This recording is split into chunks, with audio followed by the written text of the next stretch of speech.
Ooh.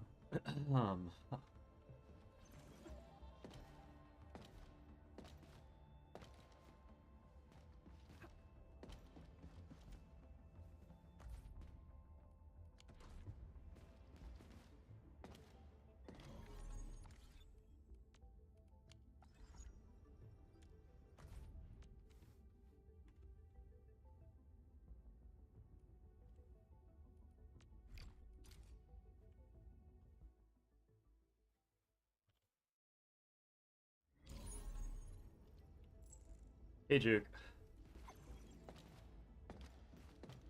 Juke, I know you're usually here to lurk, but should I have music be playing in the background? In your opinion? Does having music in this stream make it more bearable to lurk in, or is like no diff? I just thought about this.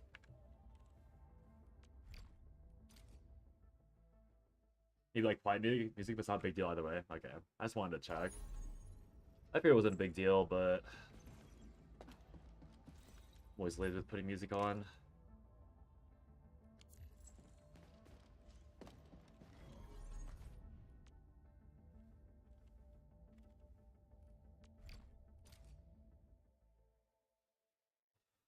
The sound of me yapping is music enough, huh? That's what you're saying, right? Or when I am yapping, I guess. It's ASMR.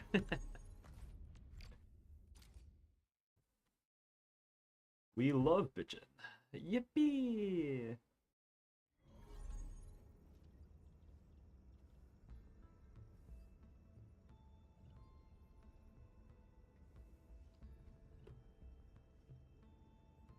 An Asian dude yapping vibes to study too. Pretty much.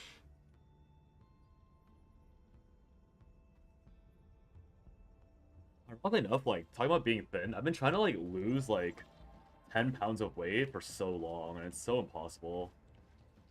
And so I feel like I need to lose this weight, because as you know, or as you may have observed, I am quite thin.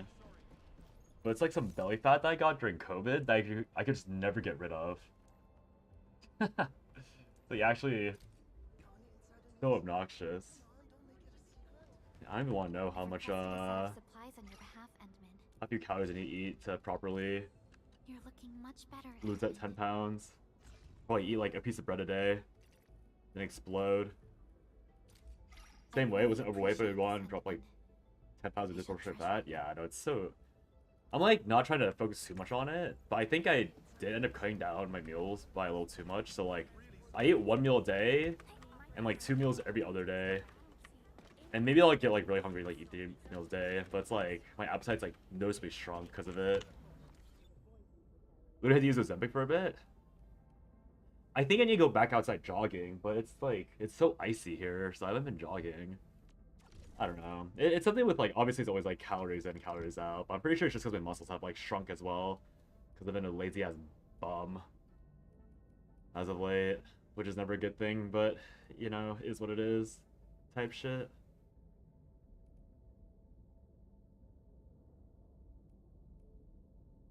Keto worked for me in the past and loses a decent amount of weight and a decent amount of time can handle not eating carbs for a bit.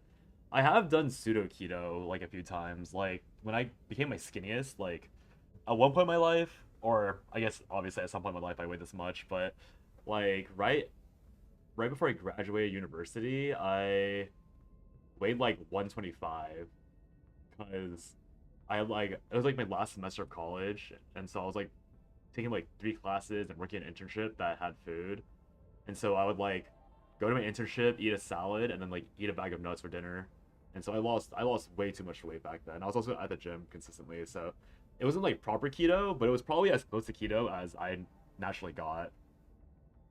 Boy dinner, yeah, that ass. Like I spent so little money on food during that time. And then I still had like by the time I got a real job, I had like $90 in my bank account. And now here I am going through the exact same thing, except I think finding a job in this job market might be slightly more difficult than it was when I first started looking. What, like 7, 8 years ago? Ah, what a pain applying to like 7 places. I applied to like 12 places last week, and no one, like, not one place has replied back to me. Oh well. Job market moment. That's why we spend time in gachas, because this way I can feel like I'm doing something even though I'm doing nothing. Yippee!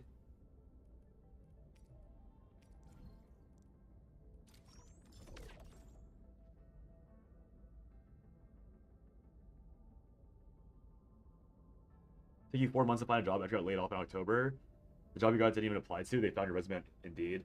The thing is that I took way too long of a break because I've been unemployed for a long time now. Yeah, it's been 14 months. So like I'm not gonna be naturally found by somebody on Indeed anymore. I don't think any recruiter or I don't think any like team lead has the faith that I can relearn. Or rather they might have the faith I can relearn, but there's no point when other people in the market are probably actively employed. And so there's no risk, but there's risk in hiring me because I've been unemployed for so long.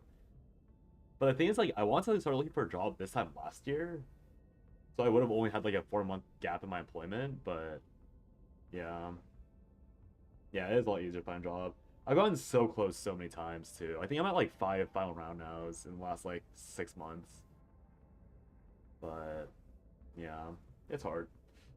I think I need to start begging people. I mean, I've been begging people, but again, I think it's just like the gap in the timeline's too long.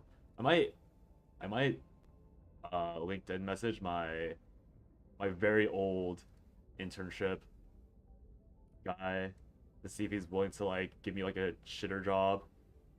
I'll probably message him. I want to say tomorrow. I was gonna message him today, but I tried waking up early today, and I only got like 4 hours of sleep, and then I passed out for like 3 hours. Like I woke up, read the Calcio Nightmare patch notes, like messaged some people, and then I got really tired until I put my head down. And 2 hours later, I was like, damn, I can just sleep 8 hours instead of force myself to wake up. My body does not want to operate on less than 8 hours now. Which is probably the only good thing about being unemployed for so long is that my sleep schedule may be fucked up, but my sleep quality is like definitely a lot better. Which is like kind of a bad. I mean, it's a mix because when I was employed, I was like working off like 5-6 hours of sleep regularly, and I could tell that I was under like a constant haze of just exhaustion. Hey, Corin.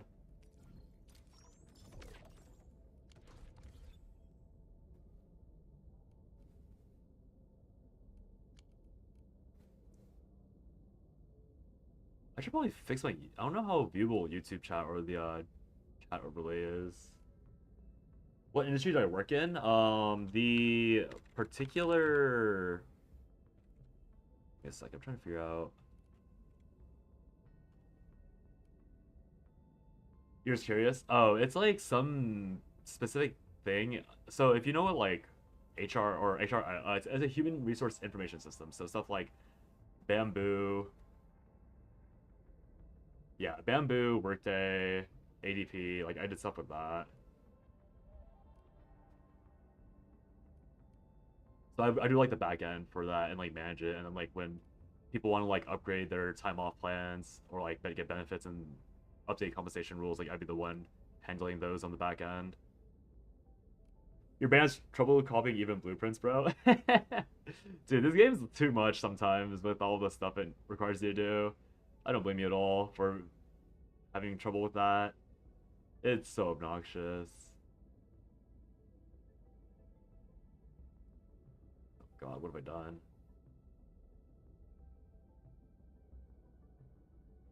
Oh, wait.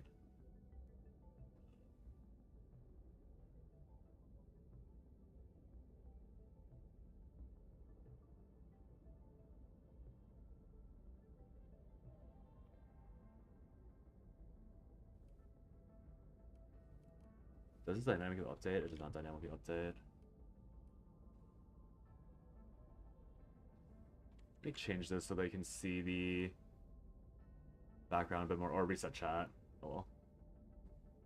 Your bachelor's in HR, but you haven't worked in HR in years? Well, the thing I do, like, it's pretty tied with HR, but it's not particularly, like, HR specific. My bachelor's was in psychology, so obviously I'm not doing psychology anymore either. What I thought would be super fun problem solving and recruiting quickly turned to firing nurses and listening to bitch about each other for 80% of the time. Yep.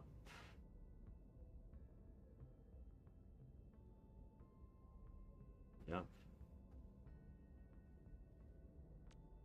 Improving everything so you can just copy the plan since most people have everything maxed out. Yeah, I think that's the problem of doing these plans a bit late is the fact that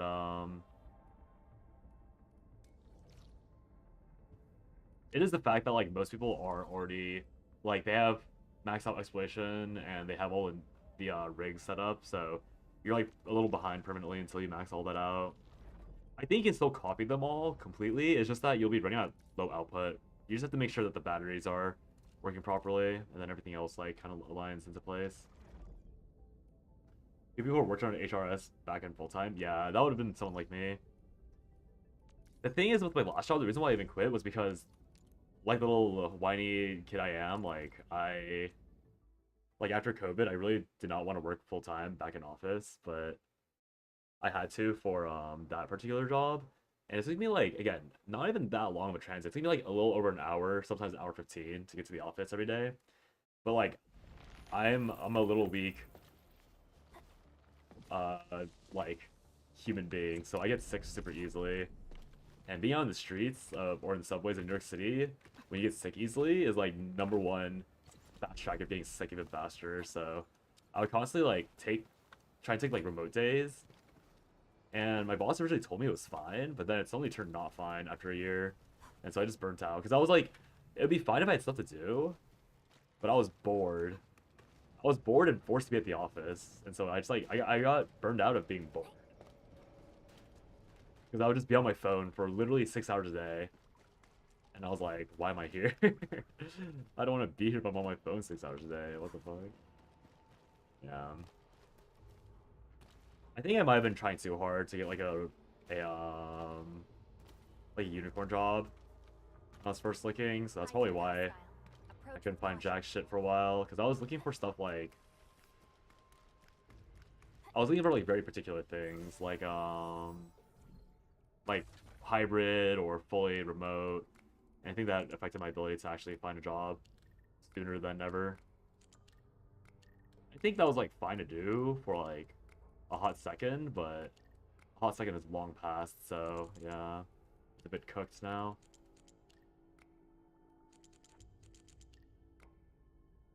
Also, sorry, Corin, if what I'm talking about is really boring to you. I figure you're here for Arknights, so my apologies for talking about the censored J word.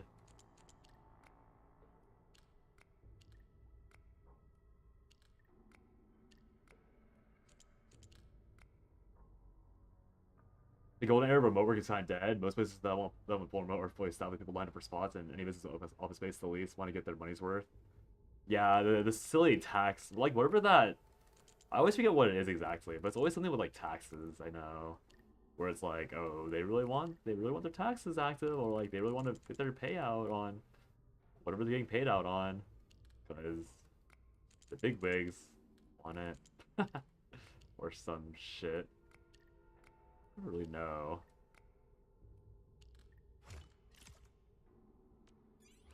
Plus, competing in all 50 states is the harder local market. Yeah, I applied to Etsy.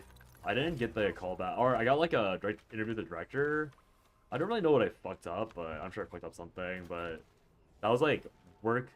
That was like hybrid, so it was like 2 days in the office, and then um 2 days in office. The commute was like 40 minutes, like 25 minutes for me. So that was literally gonna be perfect if I had gotten it. Obviously, sadly, didn't get it, so I'm a bit bummed out about that. But life goes on. Gotta continue looking for the J asterisk B. High threat hostile. Approach with Always a pain. Oh, I never put my characters back on. Good work, everyone. Just Miss ENDMIN running around.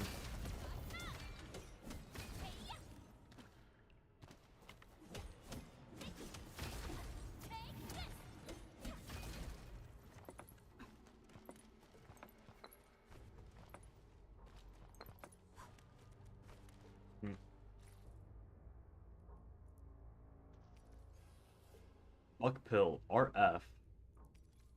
What does that even mean? Oh, it's a upgraded one. Interesting.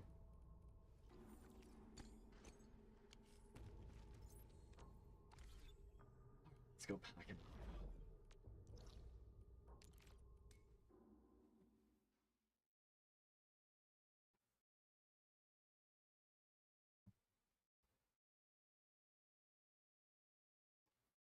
Backcore, and I know there's a lot of YouTubers that have like very nice blueprints. I don't know if you're doing this, but I think it's pretty important to do the thing in depots where like you set up deliveries and then deliver other people's stuff. I didn't do that myself, so my max out time was a bit slower because I didn't realize this thing until after I got everything leveled up. Stop progressing. But like you can straight double your depot delivery income by like delivering these things and then grabbing these. Do your best to improve everything. Yeah, that's fair. It's just a minor tip just so that you know it exists, like this second tab. Once you're in like once you're like pretty maxed out on Valley 4, people usually try and snipe the Wooling ones, but those are pretty rare once you're too late into the day. But yeah, if you're able to do these and then like get like literally double your income for Valley 4, it should help you out with leveling your like recycling stations and stock acquisition things. Yeah, I only bring it up because I know something that I didn't know about. So I don't know if they talked about it in game. I'm sure they did, but I just didn't notice, or slash I'm too stupid to remember if they did bring it up.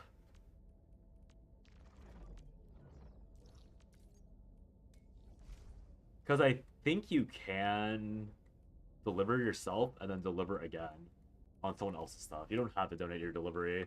I think I might be wrong about that actually, but it ends up not really mattering. Like delivering yourself and ordering delivery, you're like no diff because you've gotten that money anyways from someone else. But I guess it's mostly for like if you're worried that someone else will fuck it up for you.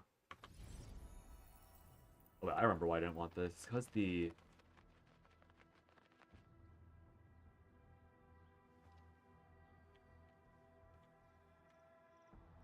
I haven't adjusted this Botrix thing in a while. I forgot how ugly this this thing looked. How do we fix this?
It tells you that you have to advance in the story to unlock it.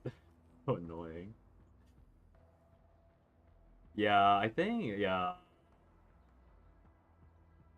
I forget what it is exactly, but I know that, or I forget what particular details were needed, but I did hear about that.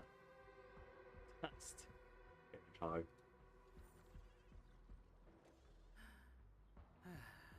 Neck straight, shoulders relaxed, chest in, hips loose, legs firm. Okay, that looks more visible, Shoot, shoot! I'm busy. I think. I'll take it. Watch it. That one could rough you up real bad. Yeah, Corinne, if you have a lot of experience you're lacking, you should do every side quest that has a feature unlock, because a lot of the green side quests, do I have any? Yeah, not including these character-based ones, but a lot of these green side quests not only give you gems, but if they have a note that says feature unlocked, there's usually really important stuff or like that you can't access without doing them. On top of that, like even the non-feature unlocked side quests tend to hold like region or like area unlocks. So for example, I think I don't know if you unlocked this area yet, but I think it's Power Plateau. Like this entire area, this bridge approach camp, you can't access this entire section unless you do like Wolfguard's character companion quest. And there's stuff behind here that you need, that you like kind of want, like this Ferium ore node, because the gate here is locked off and you open it by doing the side quest through here. So if you need more experience, then just do all the green quests. Like you kind of need to do them all anyways. I'm just lazy with like Blast 2, but one's the Yvonne's character thing, and I don't know what the other one is locking. I'll just choose to not perceive it for a while.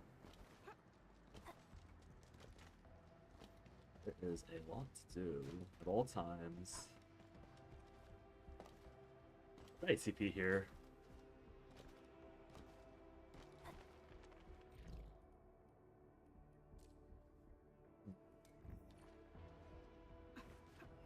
Put up a delivery for 3 million in value in Wu Ling and I'll owe you.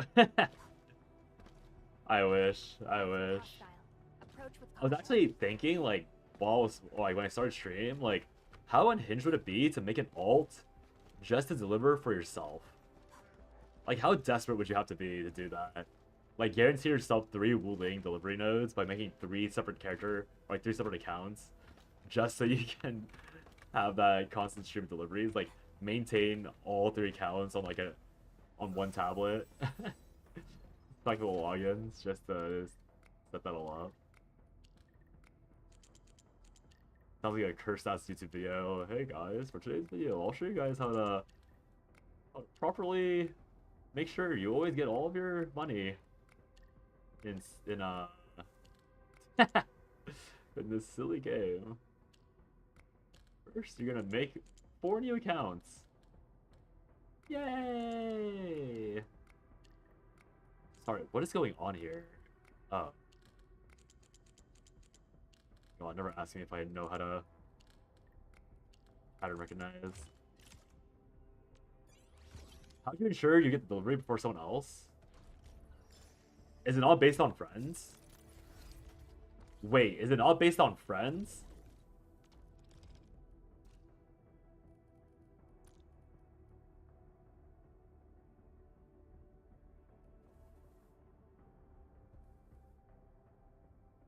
It's completely open? Well, you know, just time it. Just time it. It's like, oh god, like what? I know there's like some game, I forgot what game it was, but there was some game where you rig the market by putting something for cheap and then immediately on it, like in the game stock market. But I forget what game it was. I want to say BPSR, but I don't know if Blue Protocol like had that interaction where like you would like sell something for like 1 gold and then like immediately action on it on your other account because the server would immediately update. Did you see the video of the guy who found a way to farm credits by killing enemies that drop 32 credits when they die? I mean, technically that was me, and also there was another video. I made the video last night. I made a similar thing. But I only made that video because I saw someone else made a wrong video where they said you can infinitely farm the Alluvium Rift. Or that's not the Alluvium, this Rift. And so I actually have an earlier video from a few days ago where I also talked about this. But his video, I didn't watch it because I already knew what it was. And I was like thinking about how like he said it was infinite. But it's soft capped to 8 times. So it's like, this is not what that guy said it was. So if you really want to do quote-unquote infinite ways of farming mobs, you have to like TP around and like kill the open world mobs every 30 minutes. Like there's no such thing as a spawner that consistently spawns enemies that they give you 100% drop efficiency permanently. Those mobs, after you attempt the rift 8 times, drop down to 4. So yes, it is still infinite, but you're getting like, actually it might be 2. It's some ridiculously low amount of mobs.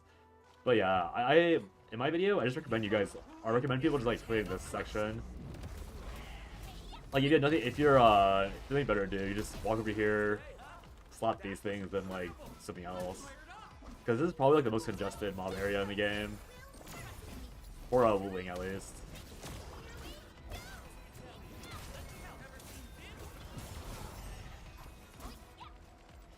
Like, you can obviously do the entire world map, but... Is 10k power overdoing it? Why? Spoiled, how are you at 10k power?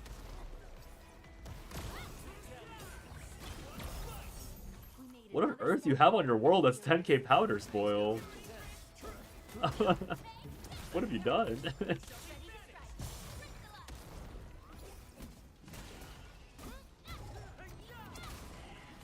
Yeah, I didn't realize the rooms were completely open though. That's unfortunate news for sure.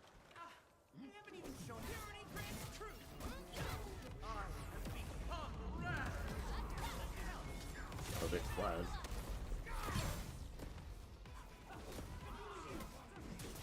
Your end awaits.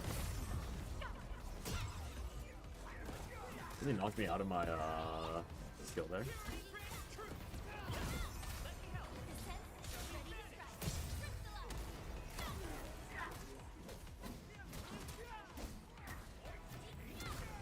Thousand towers. Everything's functionally limited. The game actively limits you per region on how many things you can have outside. Like this yeah, protocol capacity literally limits how much you can have. Actually, now that you mention it, can you?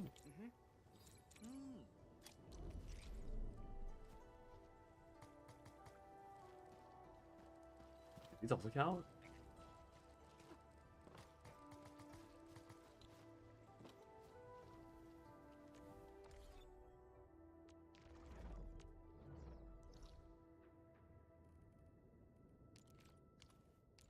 That did remind me that I did want to try, like, I guess if you're macroing, then having this, like, rift spawn thing is worth it. That's it.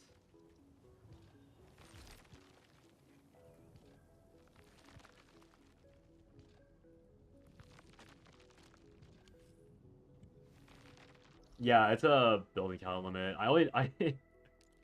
I only know what it was, or found out what it was, because I think I hit the limit in, I don't know if you saw the stream, Emu, but there was, like, one stream where I was trying to, like, wall off the entirety of, the Originium Science Park thing. So I had, like, 30 thermal banks just, like, lining around a square, and I hit the, limit, like, multiple times when I was testing it. That's the only reason why I know what that is. But my friends did show me that. I think they showed me this thing from the other night. You can probably like put this down. Then you can use these as blockers. But I don't know. Wait, was it this? I thought some gun. It wasn't. I don't think it was.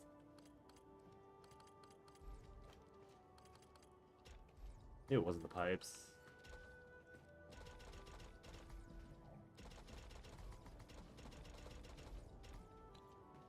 Yeah, I think it was pipes. There's something else. It was like, what was it? It was like some fire hydrant looking thing.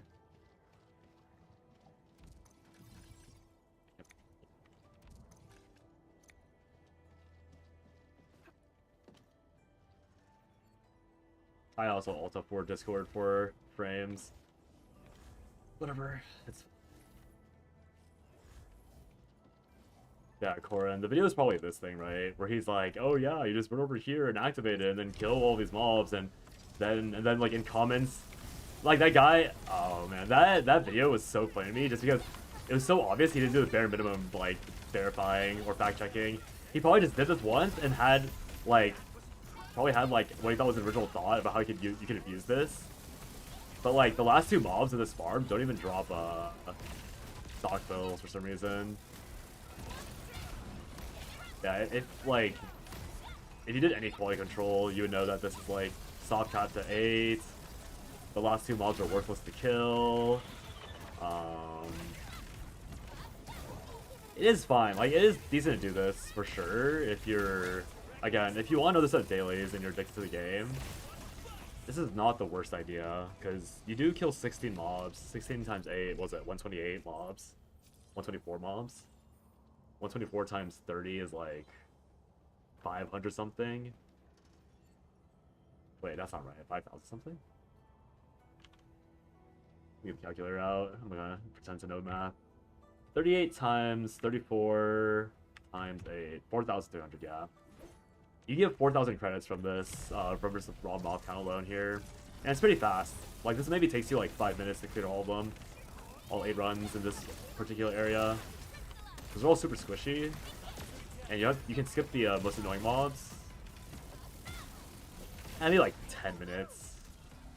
Maybe 5 minutes is a bit generous, especially with like varying things. Rosters. Like if you have Gilberta, it's probably faster. If you have this like silly Leaf Bang set that I made, it's probably a little bit faster as well. Without Leaf Bang and Gilberta, I think this is probably way slower because you have less grouping power. But you do have to have the tower set up for this. And for what? Because otherwise, it's gonna take too long to AoE everything down.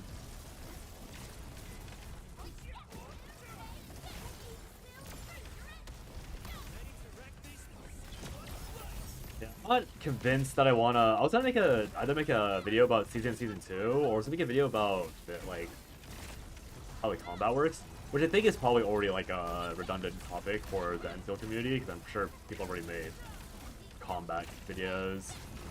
But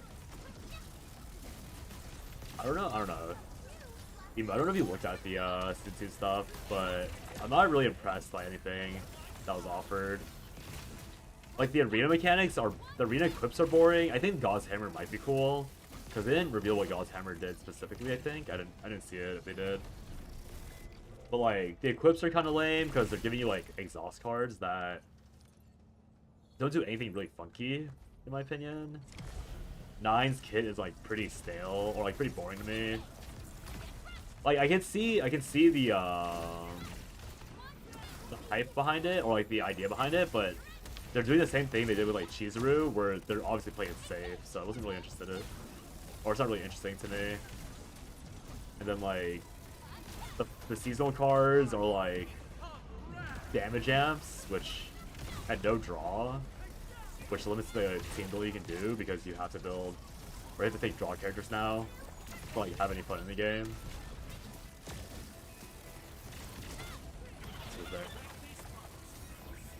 Obviously monster cards and stuff being accessible is cooler, but I don't know.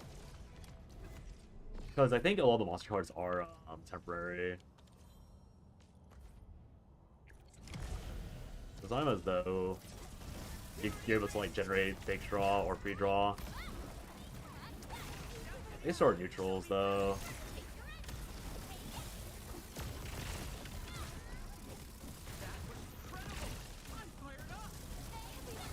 $160 neutral divine 40 do it 4 times. Remove 2 cards. 3 times.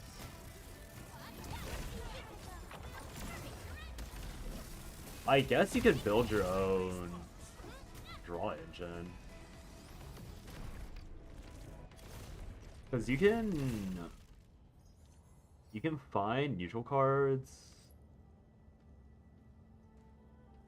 No, that wouldn't work. You could maybe find attunement isn't a thing.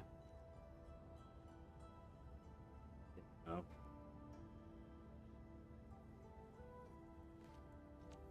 I can't. Oh no, it would be what's it called? It'd be it'd be Veronica and them. I think again. You'd go. Divine Epiphany, each dupe doesn't scale anymore. You could dupe 4 times. So you go 4 divine dupes, 80, remove 3 basics, 60, get 140. That's not enough.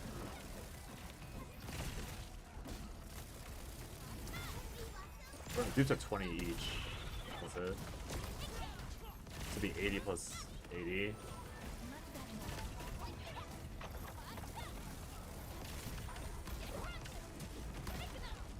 Wait, are divine dupes? Divine dupes are. Am I thinking about that right? I don't remember the rules for dupe cards anymore in CZN.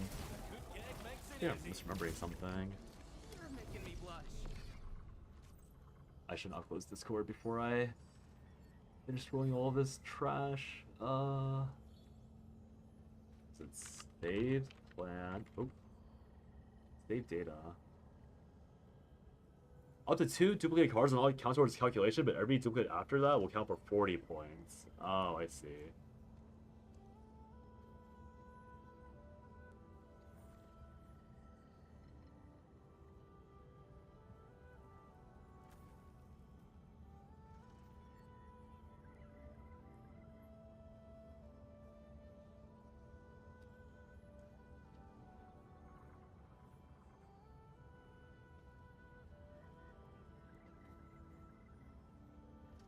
Sorry, I might get distracted by CZN really quickly.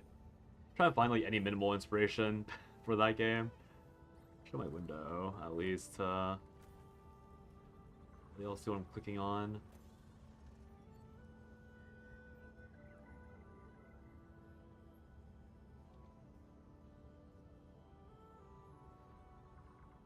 It'll probably be fun. Yeah, I think it'll be fun to play like at least a few times. Although, apparently, the new Chaos, is it even a world? I don't even think it's a world. Oh, flashbang. I think it's like... It's just like a modifier on top of, It's not that. Isn't it just a modifier? Oh no, it's called Burning Life. Okay, never mind, it is a real world. Oh, thank God. But I thought people said you could do this through Lab Zero.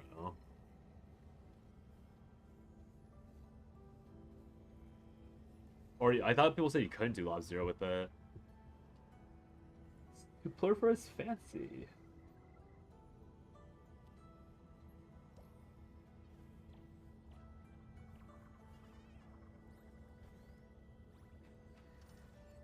Let's see, if we check out neutral cards real quick. Talent.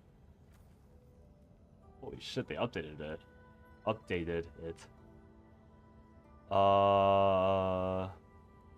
Common. Is Legend the... No. Neutral and Monster. Oh no, it's either neutral or Monster.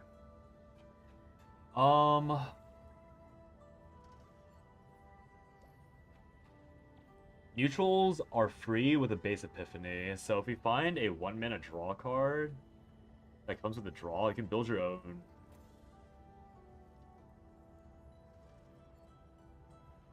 Build your own thingy. I think there's a 1-mana draw, right? I think they're all like... It's probably 2 mana for the draw, which isn't nearly as good.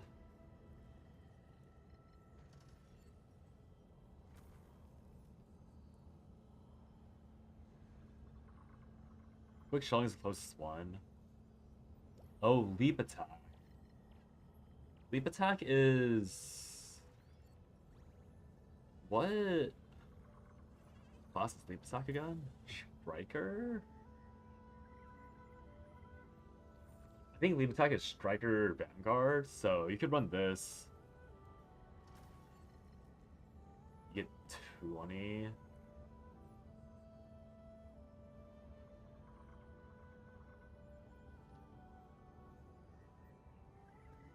You can have productive things to do in Enfield besides farm consumables, test things, so it drops just in time to save your sanity. Yeah, endgame mode in 10 days, right? So it is pretty much right on time, thankfully. Very exciting. Yippee! More content in 10 days. Yeah. I don't know if you were here for my Still waiting attempts for at something? trimming the metal earlier. This shitty ass metal. But I have to consume like I consume like 15 stews like per attempt. Oh no, not today. Oh, you were here yesterday, right? You're definitely here. I think you're here yesterday. I haven't tried it yet today. I'm probably just gonna use my sanity on leveling up my weapon for admin. Still waiting for something? I don't know what else I could do. I guess it'd be level up Endmin and probably level up Li Fang. I'm assuming Li Fang's like not. He's probably like a good amount of damage with how I'm treating him. He's like probably like 1,000 attack off of where he should be, if I'm being honest, from raw stats alone. So probably is just like clean up these two, and I'll be pretty close. Either that, or I have to run Akakuri over Alesh. But I don't own Thermite Cutter, so I think Akakuri is not as valuable. Story of my life. But I realized that Strong team is one without when you max out her ultimate, this goes to like 720, or my bad, not 700, 210, 720, where did that come from? 210 SP recovery when you pop it. And she gives you like a full 10%, I mean 10% is not that much, but you could get like, with Thermite Cutter, you get another like, you get Thermite Cutter's attack buffs by using this.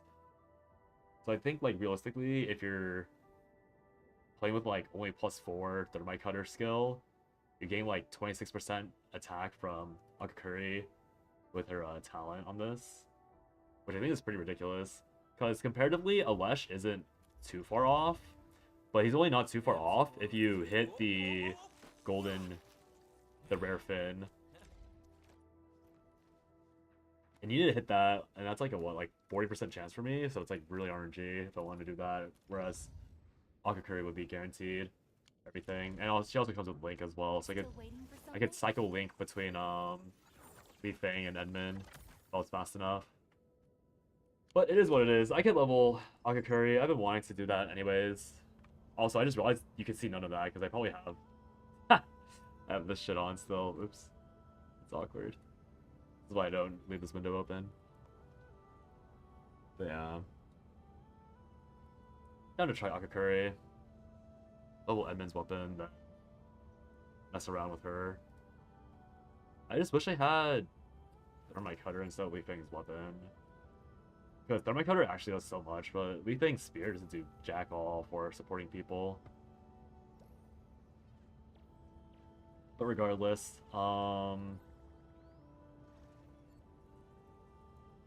Leap Strike, Base Epiphany, +1 draw. If you manage to hit that, I think it's like the only really saucy thing you can do to artificially inflate card draw in this season.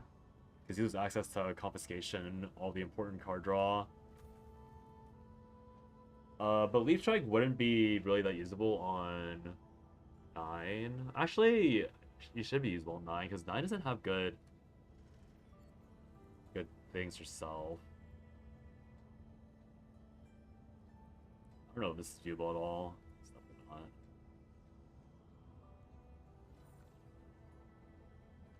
Yeah, because 9 is like unimpressive. I was thinking for 9, the only way you could realistically play her is that the vision I'm imagining is that you hit this Fatal Strike, this second Fatal Strike, or no, this first Fatal Strike, and then it epiphanies into draw 1, and you dupe it twice. So you have 3 draw 1 Fatal Strikes that also simultaneously buff your Q. That's not even good. That's literally not even good, because Q is only 1 time per turn if you buff it.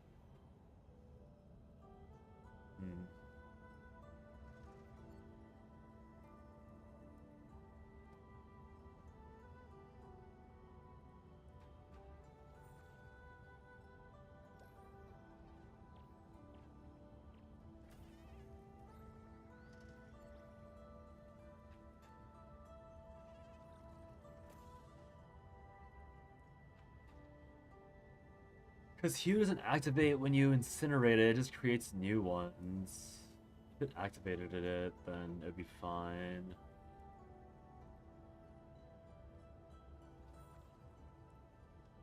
Yeah, I don't know. This character is not designed very spicily.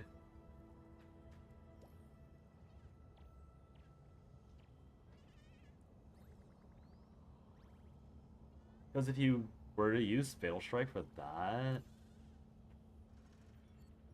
you don't even want to use level 5 as... Yeah, I don't know. I want to like 9, but her kit is so bland. Keep putting the wrong one off. Because her kit's basically like, it's like a crappy Haru kit. Where like, the peak is really obvious, and there's no real funny takes on it. Because with Haru, at least you could like, maybe go for different types of Divine Epiphanies, and like, that'd be interesting, but... I mean, I guess you're naturally limited to needing to use, like, cost reduction. But the main issue with 9 is that, like, you can't even maximize your damage output. Because it's just bad. Like, the Qs don't do anything interesting besides the counter-attack Q. But even the counter-attack Q, like, fades away after it maxes out. Because you can only have, Oh, that's why you have to run extreme.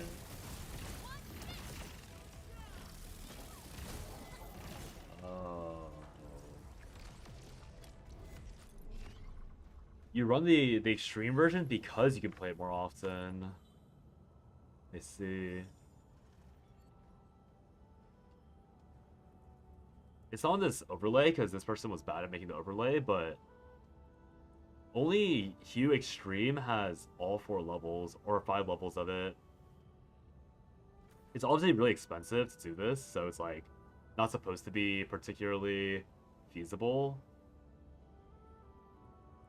But like every other Hue caps out at level 3, so you can only have 2 level ups into the Hue cast. And obviously if you cast the Hue itself, then you grief it. And it doesn't... It like just poofs, essentially, if you were to exhaust that one. But with Extreme, if you manage to get all 14 mana, you can play each individual Hue, which isn't really that powerful, I think, but at least it's spicier than like just playing one big hit every turn.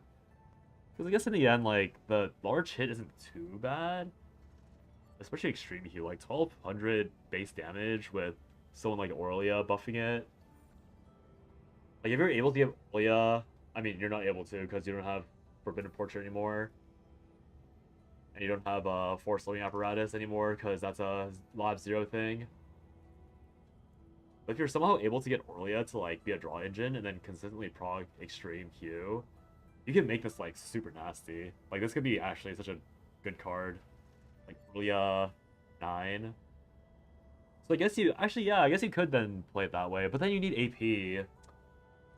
To play Veronica, Aurelia 9.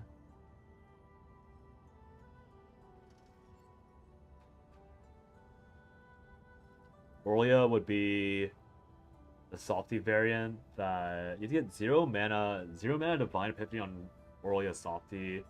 That creates another Softy. And then you need to hit draw 1 on all of her basic Epiphanies. And then you need a... No, maybe it's just a thin deck. Maybe just delete everything but the draw and Softy. And then Veronica is +1 AP.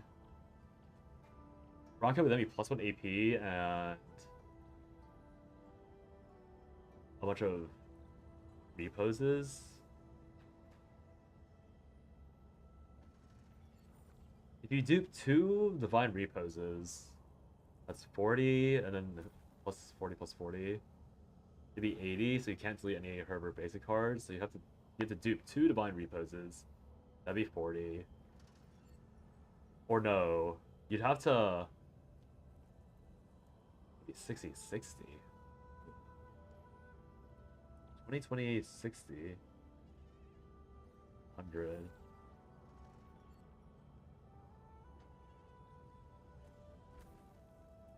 2020 60, remove 3 cards. Remove 2 cards.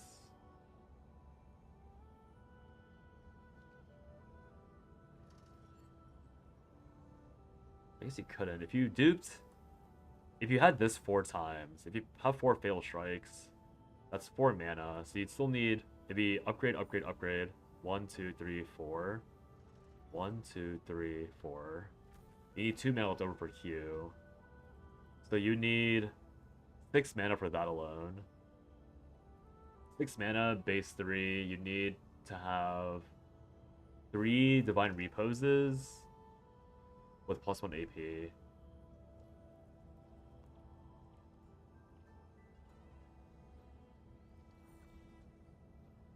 And you wouldn't be able to Divine Epiphany to 0.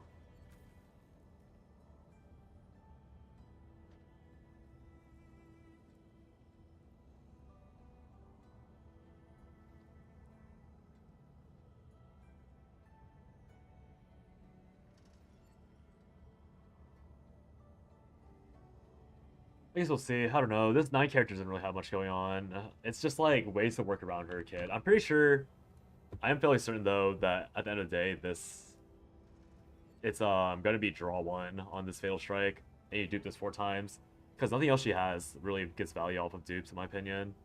I know that Coco and like some other people were saying that you should be duping Fighting Spirit, but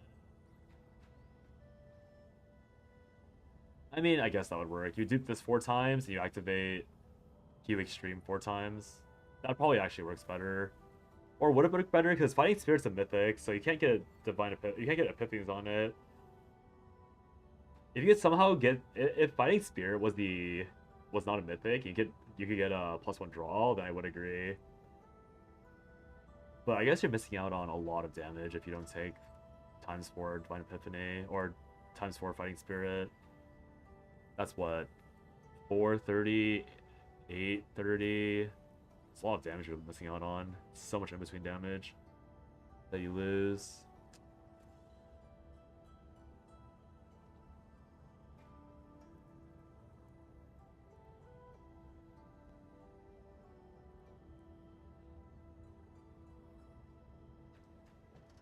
This trend of making divine or like making mythic cards really, really good is I think a good thing, but it's also really annoying when like the mythic card is probably the best card in their kit, but since you can't epiphany it, it's like really ugly. Because not being able to generic epiphany this card means that it's like the value goes so far down, in my opinion. But what else are you gonna epiphany or dupe? This Fatal Strike card's like good, but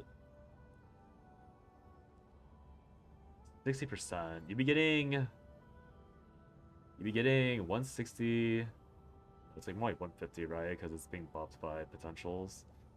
150 times 1.6. That's 90. This is a 250% damage card. Draw 2. 250% defense-based damage 4 times, but you get to draw 2 cards per cast versus, that's 1,000 damage, we'll say. 10,000 damage just for easy damage sake. This is 930, 1600, 1800, 930.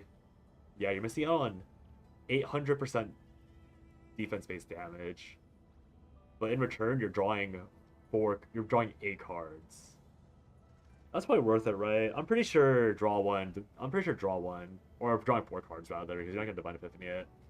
I'm pretty sure Fatal Strike, like Divine Epiphany or just Generic Epiphany, Fatal Strike, draw 1 is better than anything else that Fighting Spirit could do. The only problem is the AP costs. Because you'd want to have Fatal Strike be...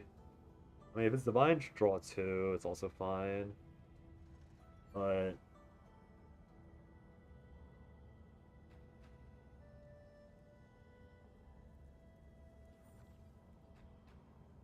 Flash, you also don't want to remove her basics because they actually make good basics. So you remove back edge parry.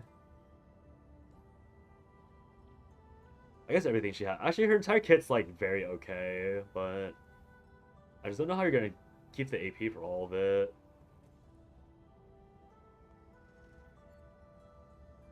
There's not really a character that can support all this, like, stuff. Watching mid-in?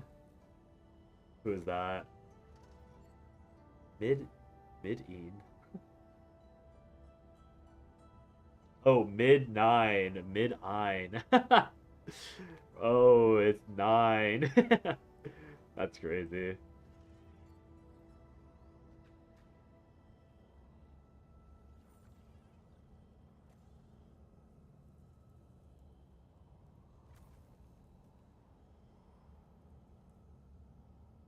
Because I guess it is 4 fighting spirit with all these hues. It's still 6 mana though, and it's no draw.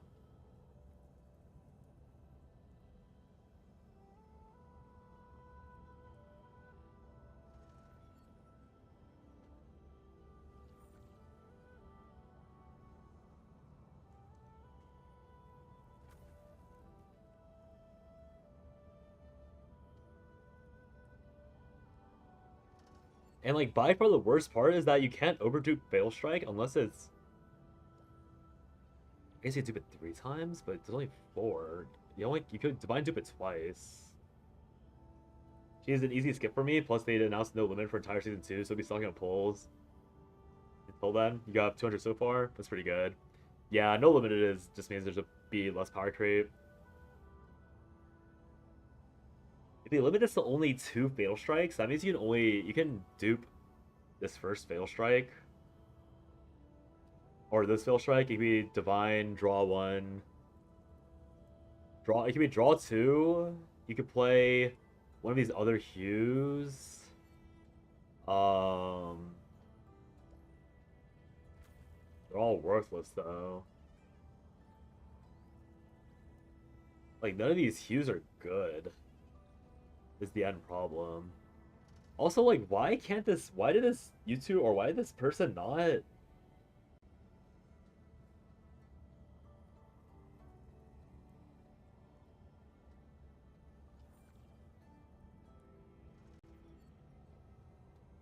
Where's my YouTube history?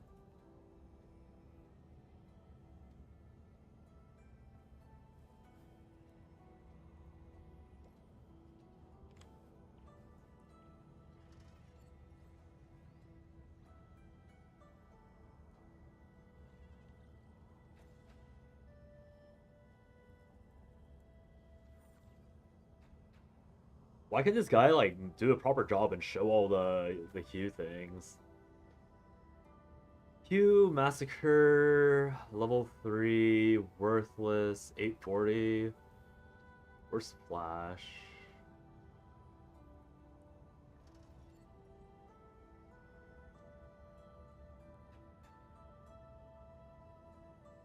Where's he checking all the hues?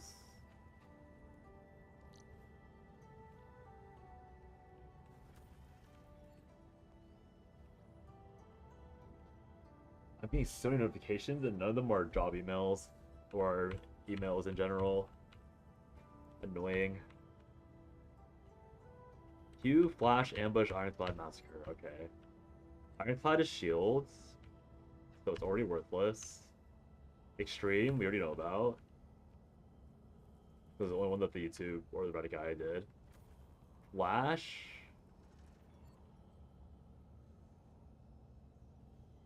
Can we look at Flash? Flash is worthless. Retain, worthless.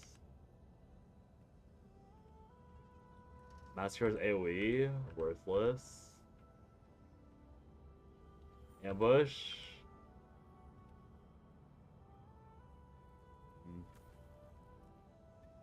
I heard draw songs are down a bit due to thinner decks across the board, but so many changes happened. We'll have to get a feel for new norms of power level. Yeah, I don't know. You have currency to buy a weapon? Oh, nice, spoiled. For the partners. Yeah, I mean, I get what they mean by like thinner decks, but the thing is that like, for comparison, I mean, it's not equal. Because last season, you maybe put like one basic card extra per character, but in return, you got, excuse me, a +3 and +2, because you'd almost always have space for both one confiscation and one portrait for these supports.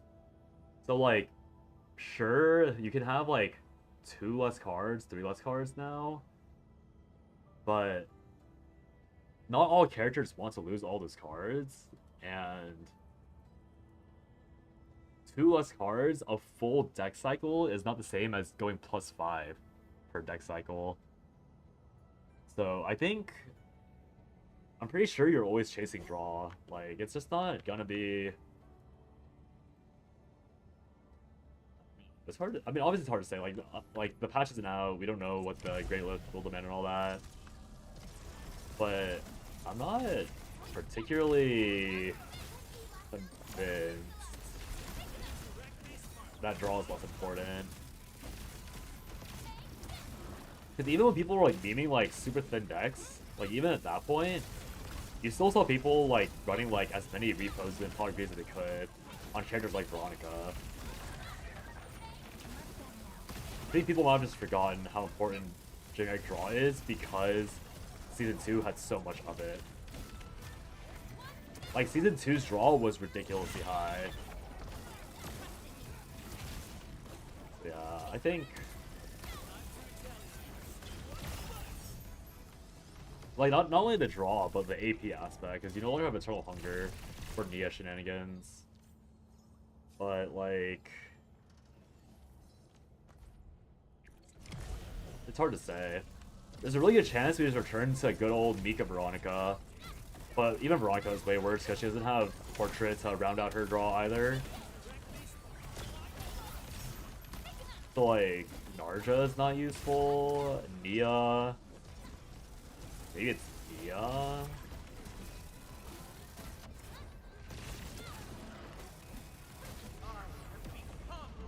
Nia Veronica. Just a discard. Because you can run the Adagio that draws 2 and discards 1.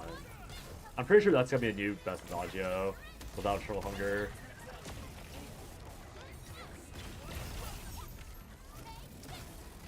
I'll flip in a second.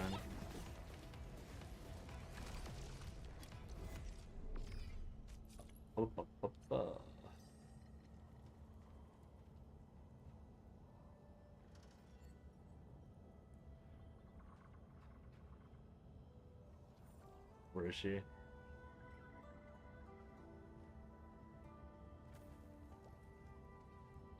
Like, this bottom right Adagio. Oh no, but it's only draw 2 of the combatant who owns the card, so... No, you can discard Veronica's, I guess, because she has... I guess most of Veronica's cards would be good at that point. Yeah, maybe it's not as good as I thought it was gonna be. Or maybe it's not as good as I initially assumed, but... Oh, or this Adagio. Oh no, this is... Okay, never mind. This is, 3 mana. Yeah, so it'd be this Adagio, probably. Discard 1, draw 2 of the one that owns the card. I think it depends on... This other Adagio depends on how they rebalance Nia. I already forgot how they're rebuffing her. I think Decibels are more accessible now. But you need to float 3 Decibel without... But you consume them all in Shuffle, so... You might just rip them all out. For fun.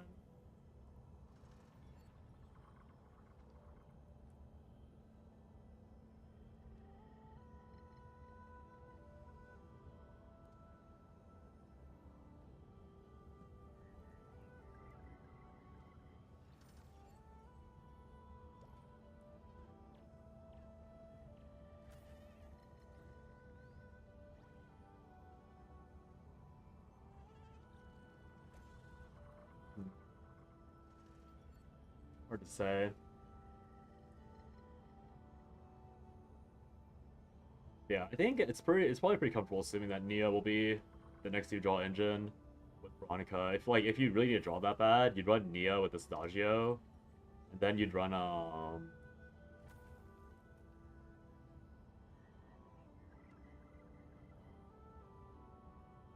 I guess the other Adagio is fine, but you probably run one of the stronger draw engine Adagios, use G chord to tune the or rather like maybe like use this like G chord. Probably it's probably this top right G chord or this middle this second G chord for activating an expensive card. And then mute accent, you can oh,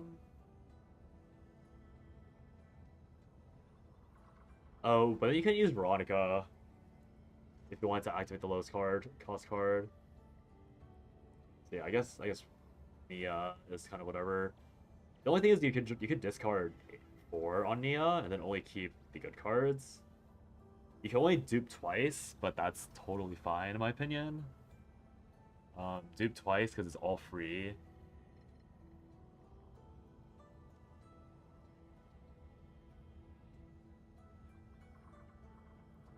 Dupe twice. You can then run the middle Soul Rip or the first Soul Rip when it deactivates or activates when it's discarded.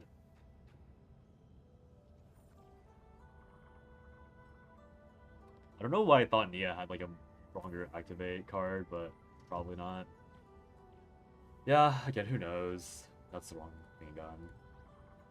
It's gonna be rough adapting to.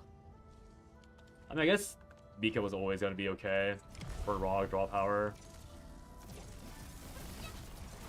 They did also make Mika potential decks way better because you do have the ability to remove 4 super easily now. So you move all of your trash cards, and then you can almost freely get the triple source of water with Divine Epiphany attached to it with a draw 1 Divine Epiphany.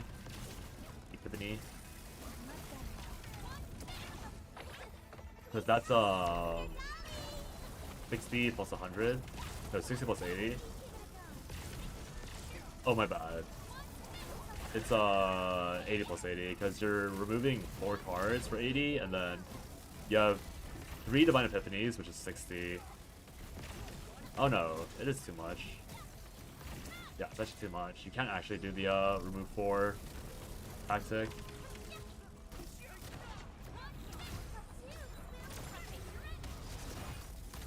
What am I killing this? Sorry, did I trigger the diminishing returns and not notice? Yeah, I did. Too busy thinking about CZN. Oh, Mega Lol.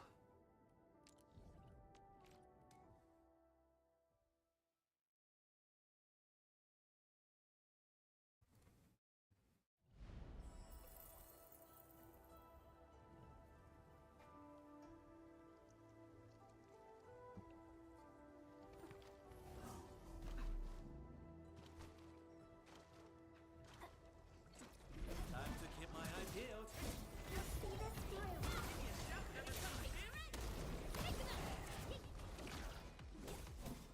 What else could there possibly be in the season?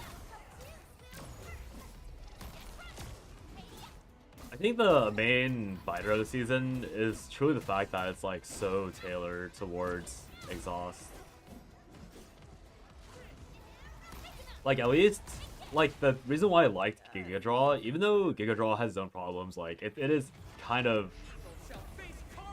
I'll admit that like allowing characters to draw infinite is its own set of balance problems, but the benefit of that is that like card draw just means that you can play any character's kit to some degree.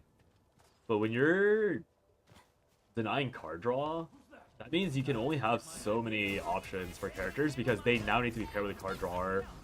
So now like they not only can they no longer function as like their own character, it's only because like they now need to be attached to somebody else for to be self-sufficient with draw power. It also means they like can't see their full potential because again they have to be paired with a card drawer, and they just nuked Cassius.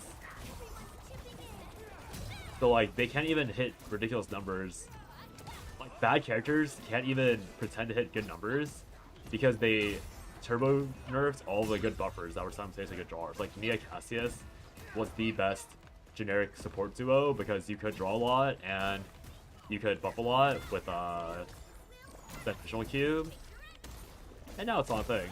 Which again, it's fair because those two characters were problems, and Nia only naturally died because of the total hunger going away. But like, I figure that's why they prematurely buffed so many characters.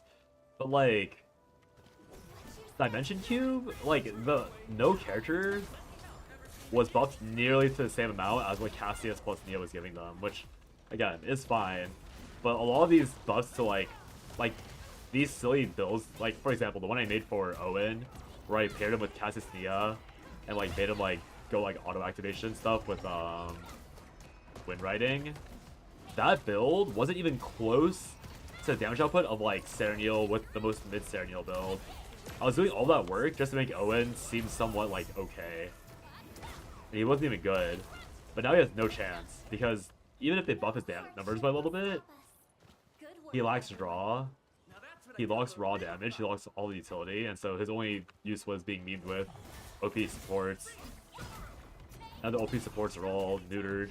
Shall face karmic justice.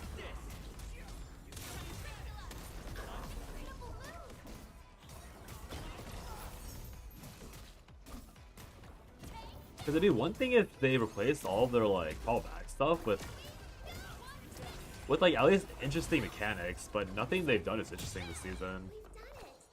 Hope you're not tired, Mr. Dolly. Is that it? I haven't even shown you I'm my such a best hater of the moves. season. Like it's actually so depressing. At least you can find the class cards. Oh, flashing again. Or the neutral cards, because they know that. Also, everyone, like all these people balding over 9 censorship are so ridiculous.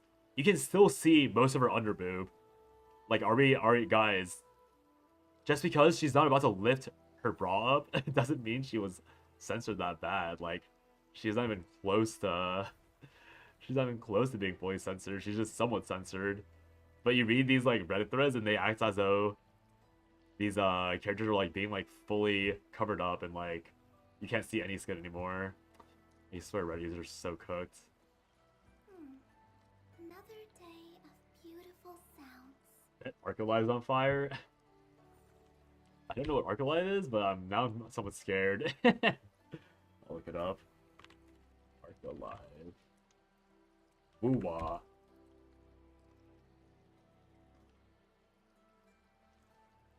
Oh, this is the mods. It's a mod thing, is it?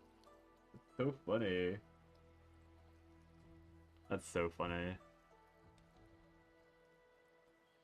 He's okay for complaining about censorship. It's always the same thing, start with a little bit, then escalates. Well, I get the idea of complaining about censorship. It's just that I personally am not a fan of like gooner stuff or like of like super blatant sexist or sexy stuff. Like for me personally, like just as an example, like oh my god, I keep clicking chat off. Like just an example, like I think Edmund's design is like really attractive. Like for me personally, and you can tell like Edmund like obviously she's wearing leggings and they're like pretty tight, but there's like barely any skin on her. And I like this type of design way more than characters that just have like for example Last Rite.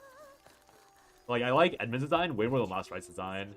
And Last Rite's probably the closest design we have to CZN, just based on skin exposure alone. But even Last Rite's like not that bad compared to CZN, which is a lot. Oh, it's a community. Can you translate it?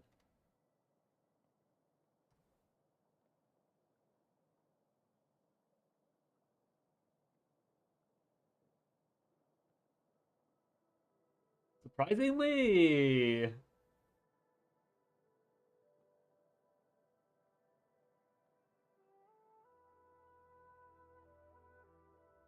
I don't see any complaints.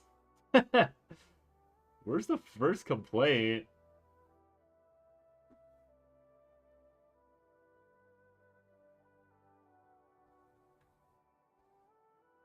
I probably don't have the filter on properly. It's probably not sorted by high likes and or high views and likes.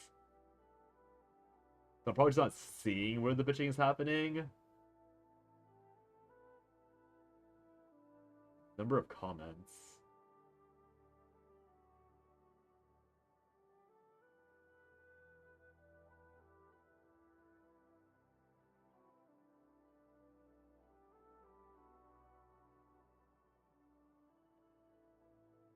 I see one of the most commented things is one of the most viewed ones is Japan really the main server? Yeah, actually looks fine.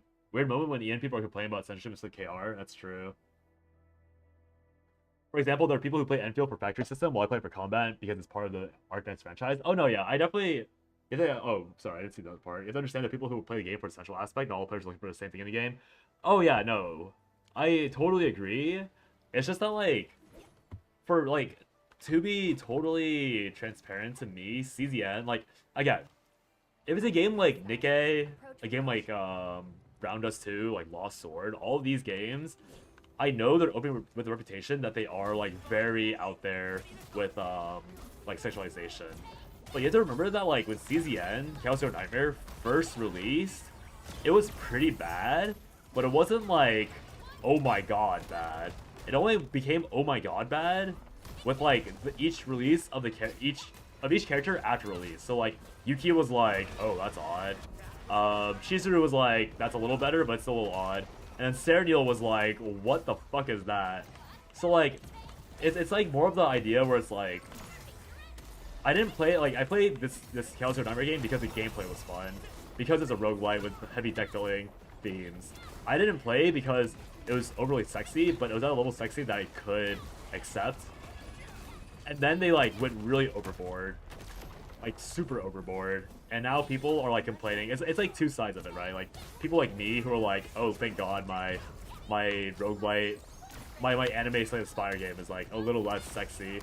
And there are people that are like, oh no, let me just show you the image.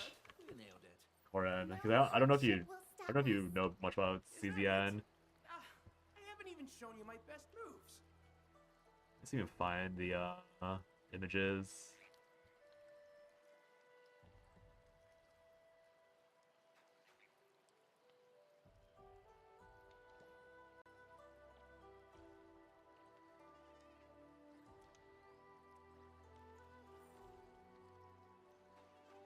This might flashbang you, Koren. So again, this is like very like it's pretty close to the Understood Nikkei stuff. So if you're like somewhere where this hallway isn't that great, then sorry in advance. But this is, so look at this, right? To me, this is already like pretty sensual and like very like fan servicey. This is the censored version, by the way. This is the censored version. They're not censoring past this. This is what they censored to. And of course, the original version is way more like explicit. But we went from this to this. She went from lifting her sports bra to not lifting it. And people are complaining about that. Like, as far as I'm concerned, they're like the same, like, one is just way over the top, and one's like still like on the top, but like at least I can somewhat pretend that it's not like an H game. Like, yeah, I don't know. And the worst part is, by the way, Koren.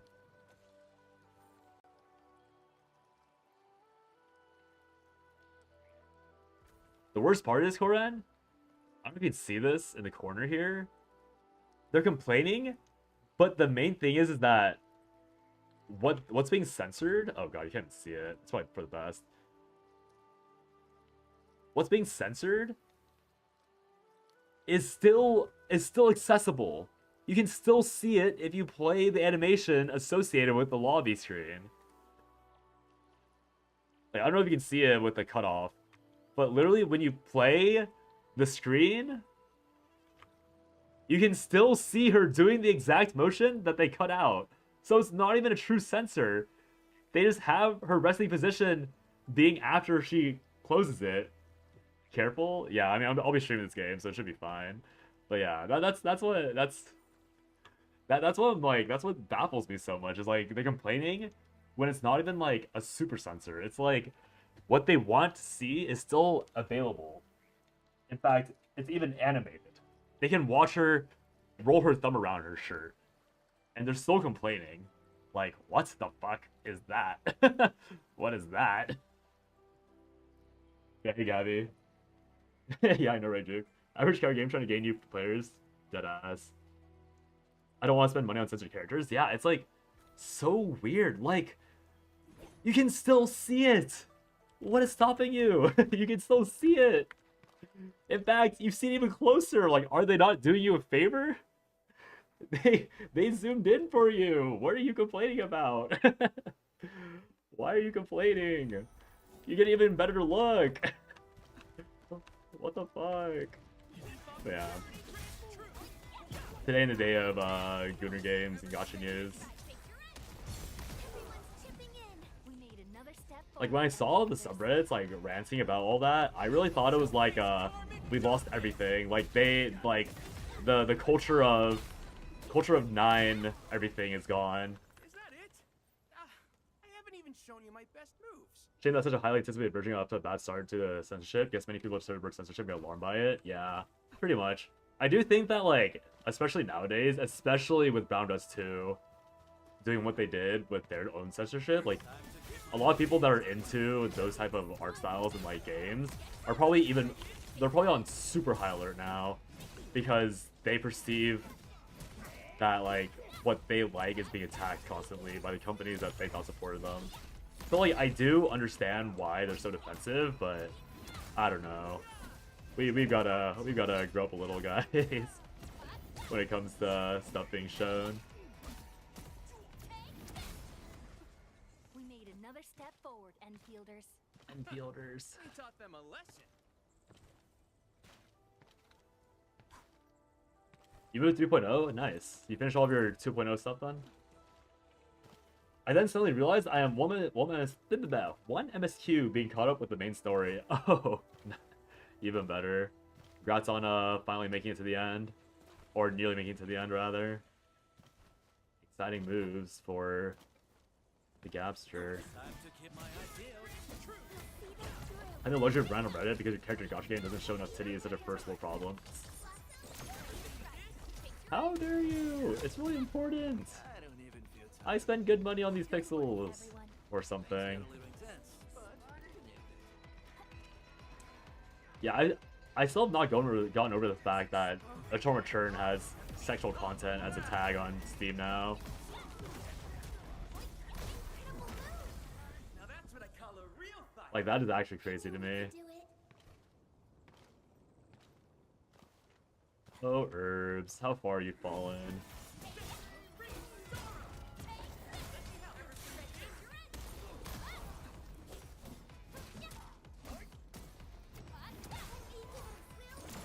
Too money, bunny in swimsuits? Yeah, pretty much. Can't wait to see what next season has in store and has to offer. It's gonna be summer again soon in Korea. They're gonna hit us with the casino skin line into summer skin line reverse combo.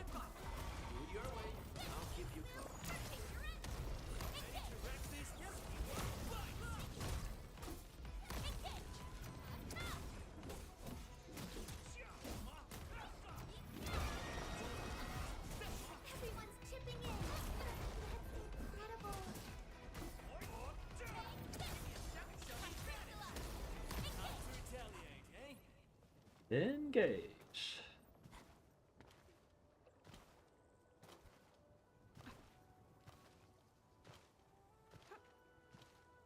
I love slapping mobs around. Yippee! I still don't really understand the shape of Leaf Fang's ult.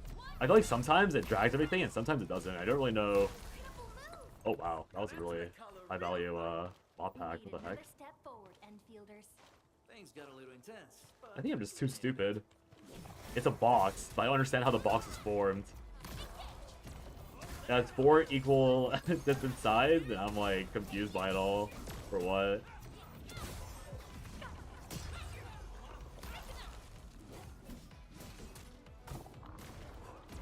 Heal 50?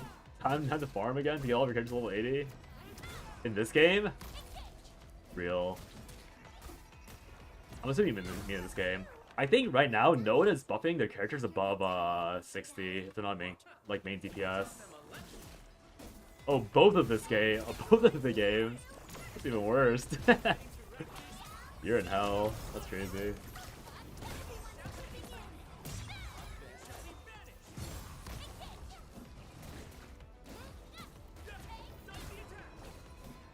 Oh, there's something else in me. What the heck?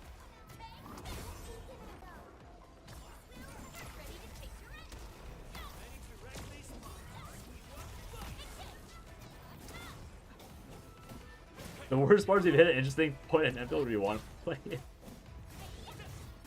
This game is like, I don't know what sort of addictive substance it's supposed to be compared to, but it definitely is kind of like something that grows on people. It offers so much, and I think eventually you'll find something you enjoy if you're if you want to enjoy it or like invest some time in it. You'll eventually just be like, oh hey, you're right, I do like that part of this game. Missed.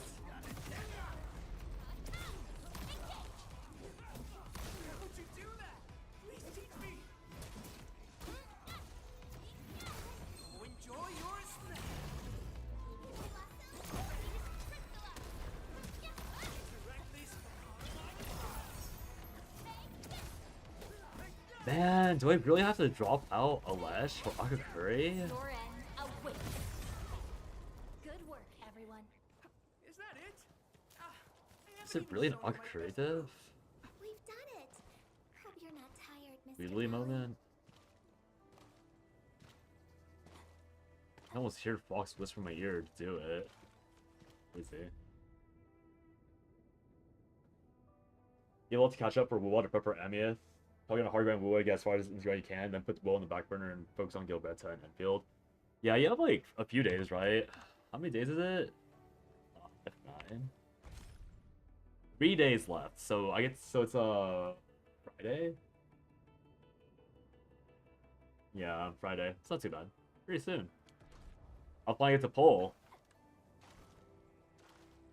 Actually, what even is Gilberta's weapon? I actually don't even know what weapon I'm looking for. This one, Dreams of the Starry Beach. Consumes corrosion. That is definitely not Gilberta. That is the other girl. Oblivion?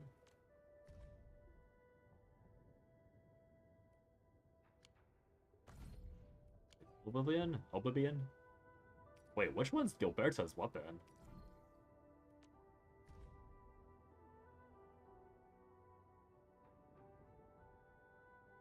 Oh.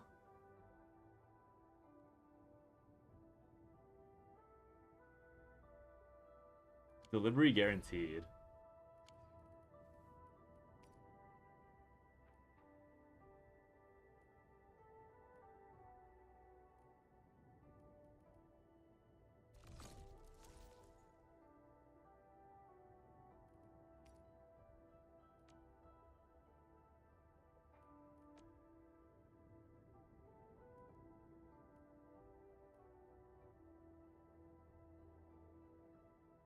Is it the woman name or is that one of these? Cosmic Voice? Is it this? No, this is Dreams of the... Can't get it yet? Not sure if it has to have a banner first? Oh, I see. Wait, is it actually called Delivery Guaranteed or... Wait, where's the fucking... newsletter? I know there's a roadmap on here somewhere. One day prep Emieth and you gotta play build for Wuwa. It's actually called Delivery Guaranteed.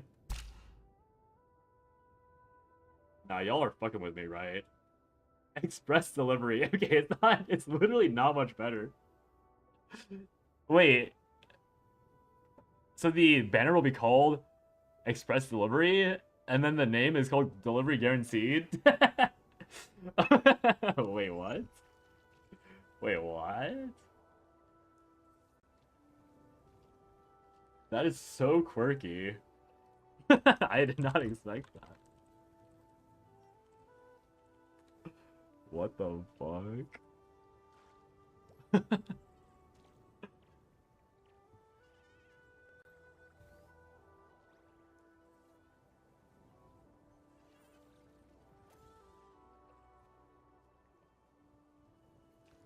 Will efficiency pursuits. After the wielder's combo skill applies lifted, the team gains art damage dealt.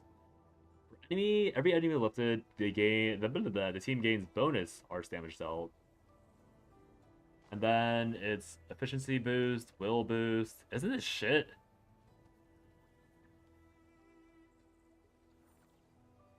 Major damage dealt. Isn't this kind of garbage poo poo?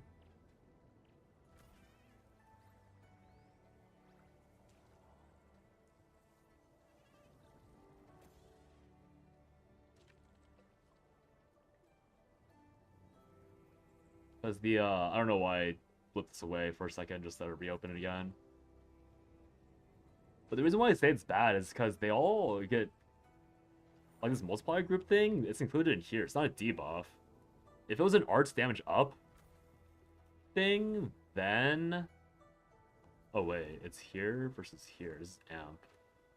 Yeah, if it was arts damage up, like a susceptibility... No, it doesn't want to be a susceptibility. Oh yeah, it has to be this. Increased damage taken. If it was this, then it'd be good. But it's this. So isn't it trash?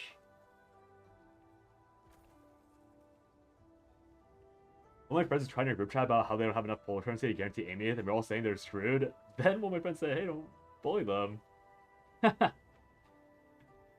Point out they got Mornier plus her weapon and 30 pulls combined? That's so funny. The train saying they must go to hard pity. Crazy friend group, but I totally get it. Wait, the friend that wants Amieth got a limited and their weapon in just 30 pulls? What the fuck? Yeah, I hope they go to hard limited or hard pity. What is that? Wait, they're the gamblers that people dream of being. Supposedly she gets for a handful of units, probably ones with low damage percent mods. And supposedly her weapon is good. Yeah, it might be me being I might just be what's the word? Uneducated with available buffs. Oh. Oh hey. Wait. Oh, hey, it's in here. Oh, perfect. Wait, it changes colors when you max it? Wait, what? Wait.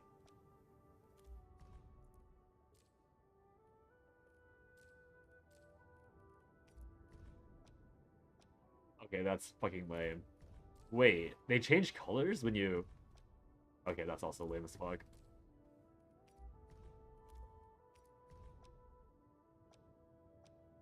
Okay, that's also kind of lame. I got excited for no reason. Some of these are cool, and a lot of them are not cool. Yeah, wait, weapons change when you max them out.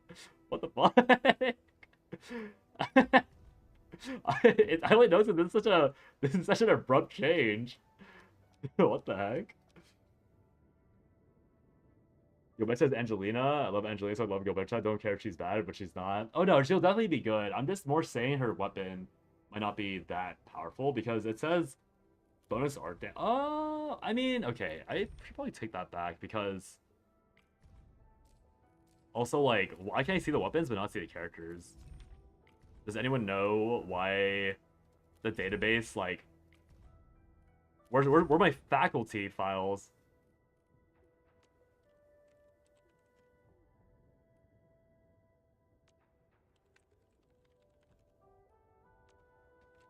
Like, how can my database not have agent files? Ugh, whatever. It's fine. God, my haircut's so bad.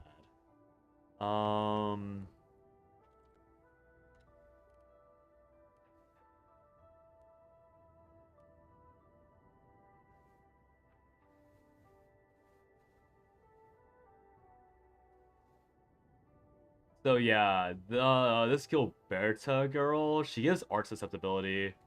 as is. And obviously lift is gonna be pretty easy for her to apply generically. Just because she gives the nature infliction, which obviously is really important because you can combo that with, I guess, I don't know if you'd rather do a temporary reaction or if you'd rather use like a manual combo. But regardless, like you can get the arch reaction for the lift pretty easily, which is obviously like you leave that on permanently, which then gives you like giga value on her ultimate. Her ultimate would end up being 4 stacks for, let's say it's 36%. I mean, that's insane. 36% arch susceptibility is like fucking gigantic. Like, that is crazy fucking high.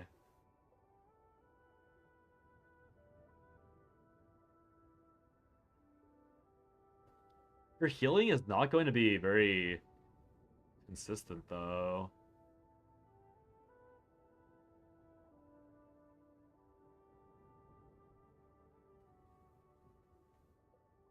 Wait, how is she healing? How is she healing in a single target fight? Oh, I see. Last sequence with battle skill heals. Okay, never mind. She heals with battle skill cast. This I respect. We love reconveners. Okay, yeah. So her healing might be a bit sus, but she has like, I mean, this is 42% if you bump the node. So she already has like crazy fucking high susceptibility. And then her weapon at level 4 is gonna be 16. I just say 19. 19, that's multiplicative, so that's pretty powerful. So you just need to find your own damage taken up in the end. So you already have the multiplier being farmed, probably to some like amount. She solos susceptibility by herself. So you're looking for damage taken, and you're looking for Link. If you're going for going for a big slapper. You also need amp. You're going for amp? Uh-oh. Wait. Oh wait, this is just the fucking I need to stop saying fucking as a filler word. This is just the Let me last see. right team. Where should I be gathering my data this time?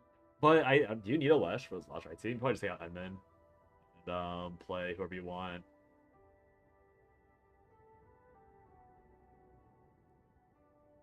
Dark Sin. It's gonna be you have to use battle skill manually and it'll heal. Only the combo skill has a hit count or mob count restriction.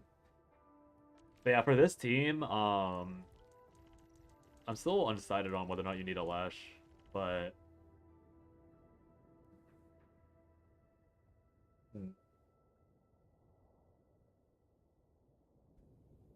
oh, actually, I don't know.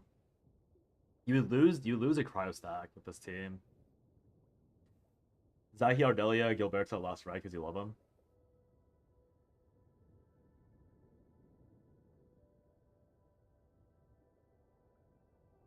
Remove a Lash and put the Pan Goat in this team of all things. Um,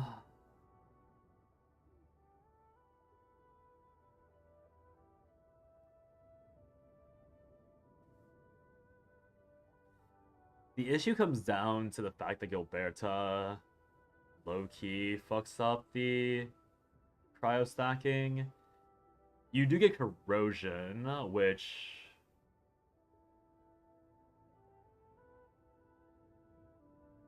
you need a Lash for last right teams. You can proc her ability on her second rotation. Oh, I know. It's just to get more Zaihi, or like to eventually get Zaihi in on it. Also, I like Alesh purely because he gives the cryo stack as well on ultimate, so it's a little faster. Her combo has lift, if I'm not mistaken, easy 4 stacks. Yeah, I mean, yeah.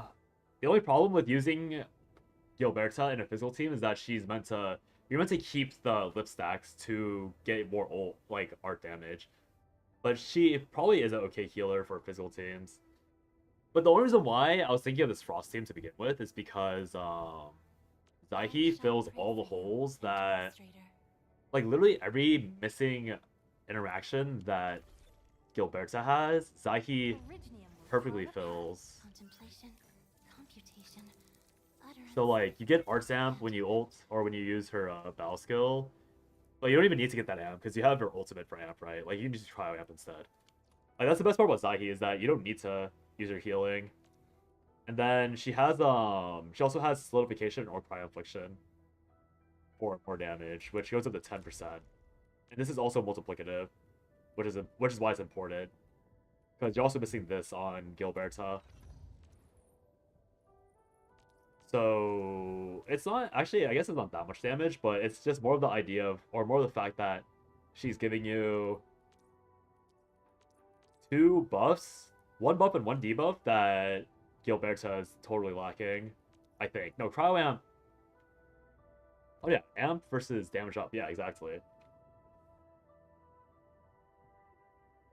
Remove the dude Alesh if you see Twin Tail slot in already. No need to ponder.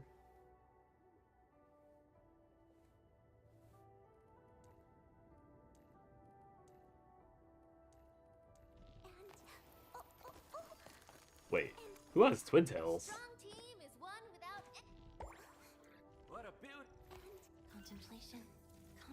Oh, Zaihi? But Zaihi isn't a... Oh, also, is this Twin Tails? I guess so.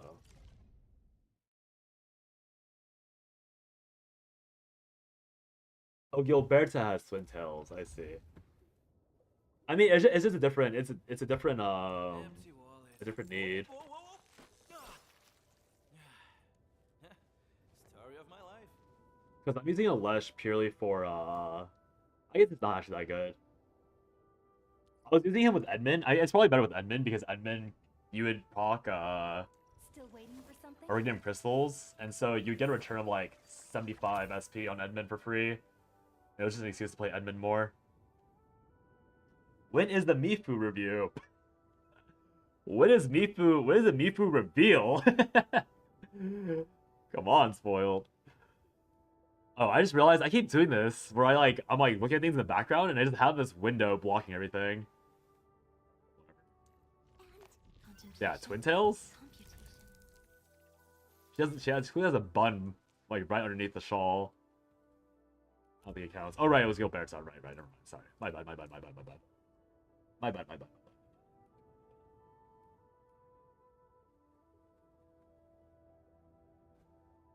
Wow, those are gigantic Twin Tails. I don't know how I didn't notice that earlier.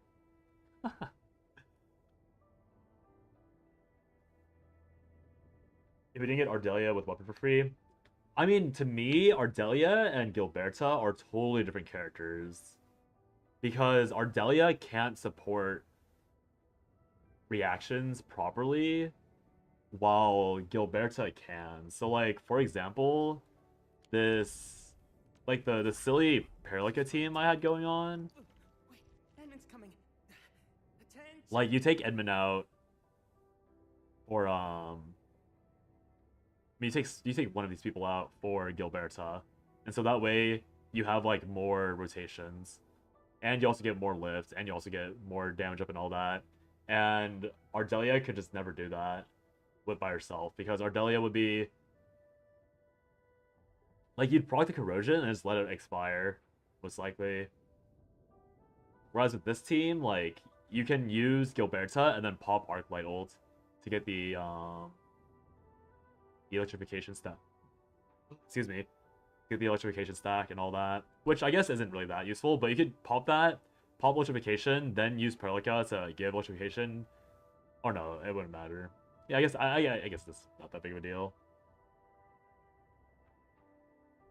Benching Penguin? Crazy. I thought he's probably the Missile Hunters because of her nun-like outfit. That's a good question. I actually don't know why she wears this outfit. I'm sure there's some lore behind it.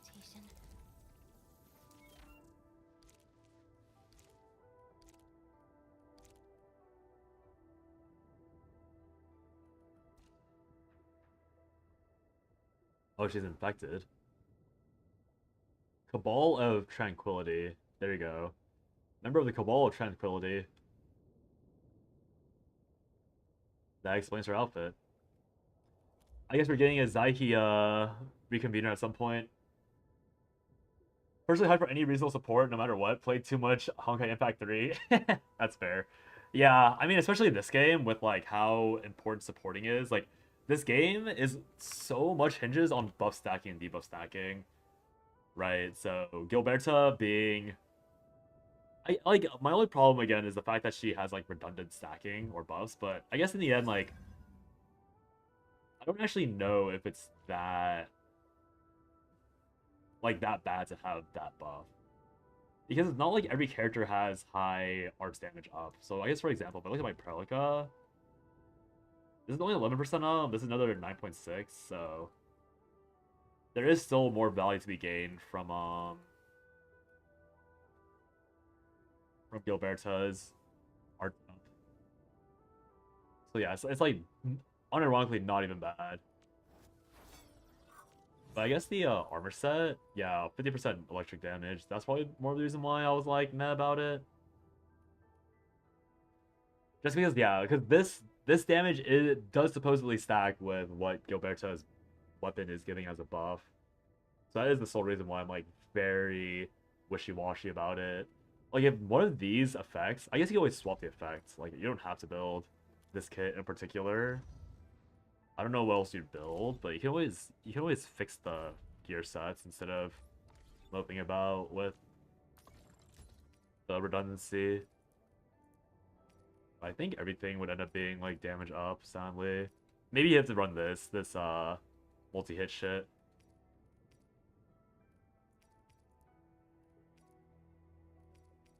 Because I do think that ends up being like the only thing left. Yeah, this crit set's like basically the only quote unquote like more multiplicative thing. Because of the fact that like attack percent is a bit harder to find, so you just run this with like crit up.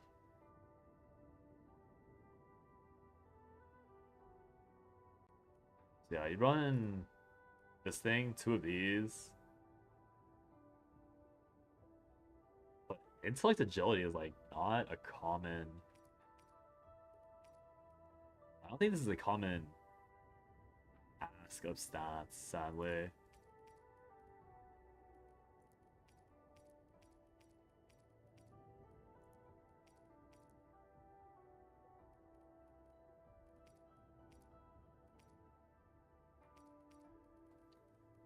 She'd probably be will main focus.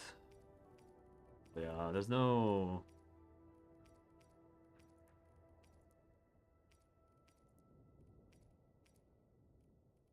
Was it Bone Crusher? Agility, strength.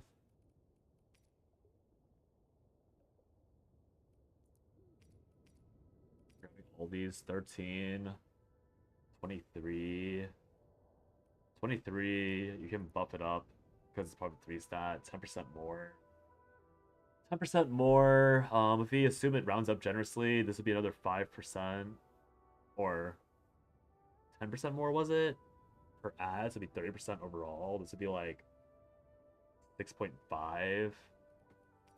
6.5. Maybe 11. 17.5. 2 of these. 30, 35. You get like 35, 40% crit. 40% and then 45 when you max hit it. That wouldn't be too bad, I suppose. But again, it comes down to the character actually using intellect agility or something similar.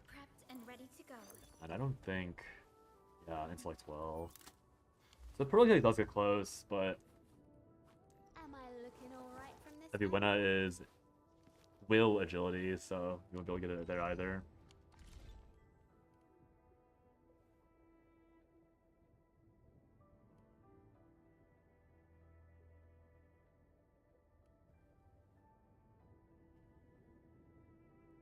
You get that Forge makes the Sheer Knight, but you need to set Sheer Knight to increase the power output so you can get Gold Gear started.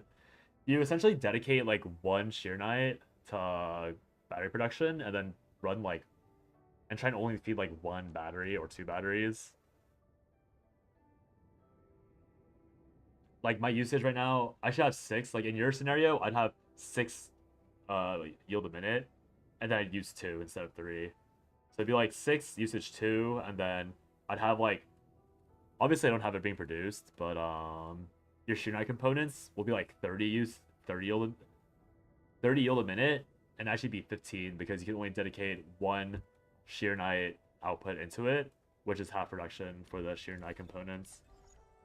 So you just like go to bed, wake up, like you leave it running for like a few days, and then you'd have like a 10,000, 15,000, and then call it after that.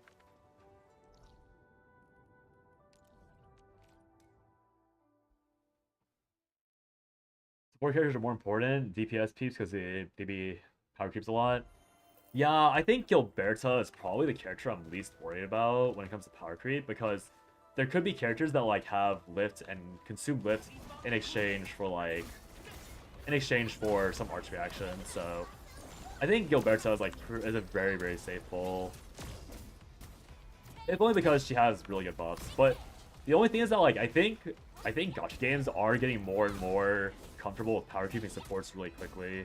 So I think this entire like idea that supports are not power crept that fast is unironically like 5 years old information. Now, if you ask me to name a gacha game that has power crept supports in like a few months, I couldn't tell you because I don't play gacha games like that or that act that way. But I would just be calling that supports probably aren't as evergreen as we traditionally think they are. Shear Knight production it is exclusively from Forge of the Sky. You have 2 outputs. You have to, oh, I see what the problem is. You have to get the second one here. Spoiled. You need this one as well to get 2.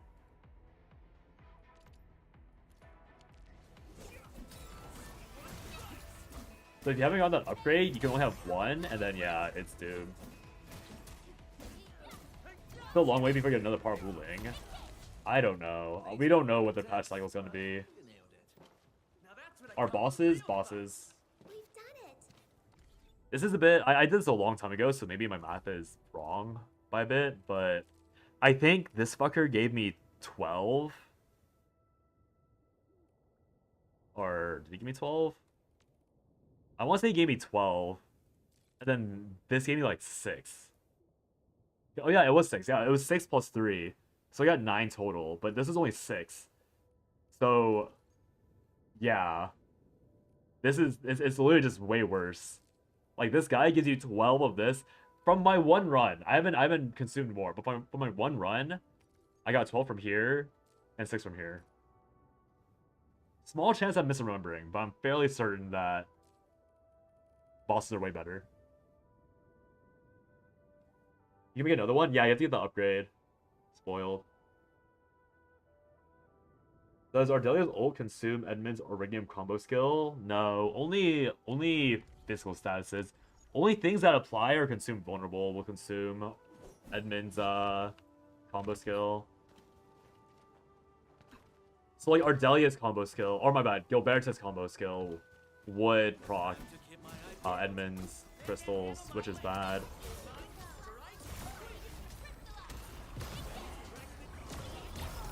You can loop it? No, you can't. You cannot. You just have 2 outputs.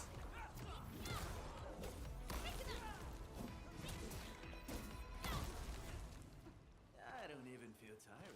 Thought you're doing the wrong rotation? Oh, nah. I've been messing with rotations more and more recently. Because of, like, I don't know how important desyncs are and everything.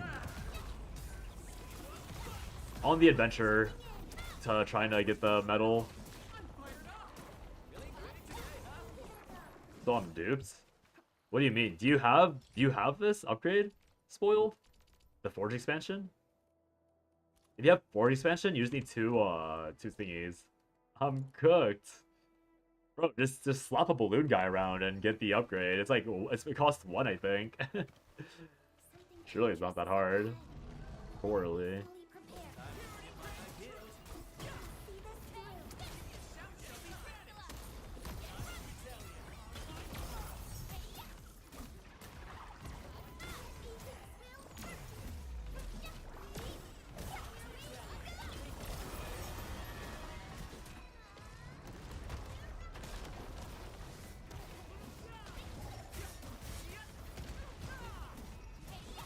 I right clicked.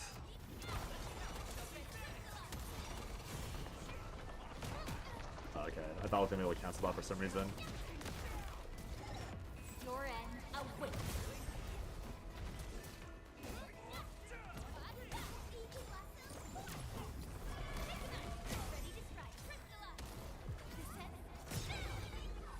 No hardship will stop us. Sleeping.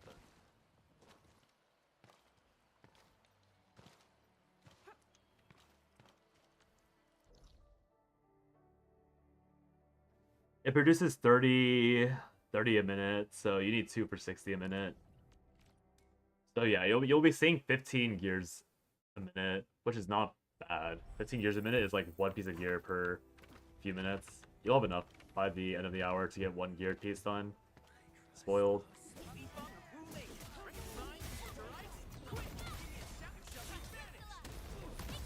Today, huh? A good gag makes it easy. That was incredible. I'm fired up. I'm fired up.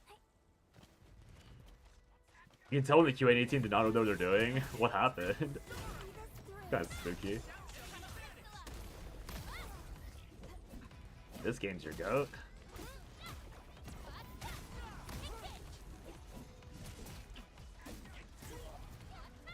Now that's what I call a real fight. I see this mob group desynced because of that turret. And guess I know what I need to do. Okay. We've done it. Uninstall. What happens, Boyle? I'm so confused.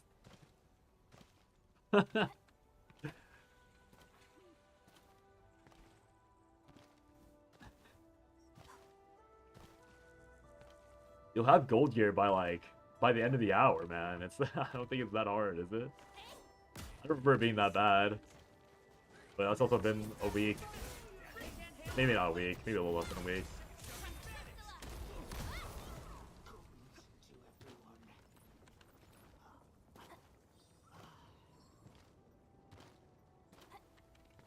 Watch it. That one could rough you up real bad.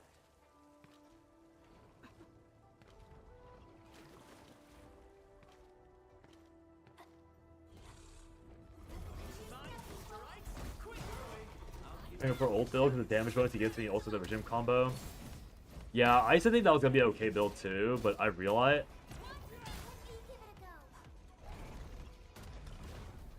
Where's the Lash? Yo, you wanna help?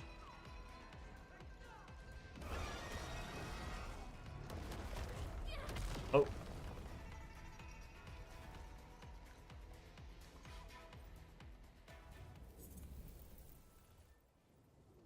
All the QTEs and dialogue quests this time if you've... He's in his element, let him finish. No, I don't think I will. I will be judging him. Get back to work, fisherman boy. Is it weekly reset soon? No. Weekly reset was Sunday.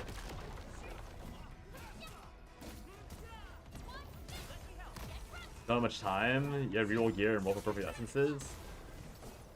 No hardship. Okay, but if you just set it up now, like you literally just set it up now and then come back to the game in 30 minutes and have your first set of gear.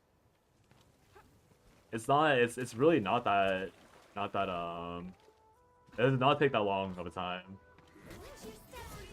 13 missions from Marvel is way better. Oh, it's random, bruh. Are we dealing with CZN shit? Is it random? Did I low roll for having 12 instead of 13? Ending it all. But yeah, weekly reset already happened. And I don't even think there's anything important connected to weekly reset in this game besides the weekly quest. Like, literally nothing is gated by weeklies. So you didn't even miss out on anything by not hitting the weekly on time or whatever it was.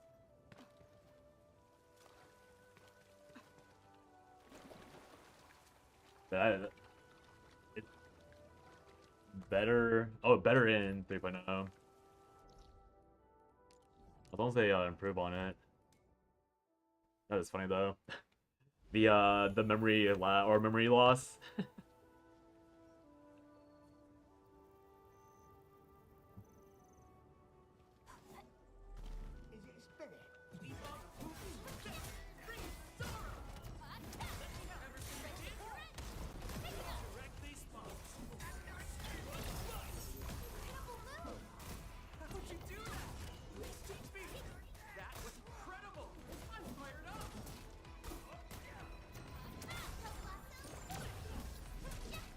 I'm really trying to think how valuable ENDMIN is. Like, I'm trying to think if this SP thing was, like, heavily overblown by people. Probably wasn't.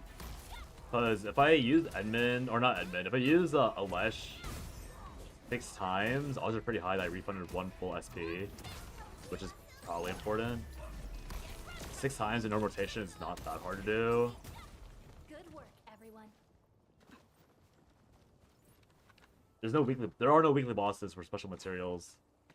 It's completely unlocked. Like, you can run them as much as you want. Like, as long as you have sanity to consume them, you can do them as much as you want. Like, these V-Crisis people are permanently available. Uncapped, stopped only by your sanity. And this thing is, like, a permanent reward that, as far as I can tell, like, does not reset for a very long time. Like, I did this last week. So yeah, there is nothing you're missing out on on weeklies right now. There probably will be, like, timed events, obviously, at some point, but that time is not right now. You have lost nothing.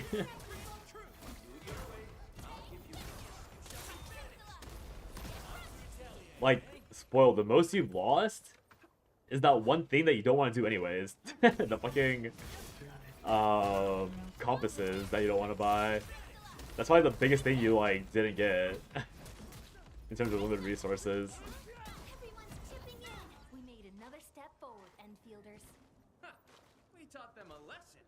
High threat hostile. Approach with caution. We did a 2.0 quest and it was Giga Pepega.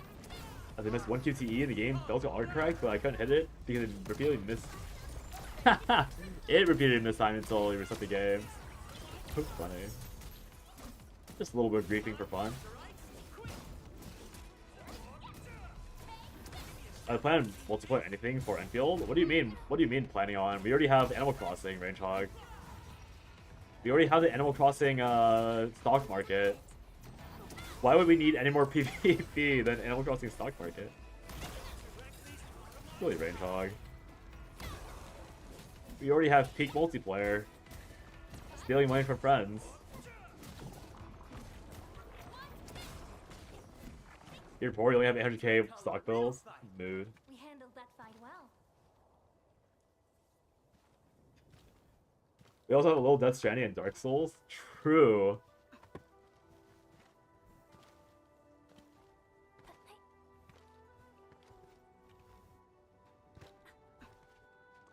What?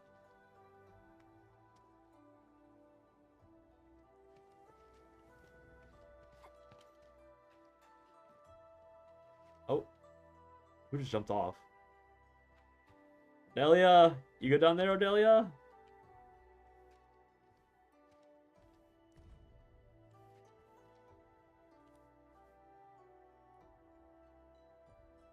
Delia! Delia? You alive down there?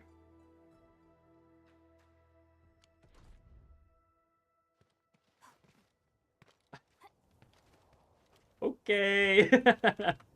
There she goes. She's hotboxing. I think she is.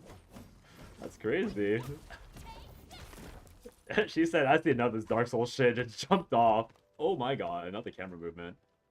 Yes, I see the drip. Can I have my camera back? No? Hello? Yes, I see.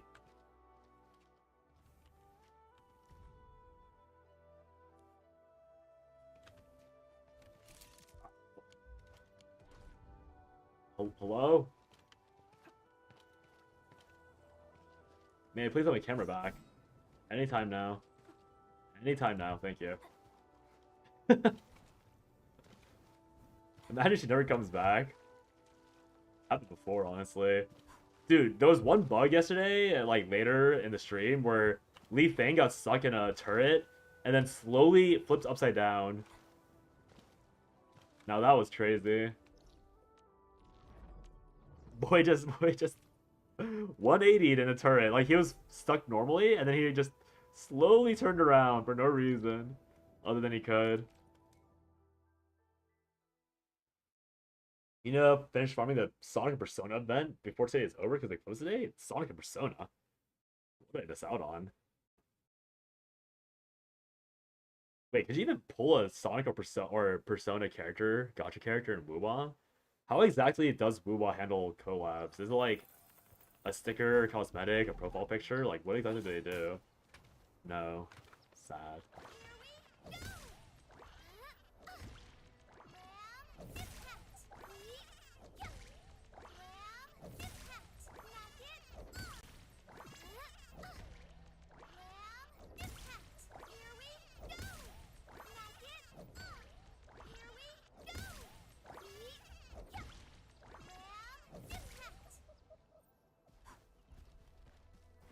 Okay, I think she's warmed up to commit some meat murder.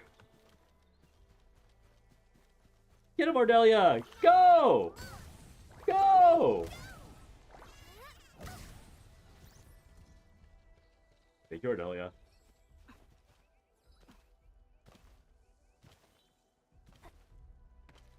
You cosmetics in their songs add to your bike, as well as asteroids and motorcycle mods. Wait, that actually is kind of cool. Wait, that's actually so funny. You get the mod added to your bike. You can have like some Sonic theme song playing as you drive down whatever new zone it's called. That was kind of peak, honestly. Hydran dropped their tier list. Pog is tier 0 battery. Yeah, but have you considered that Hydran's wrong? Dude, Pog doesn't do anything. I've not seen like a single... Like, okay. Okay, I can't say all that. I've not looked up anything about this game, to be fair. But I don't think I've seen anything, like, amazing from Pog. Like a Pog-related team. Like, I've seen Electric pop off. I've seen, Physical pop off. But I've not seen Pog being relevant besides, like, Cope. Also, what is even the rating for tier 0, by the way? Is it the fact that you can, like, medal? Let's see. If it's because you can medal in, what's that smell? Someone's cooking. It's, like, blowing through my window. If their tier list isn't about medaling, and Akakuri isn't high on the tier list, then it's trash tier list. Yeah, it's trash tier list. They have Akakuri at tier 0.5 instead of tier 0. They have her as amplifier instead of support damage. Wait, where do they have Alesh? What? Oh, dude, this team sucks.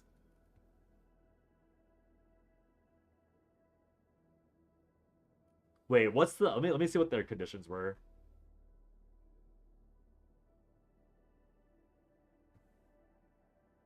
Oh, Umbral Monument.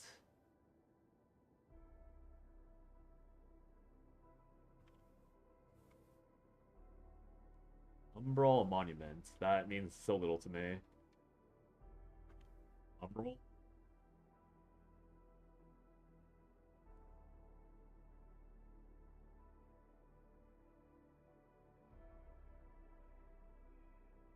Can't accept the truth. First of all, 0.5 and a support damage, so... Dude, this tier list actually blows such hot... I mean...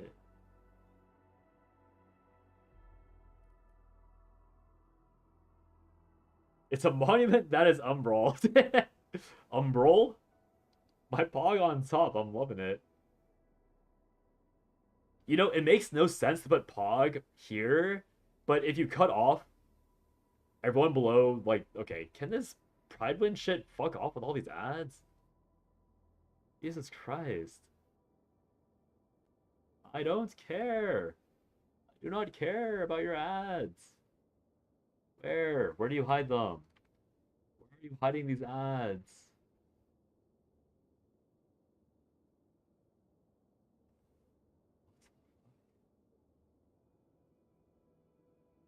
Why can't I find... Oh, here we go.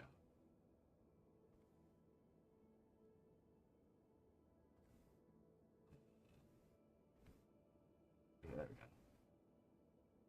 Wow. Look how much nicer this is without ads cluttering everything. It's a shame I... I'm sure there's an add-on that does that for me. But yeah, like, if you look at this, where's the physical team? Huh? Spoiled? This tier list is automatically trash because they have a physical only ad blocker much. This is Safari, so I don't have ad blocker, sadly. Oh my god, it's back already.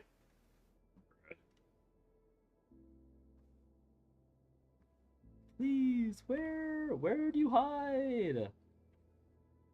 Explode. Explode. Explode. Explode. Is it still there? Jesus.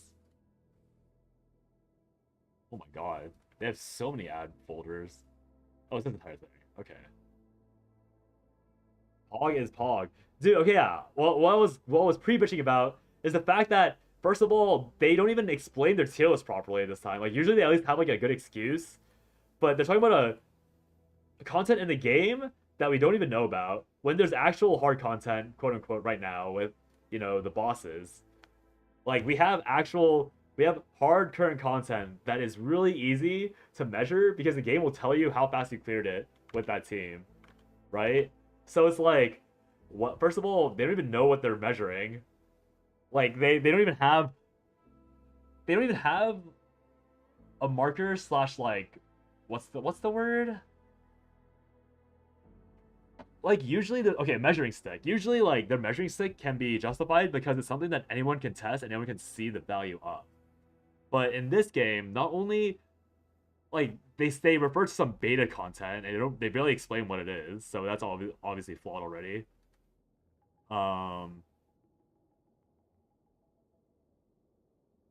They're making all these assumptions. 3-9.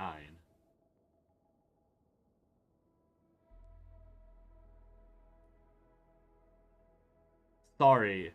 They're assuming the operators are max level, max rank skills, which would include the impossible to max out nodes. They're assuming also gear set, but they're putting artificing at 3-9?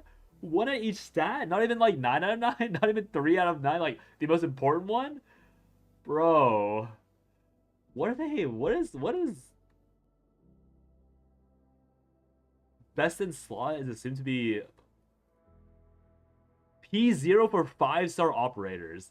So they're putting, like, not even P2 for 5-star operators. They're assuming that you can only get one of each. Oh my god. Maxing out bonuses where possible, so that automatically means that they're assuming you have 663 for essences. For etching, that's more difficult to do than artificing. They assume you have 663.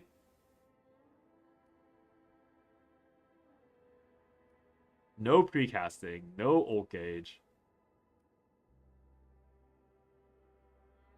So they say no precasting, no ult gauge, and they're putting Last Right Zaihi in 0.5.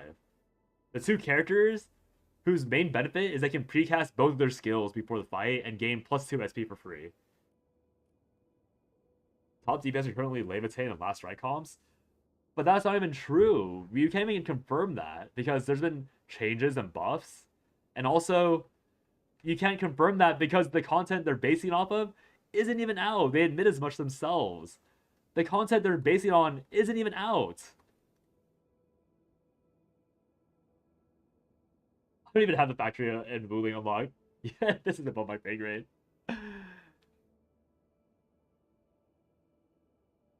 like they like usually there's like some like there's some foothold in reality with Pride Win tier lists. Like usually there's like actual hard mode content that exists, but the only hard mode content we have right now are re-crisis bosses, which they are not using. Their tiers don't make any sense for that because they aren't even considering they aren't considering the supports in Abyss team. Because if you're considering Abyss setup, then Edmund, Chen, Estella, Alesh should all be like tier 0.5 because they can clear the medal in time. So assuming this is a time trial, this they automatically clear that too. So this is just wrong. Pride Win's always been ass. True. You haven't seen a physical comp go beyond 583 from Levitain. As you saw, it was just 400k. Oh god, I need to find this video again. I don't know if I saw it or checked it on my my content creator account. Hopefully it's on here because it'll be easier to find if it's on my content creator account versus the other one. Oh. Spoiled. Literally, look at this video. 600, almost 600,000 damage with crushed alone. Not accounting for the shatter damage, for the skill proc.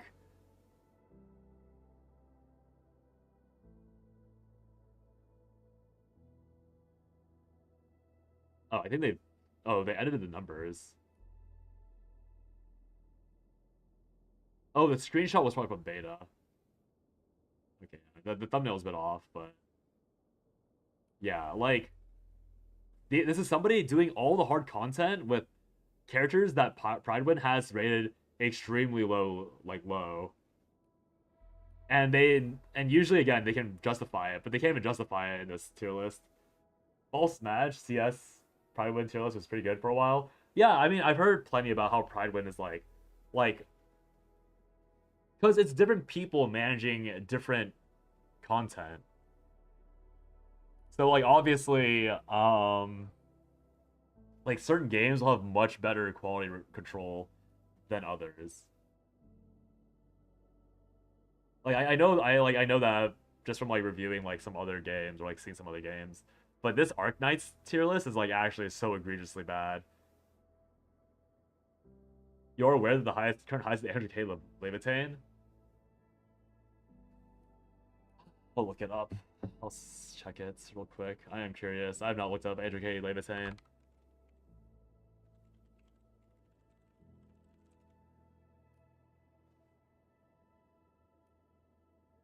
Where is it? Braxophone? Braxophone's capping out at 100k. Sippy? Yeah, I got you. Thank you, Juke.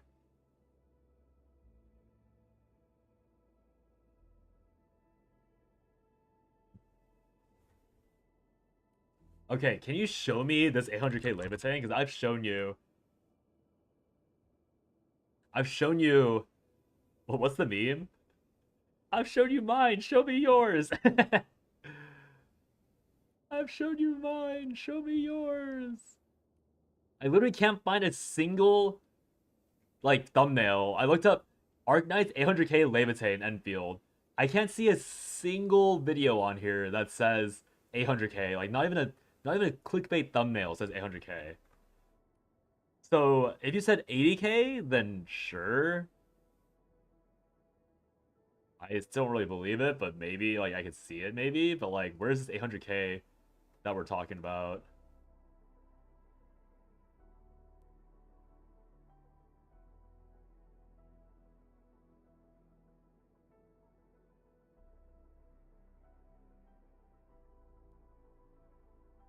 Oh my god, I got an Arknights ENDFIELD ad when I was watching an Arknights ENDFIELD video. Yeah, whatever. I'm making that your job. Spoiled. If you can find this fabled 800k initial burst Levitain that isn't a part of beta, then I'll give it to you. But until then, this tier list is impressively incorrect based on what I know.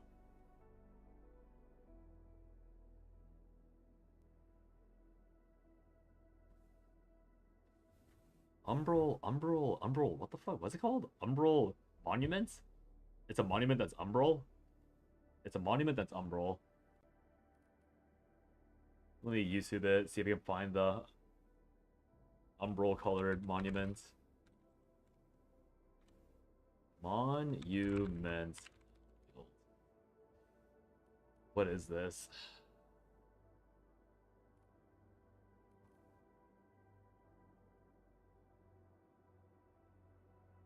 That is not what I wanted to click to. Here we go. God. Oh dear. God. Why is everything so off?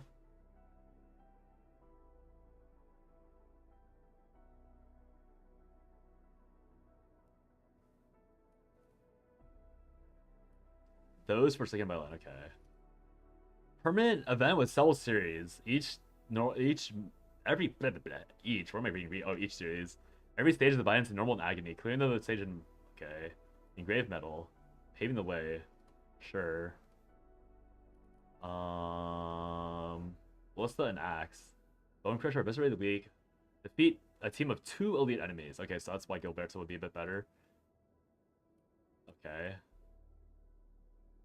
Enemies cannot move, but they're harder to interrupt and continuously gain attack.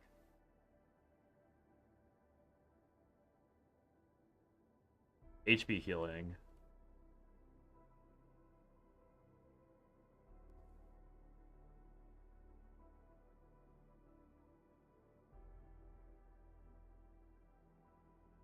These literally... What's the Levitate burst question? Oh, I was asking... Spoiled said that there's 800,000 Levitate with initial burst, like not even maximized burst. So I was wondering... I was asking him to pull up a video or like any proof that Levitate was hitting 800k on initial burst to justify Pride Wind's tier 0 Levitate. Because like to be fair, like I can believe Levitate's tier 0 because everyone's probably wailing her ass and all that. But yeah. Also, I'm not even convinced that this Umbral Monument is harder than Recrisis mobs. It literally seems like it's just Recrisis Part 2. What does initial beat burst even mean in this context? I'm assuming like building up to ult, like spamming your skill. Oh, hey, you can see my YouTube stats. Building up skills to ult.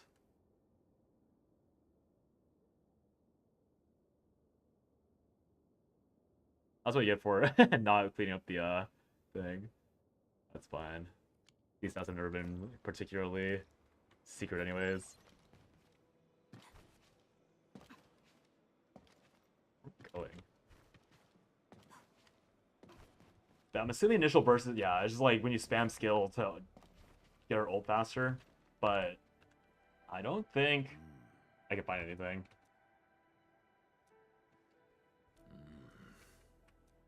A lot of grunting.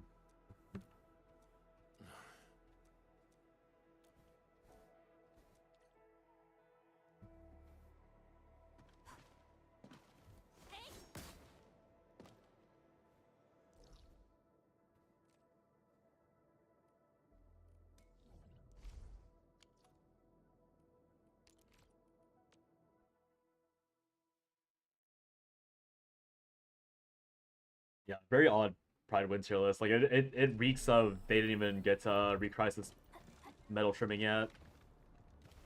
Which, to be fair, like if the Pride Win guy for Arknights ENDFIELD has a life, I totally understand why.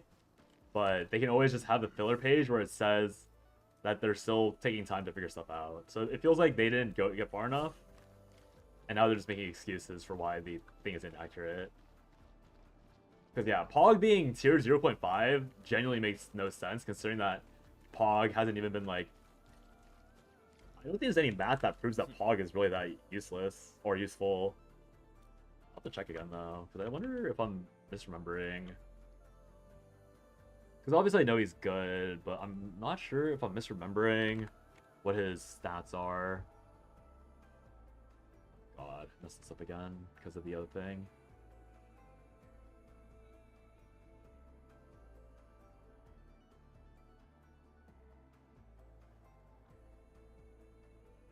Let's see, this is No susceptibility. He has breach. Breach counts as... What did breach count as in here? Breach is considered an increased damage taken modifier, so this is high quality for that alone. I forgot what the stacking value was though.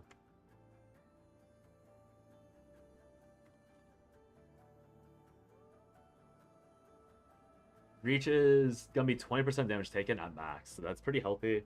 But that's it, right? Like, Pog is giving nothing else. Pog isn't giving Fizz damage up, it's not giving... He's not giving, There's no attack up, there's no multiplier group up.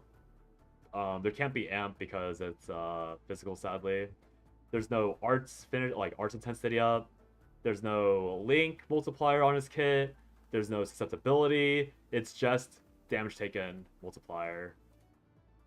So all the value for Pog is being based on the fact that he gives you a lot of SP, but his SP is only good after 2 rotations of Vuln increasers, which you would need to use Chen for. And in their own tier list, they have Chen rated down at 1. So it's like... Whale Leviathan damage up is pretty high, but I don't know about 800k burst outside of ult. I can clear Rodon in under 80 seconds with no consumables, for example, but that's potential 5 Leviathan, yeah. Or Leviathan, which would be outside of scope for this because they explicitly say that this is a P0 Leviathan. It's on Reddit. Initial burst is first ever burst animation. Oh, so when she heals. Okay. I remember getting a lot of backlash in GFL 2 for putting Swilmy below tier 1 for general high-level content when she was clearly the most broken character in the game. And as a reveal, reevaluate their ratings, putting out tier 0 the week after, and then reevaluate the way they do rankings. Ever since then, you never touched Paired Win. I mean, again, to be fair, like, they aren't perfect people, and it is very, what's the word? It's very... Like, it's all personal bias. But the only reason why, like, I take issue with this ENDFIELD one in particular, I mean, like you said, it's probably the exact same reason as what you're saying for GFL 2, where it's, like, pretty obvious. Or, like, the correct answers are very obvious, and also that he had just said, we can,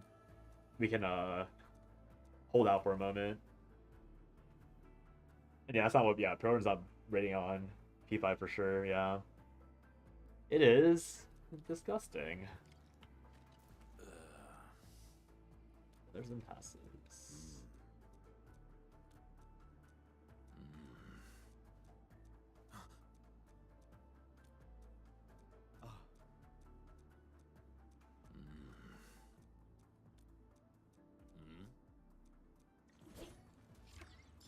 More important lore hidden behind a blue side quest. Thank you. Thank you, Griff.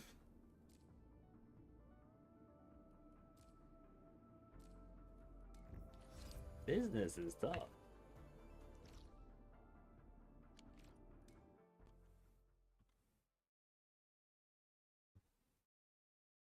What are the categories and tags? Honestly, like, I'm not even convinced that Ardelia is that powerful of an amplifier. I think she's, like, pretty generically efficient because she gives corrosion, which I think is resistance down, so it's, like, pretty good, and then she gives his susceptibility. But, like, I know that at least from HSR, they don't judge based on universality. They're supposed to judge based on team comp fit, which is why they had what was her name? They had, like, Saridra rated really high because she had one specific team where she was good. Yeah, on Pog, be battering my teams consistently. I mean, same thing with Alesh, and Alesh is dirt low in that. But I guess, to be fair... But I mean, yeah, Alesh also has his RNG fish up, which is not the same level as Pog, but if you get lucky, it has way better uptime than Breach does.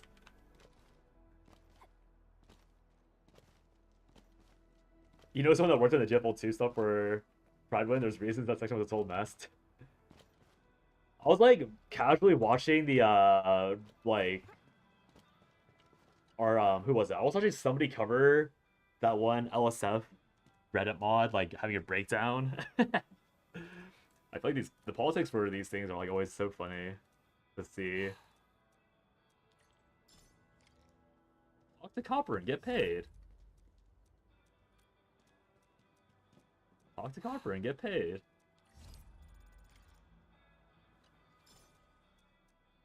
Oh, that was it? Only 3 rounds? Okay, pretty sum of cash. That was also definitely out of order. My god.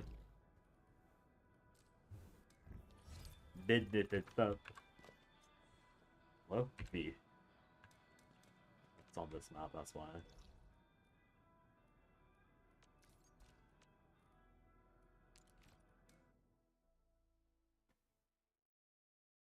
Words of a true copium master. You ain't the mid now? Okay, sounds good. Spoiled. I should try this team again, but we'll see.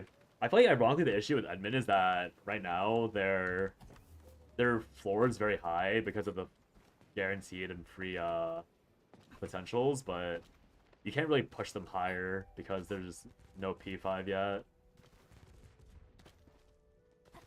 And if FGO told me anything... Hello? Hello? Damn, that's crazy. They took so long to spawn in. My wife just told me yesterday to read horoscopes.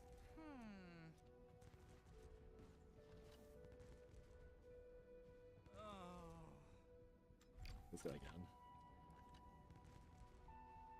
I've got my own 2 cents. Ericsson is a rickety shack, but Clavis isn't any Random great. voicing. Why are you cutting in like that? Think about it. Admit. That's just my.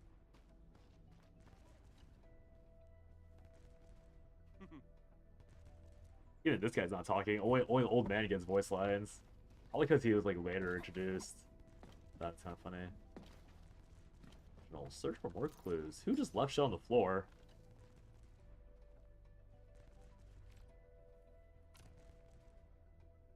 What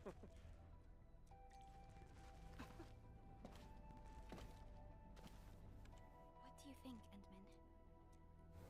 Alright. We'll update the files today and discuss this tomorrow. The way she does not miss a beat with the answer. Oh, for like, she's sick of our shit for sure.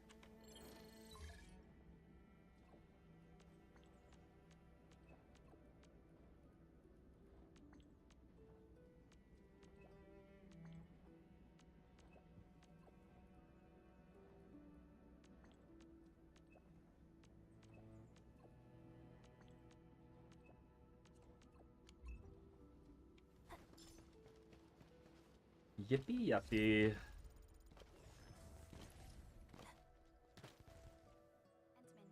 These are the Department's employee ENDMIN. Don't you think this Clavis TGCC Trading actually updated their corporate logo? Alexander said he recently... I also saw something suspicious. Was he also a... The wounds look more like lacerations. I saw him nearby a couple of times. I got a question too. Did any of you see Alexander's employment ID? From what Alexander told us, I just thought... Chen raised a pretty good point. I actually asked Alex that's where the problem lies. And he's not pretending to be someone from Ericsson. I knew I was smart.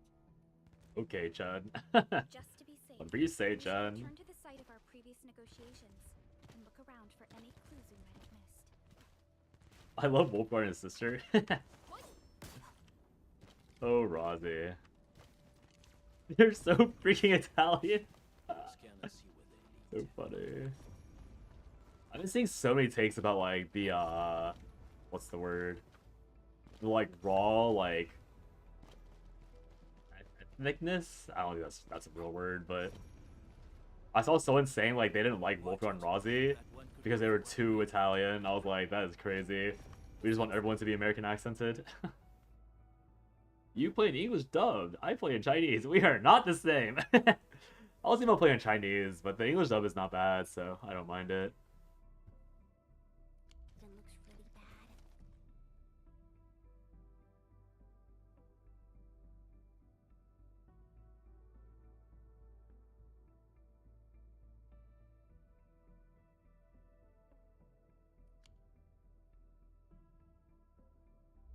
nearby for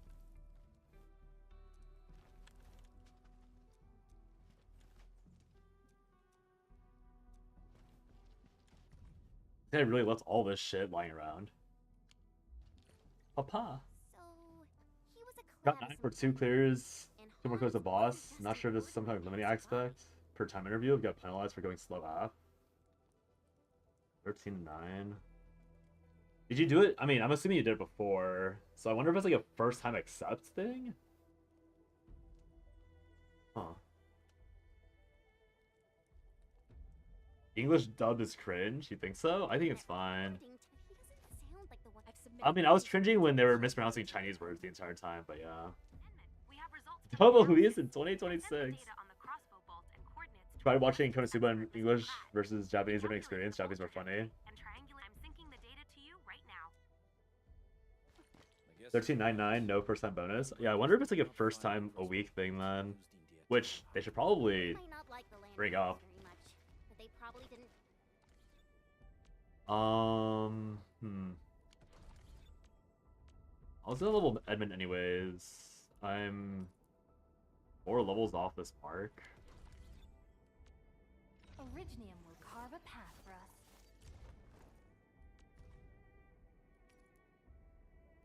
Oh, I overfarmed this the other day.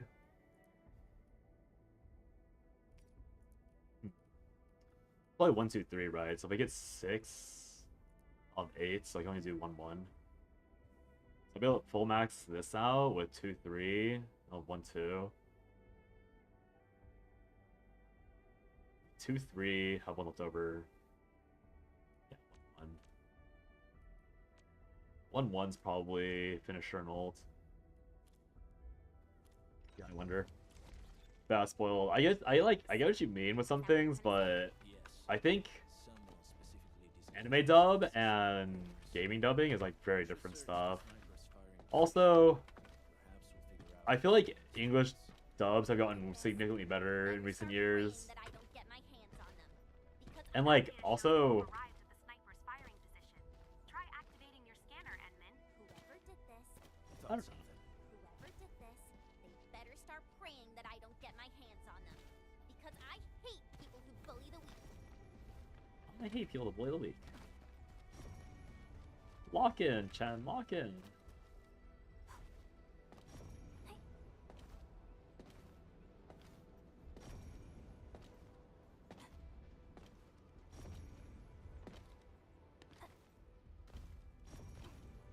Also, like, I can't really relate to the Chinese one because I know that, like, there are certain Chinese dubs that, like, where like, some characters sound really cringe.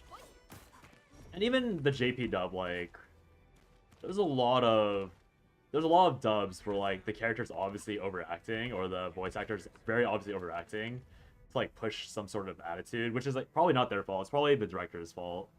But, like, even that transcends language, and I feel like people always give the Japanese dubbers or Japanese voice actresses and actors way more leeway when it's very obvious that the director pushed them to, like, act very cringe, if that makes sense. It seems the truth has finally been revealed. Heck. Let me see. I knew this was no mere coincidence. Talos 2 is a big place, you know. Yet somehow all Echo? four parties involved. Yeah, we got So funny. According to She's the so loud, she's echoing off the walls. Mendes sent Hans. We should study potential conflicts of interest. We know for certain that Hans is from Mendes Manufacturing, and they planned the attack on Hartman. I believe the time has come to settle our accounts. I never noticed how short Perlica was. Is it just the elevation difference? Perlica is like literally like half the height of Wolfguard there. Maybe I got something in Oh dear. The only English voice you don't like is Chen because she sounds a little too white. You know, she sounded fine. She was like, okay, I could live with the whiteness, and then I got to Wu Ling, and now every time she talks in Wu Ling, I get Omega triggered. Holy shit. They need to, I don't know if it's a director or if it's her. I'm gonna just go ahead and say it's the director just to give the voice actress a little more leeway. but she needs to figure out how to say Tianshu and like stick to a lane. And also like figure out how to say her own name properly. Cause she says Chen Chen Yu, but it's not Chen Chen Yu. They're different words, girl. We can do a little better. It's so annoying. It's so annoying. Like, it's fine if you have a white voice actress voicing an Asian character, but at least make her speak the language or have an accent. Or not have an accent, but like at least make her say her name properly when she has to say her name, or say the terms properly when they say the terms. I don't want to hear a white woman from an Asian character when they're saying Asian words, like especially not when they're surrounded by actual Asians saying Asian words. It's so disconcerting. Greetings, everyone. Like, it literally takes me out of the story every time either Chen or Li Feng said Tianshu, because they kept swapping to Tianshu, and then randomly they'd say Tenshin.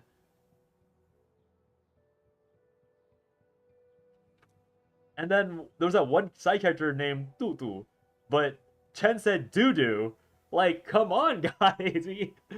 Surely you know that the character's not named Dudu. And even if you thought they were named Dudu, why would you say Dudu? just ask for direction on the name. It's not Dudu. It's Dudu. Like, come on. Oh, it was so triggering. I could not enjoy like most of the story because of that, or all those points, those stories. I'm out of options, Administrator. You might as well kill me here. I know I've stepped on many toes with the way I do things. Not them introducing the I'm already being punished. family thing. I'm facing my retribution. I just want Papa to wake up again. Harmon's like, uh-oh. Crazy. People like me. Corporations are all about efficiency, civility, and equity. I refuse to give up. You searched my car? Uh-oh. Wow. Oh, wait, I skipped everything? Just joking. So Wait, I didn't think it was gonna skip everything. I'll be heading back. Call me if you're still interested. I'm always available. Oh my god, I skipped so much.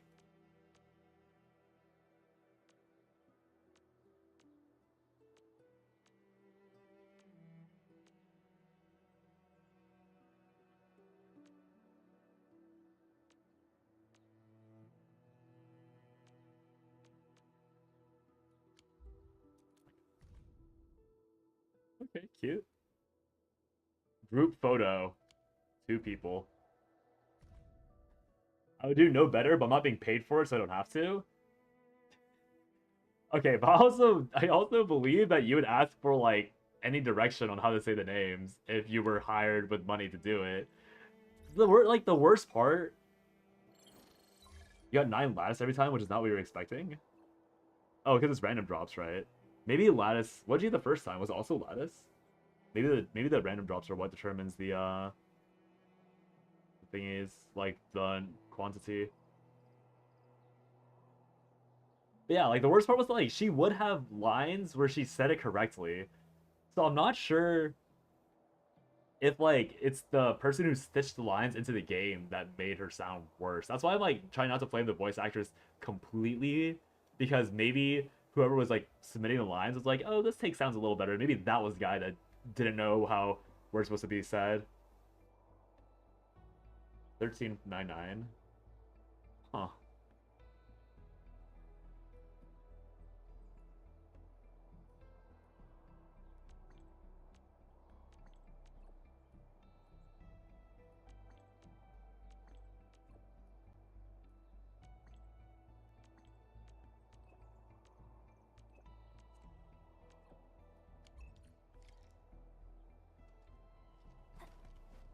Wait, this is kind of cute.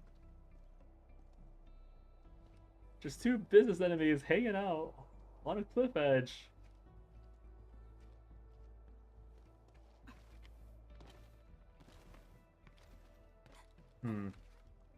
Yeah, I'll try to remember to check the drop rates myself when I go farm it eventually, but I need to level my weapons still. I have too many resources I still need to slap around. Yeah. How do you know Chased? Just two bros. The moment I turn around, who knows what they'll be doing?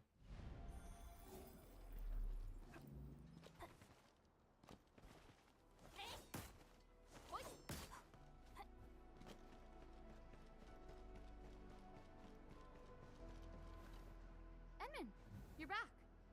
Made up your mind about our deal with Erickson Trading House? So, who did you decide on? Okay, so let's just in any case. I'm glad that you did this for us. Reset. Fuck all these people. My budget is infinite. Get bent.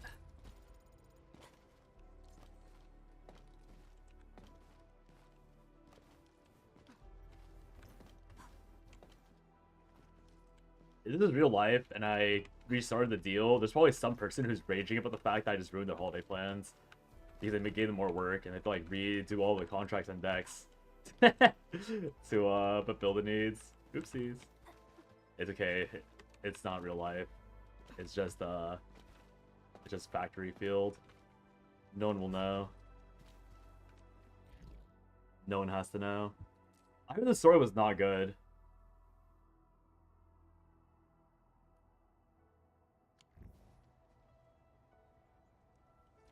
Bit scared of playing it, honestly. If it's truly not that great. Originium will carve a path for us. 2 levels. Holy shit.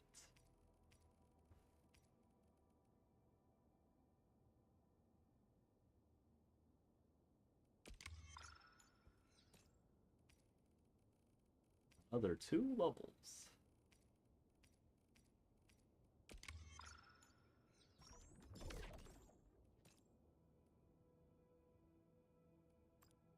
I don't know if I'm supposed to be feeding purples, but I'm just gonna close my eyes and pretend it was not a bad decision.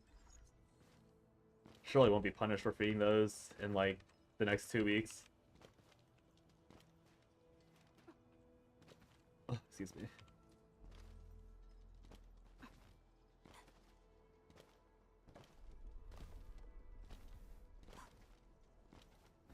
There's probably gonna be some like achievement that I missed out on for for not leveling those. Oh well. Be a problem for other stuff. Yeah, stamp things, we'll see what happens tomorrow. Yeah, it is odd. Like, I don't know why they would do that. Because if that's the case, then it would mean that the whatchamacallits are equal. That would mean that these would be equal because it's 6 to 9, right? So it would be the same. That is odd.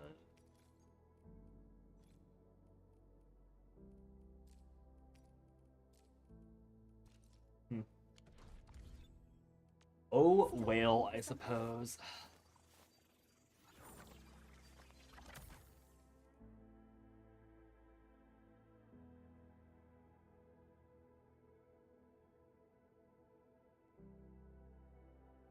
Firstly, the gameplay with 800k Levitain was in an Enfield group, and you're visually gonna find it. Been scrolling for some time. It's all good if you can't find it spoiled. You saw a guy post a pack with 24,000 power? He said he had 30k before? What is... Why?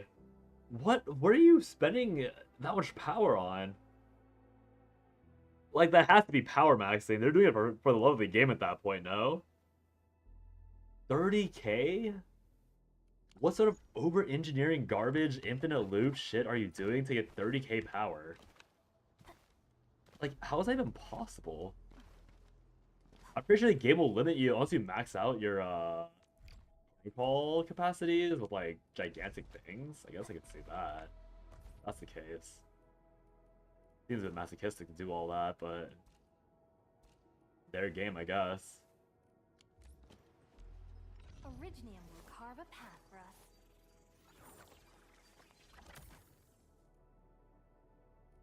What was he gonna do? I was gonna level Akakuri. Strong team is one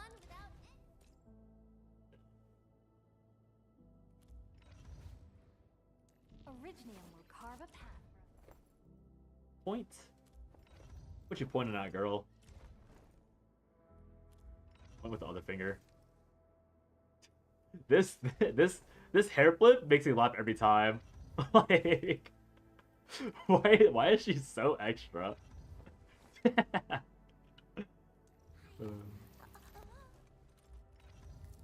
I heard this was a funny animation. Whoops, did it wrong. Originium will carve a path. The training must continue.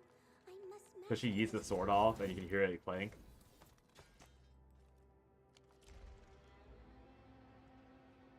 His post has 100 comments with people bashing him. Someone says he's trying to start Chernobyl. Yeah, that seems to be the only acceptable conclusion from having 30,000 power for no discernible reason other than you can.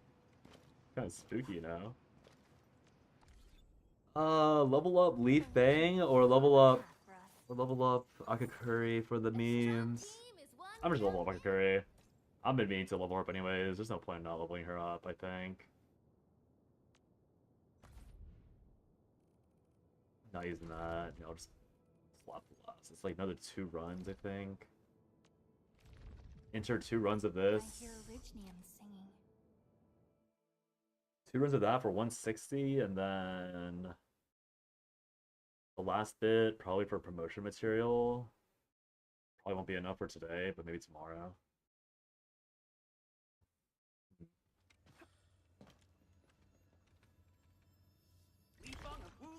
Ready to fight. Move your way. I'll keep you. Evil shall face karmic justice. 10k power? You don't even need that much power, though. I don't know why. I don't know what's giving you the impression you need infinite power. Like, I genuinely do not know where that's coming from, because I have not needed anywhere near 10k power, like, at all. And I have, like, I have all my ziplines set up, I've had my stuff set up, like, there's been nothing in the game that's made me go, like, damn, I need 10k power for real, you know? Better more than less? No! Better less than more! Because each time you go above a certain threshold of power, that means you have to... That means you have to spend more money on... Like, you lose more money on batteries. Like, the more efficient you are with your power consumption, the more batteries you can save, which means you can hit the breakpoint easier on, like, the income. Why would you want to burn the environment more? It's crazy. Yeah, this gum.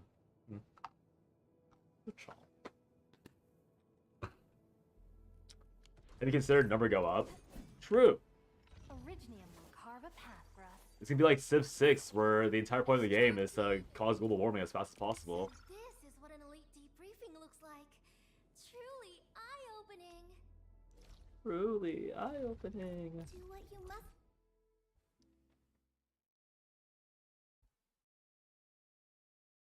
Really? She sounds like a VTuber, this Akakuri voice actress. I think that's what made me like pause for a second. Like, she sounds so much like a VTuber. It's kind of scary, honestly. Ready to fight. We'll see this through. Oh, I just spawned over there.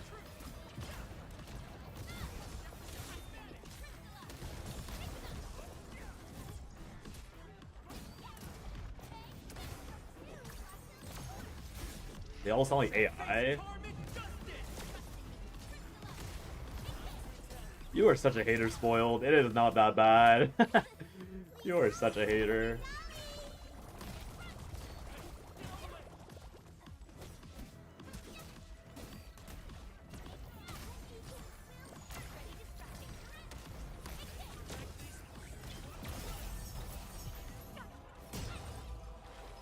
$120k. That's pretty healthy.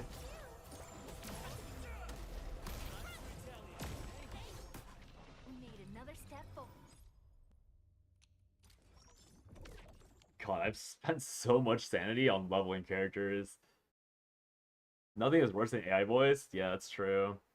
I feel like a lot of anime videos these days have been like AI-ified, like anime summary. Because they always use the exact same guy for all their voices. But these people do not sound like AI to me. I'm gonna be honest. they're not like, Still waiting for you know, you can tell they put in personality into the voices. Let me do something. Like, my issue would be that they're overacting, not that they're flat. And I feel like with AI, it'd be that they're too flat. This feels like stacking up credits. Just not the kind you get from class. Oh, I messed up. Uh-oh. Now, how do I get the last few of these? I should not have leveled the other thing. Uh-oh, stinky. Where get last 4?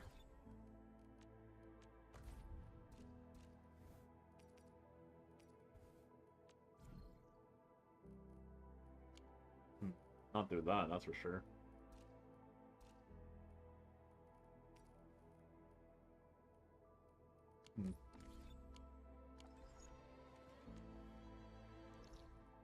That's right. I was gonna try and do some crate maxing, but I don't know where crates exist in this game.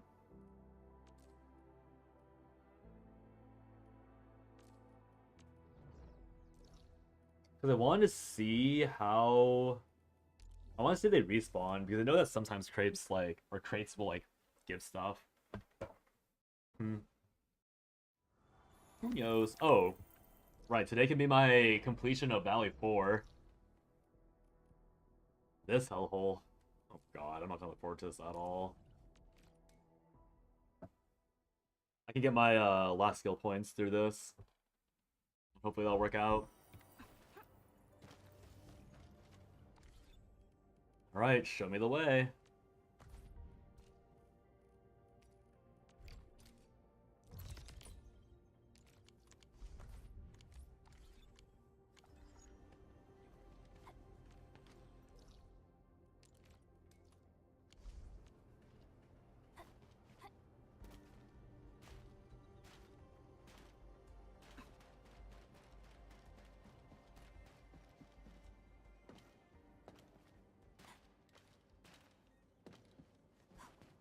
I still can't believe we killed Aunt Jenner off, or Grandma Jenny off. Grandma Jenner, come back! The tree will grow again! Magical stuff. Please! Can I take another look? Can't believe I got hit with the 2 grandpas or grandparents getting slapped into the dirt on the same day. What is, oh, level 4 is the thing, I see. Ah, so sad.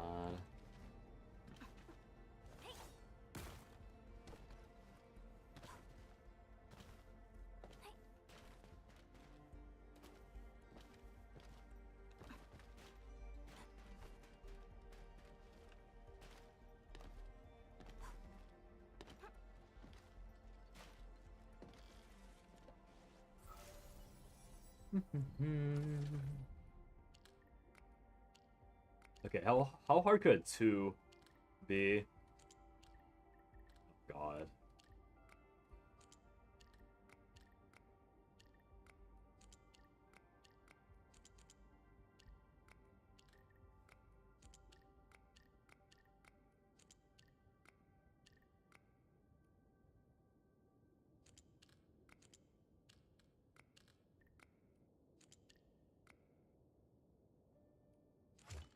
Oh, okay. That was on purpose for sure. I'll take it.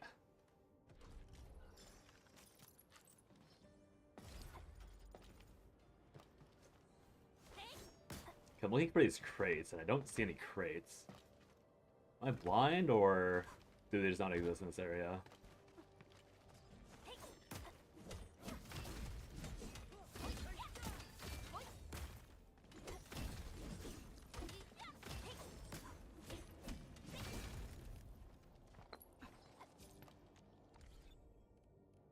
Let's see.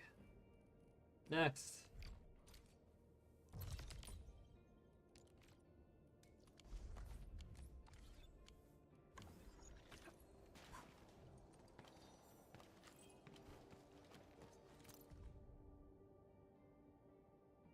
Two freshly roasted fillets and 2 bottles of drinks.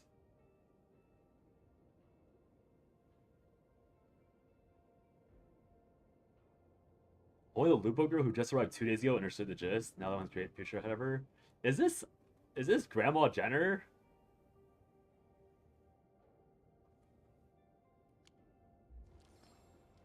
Is that Jenner Syrie?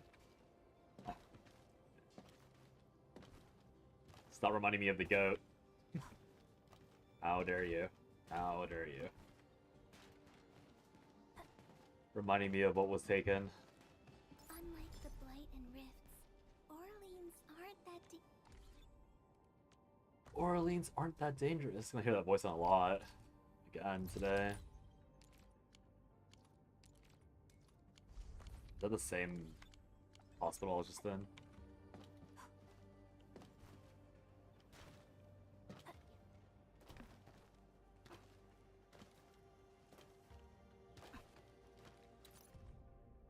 $500 C credits for delivering a few notebooks. Are these notebooks being delivered by the ENDMIN with the mighty Dijang? Probably, honestly. We probably did deliver those. Was us. Sorry, guy.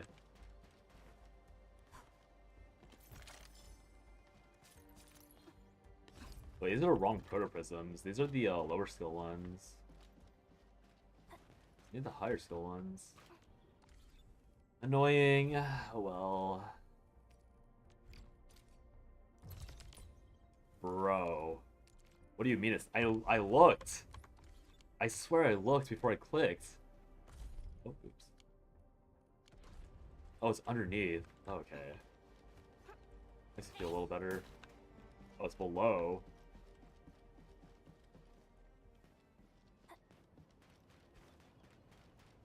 How do I go below again?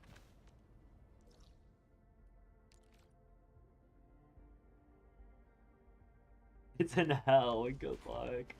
What the fuck? We're never finding hell.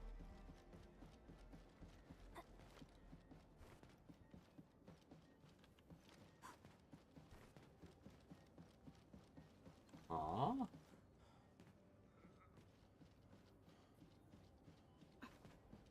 Maybe around the back end.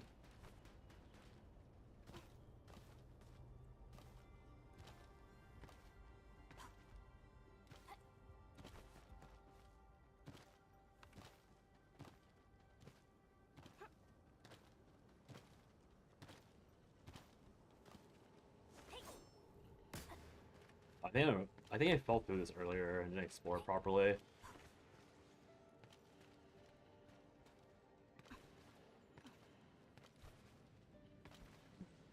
Oh, hey. Oh, hey. That's pretty good.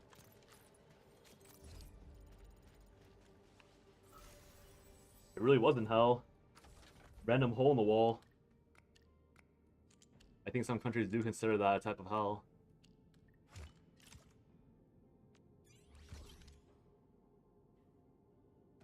Or hole in the floor, rather, not hole in the wall.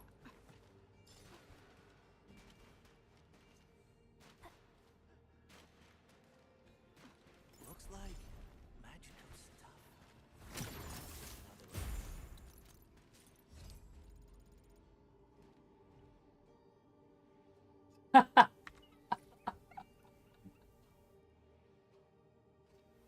Look, usually I'm good about manually doing my ads, but I try not to do them.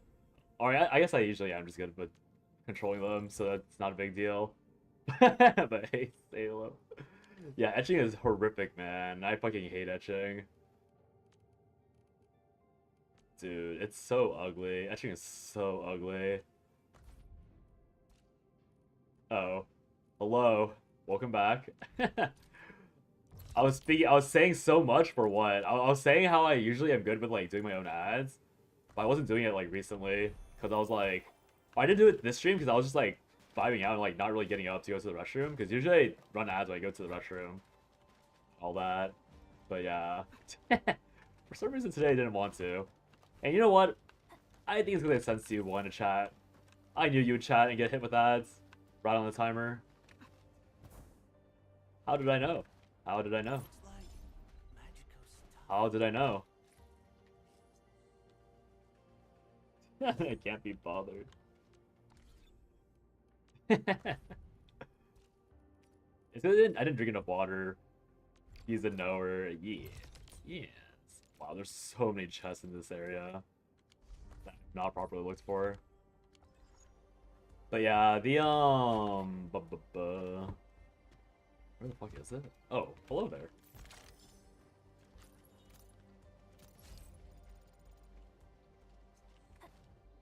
Etching is hell on earth, honestly.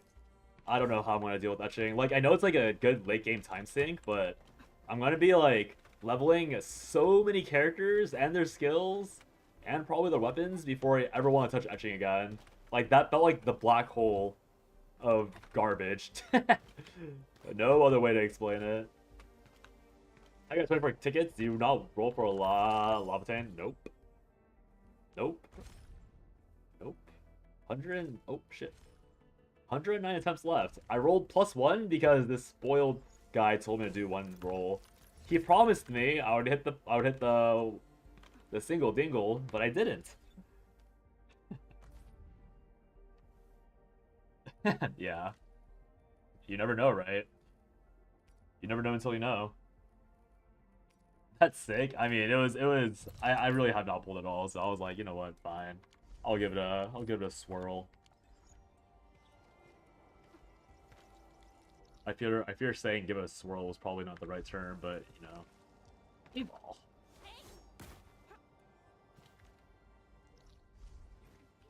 You want to see what urgent pull was? So you did however many that is. Oh yeah, the free 10 pull.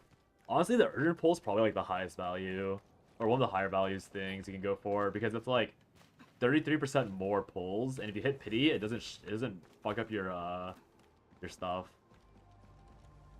Like if you hit the character on that bonus 10 pull, it does not count towards pity. Like it won't eat your 50/50 pity. Oh no, I said swirl. Unless you're correcting me with the swirl, yeah. I figured it was whirl, but I don't know why I said swirl. We're having fun here. Oh yeah, on 60 pulls? Yeah. I mean, the only problem with that, for me, is that I do not care about Yvonne. Because she's the pistol user. I hate pistols! That's why I hate Tong Tong. Yeah. Classic, say something, then think about it afterwards, and you go, maybe that is what he meant. She's a little boring to play. Oh god, you're right. I have to play the side story so I can see how she plays. I totally forgot.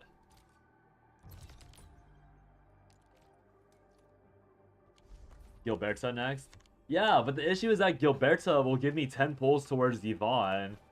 And then if I hit Yvonne, I'll just feel terrible. You know? Oh, you're right. I just won't hit. It's that easy. I just won't hit. Let me handle this. Also, is that 10 pull counted towards pity? I actually don't know if that's counted towards pity now that I think about it. Troll is fun. Just hit ult. Just ult farm. I hate these games that require me to ult farm. I'm gonna start ult farming this fucking Zhuang Bang Yi girl and just gonna tilt me when she strips her clothes off.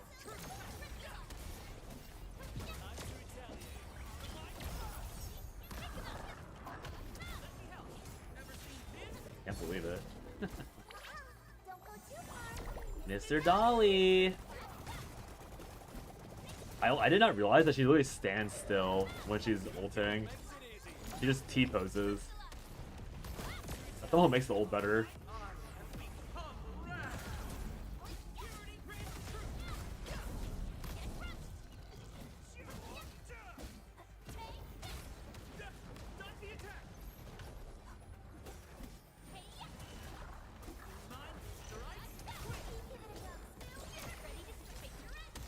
Kaboom!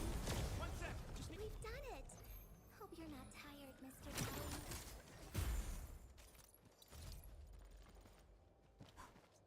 That makes sense. She's only T-posing because I'm not moving myself. She's like, if you don't move, I will move. You don't pay me enough to move. Can't believe this, Ardelia. How dare you? What do I pay you for? Nothing? Okay, my bad. He is what it is, as they say. Okay, Li Fang, I get it. your large hands can just grab everything, and I have to pick everything up one by one. I understand.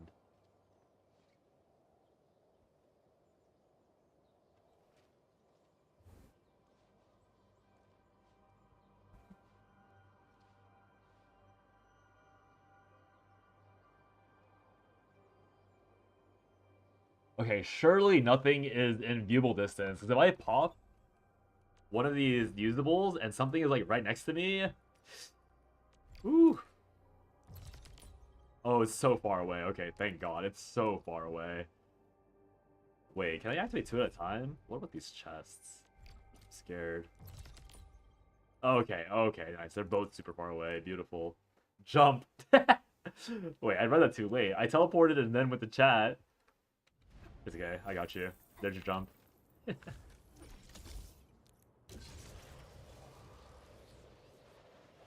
need to fix my zip lines here so bad. They're not connecting properly to the depot over yonder.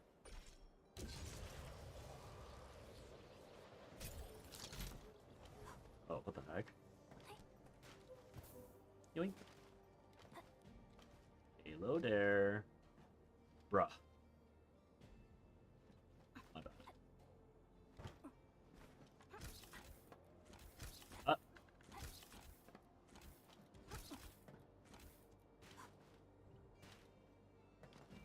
Wait, what? Wait, what?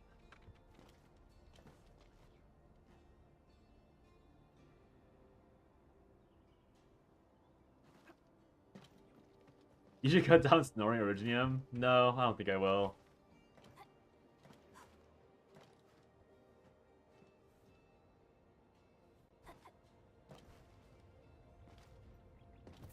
I don't remember where these things are. Oh, there they are.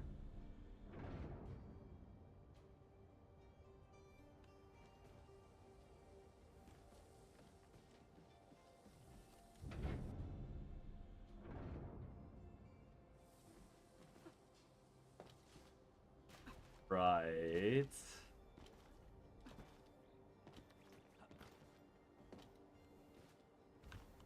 Right. What do I do now? What the fuck? Oh no, not this shit again. Okay, there's an invisible wall. I give up.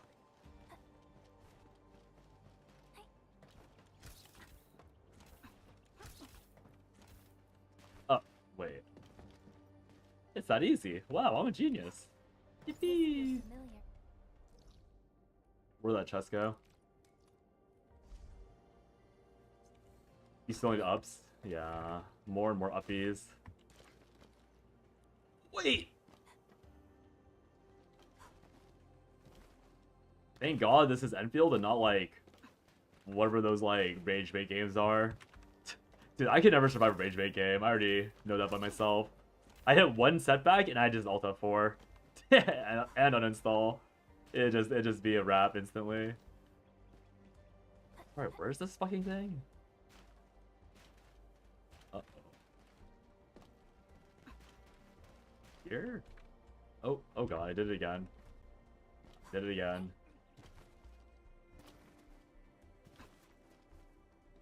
Except now I've forgotten where I'm supposed to go. Pre-roll ads are on. Run ad breaks, disable them. Dude, I hate Twitch. The micromanage adds so much. For what? A dime a month? This fucking company.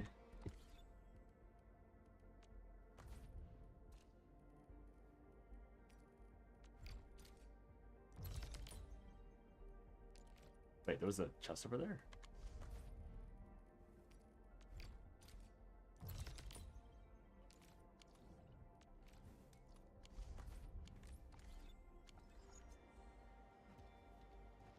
Oh. It was right there, huh? The whole time. My mentor said the floating auralians in the wilds aren't really dangerous. Just don't go after them recklessly. Just don't after the recklessly. Useful advice I'll never listen to.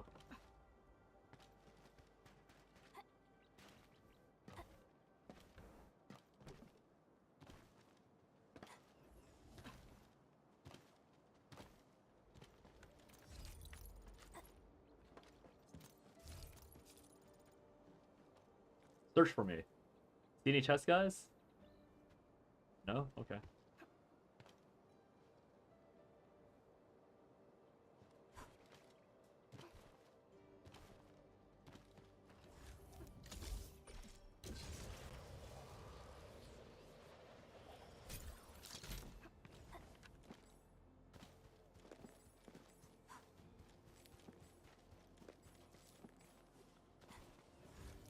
The bullet.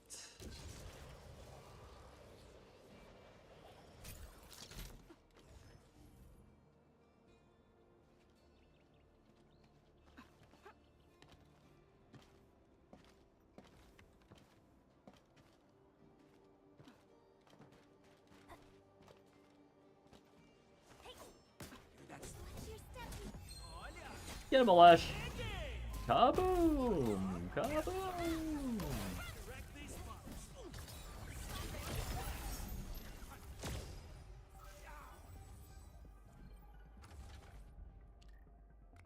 What's this?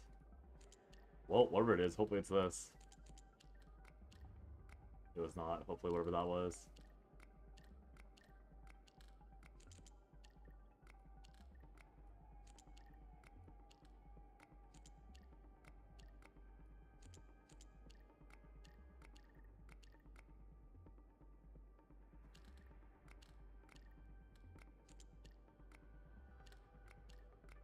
Oh god, not this shit again. Someone free me.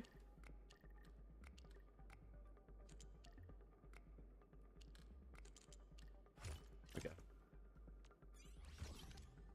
Make random shape until fit. It's criminal the fishing character isn't 6 stars? I haven't heard anyone say anything about Ember who asked for her. Hey, her auto attack animation is pretty nice. I'll take her. Her animations are pretty heavy.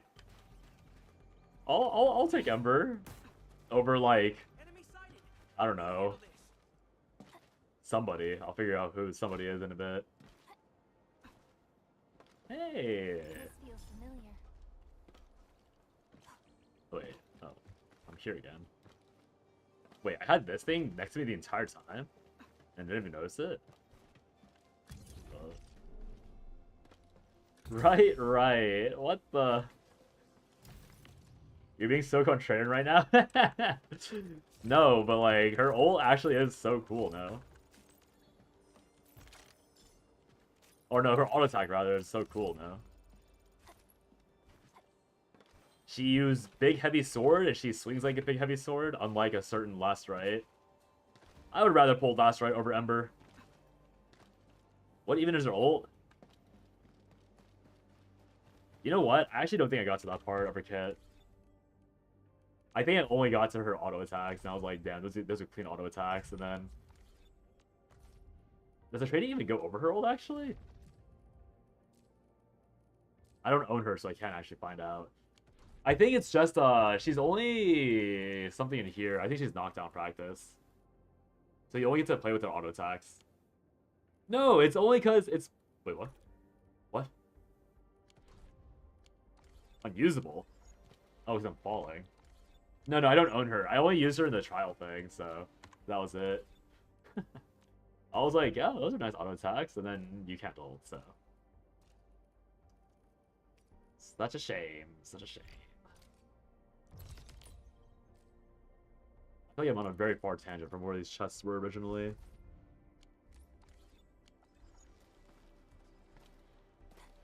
Die.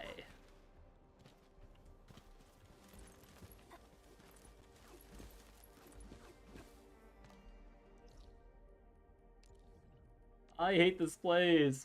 Why is this only TP spot? It's not even a good centralized area because it's so congested. Please. Fuck this game. Fuck this place.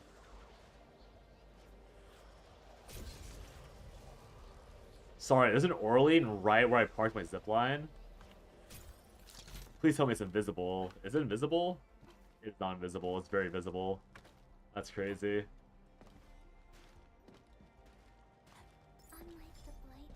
Not only is it visible, it also does not move. Great. Amazing, incredible. Where am I going?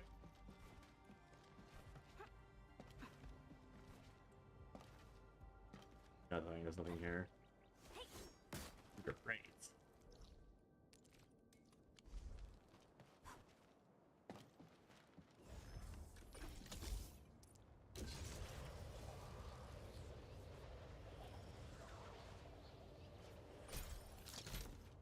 Okay, how did I not see this chest?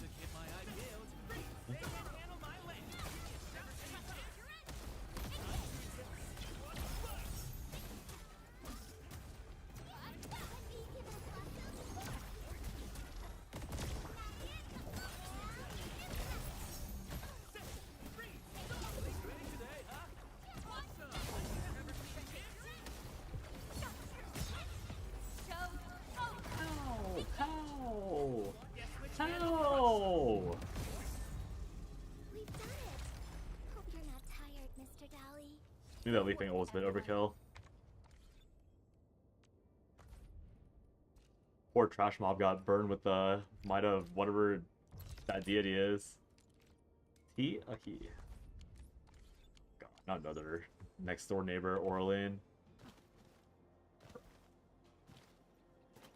I not see this one. Dude, these get this region's Orleans are like so unmissable. What the fuck? There's even a chest over here. Thank God had to use a chest locator too. What the fuck? Where are my eyes? I try to say something less positive about Ember and get assaulted by aggressive casuals. Ember's like aggressively mid. It's so sad. I was saying that she could be almost like a, depending on how her combo skill works, like, I don't know if you've used her at all, so I don't know if you can tell me, but is her combo skill, does it activate when you are physically attacked, like hit? Or does it work when the opponents have the intention to attack? I don't know if that makes sense. Like, if a trash mob just like throws an auto at me, like, will I get the combo skill the moment it starts the animation? Or do I have to be hit by the animation after it started in order for the combo skill to activate? Because if it's like the intent of being attacked, then I think Ember like has a like somewhat of a bare minimum niche where like she can be like a more expensive Chen. But if it's like, oh no, like that asshole got a swing on you, then it's like, okay, yeah, like she's kind of garbage now. Is it, yeah, but like, is it like the like? I mean, you know what I mean, right? Because if it is hit, then dear God. Also, you own her. No wonder you're so mad about her. You lost Pog to her. What the?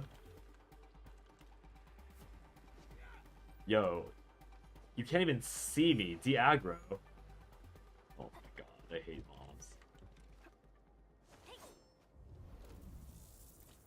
My rolls have been goated. I cannot say the same. Li Feng's good enough, actually. Li Feng's... I can't be mad about Li Feng. I'm more about the fact that I got his weapon without thinking, because I think Thermite Cutter is, like, way stronger than Li Feng's spear. But, like, if I didn't get Li Feng's spear, like, what the fuck would I use for the guy? It's the only problem. Like, I don't know what this guy can use other than his own spear. You got 2 Pogs. Not bad. You have everyone but Last Ride and the next 2 limiteds. It's pretty good.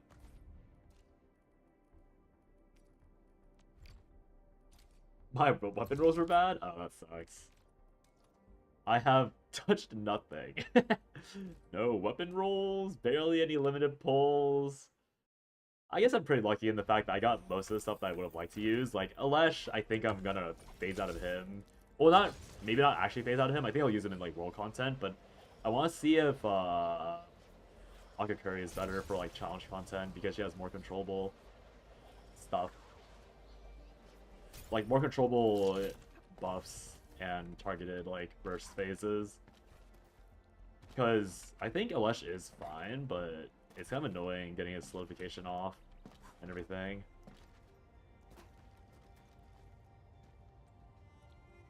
You get every spear but Mountain Bear, you have to go pity. Oh. Still waiting. for Wait, this something? isn't the right spear?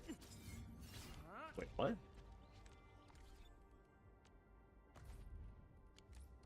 Wait, did I troll? Did I...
Hmm.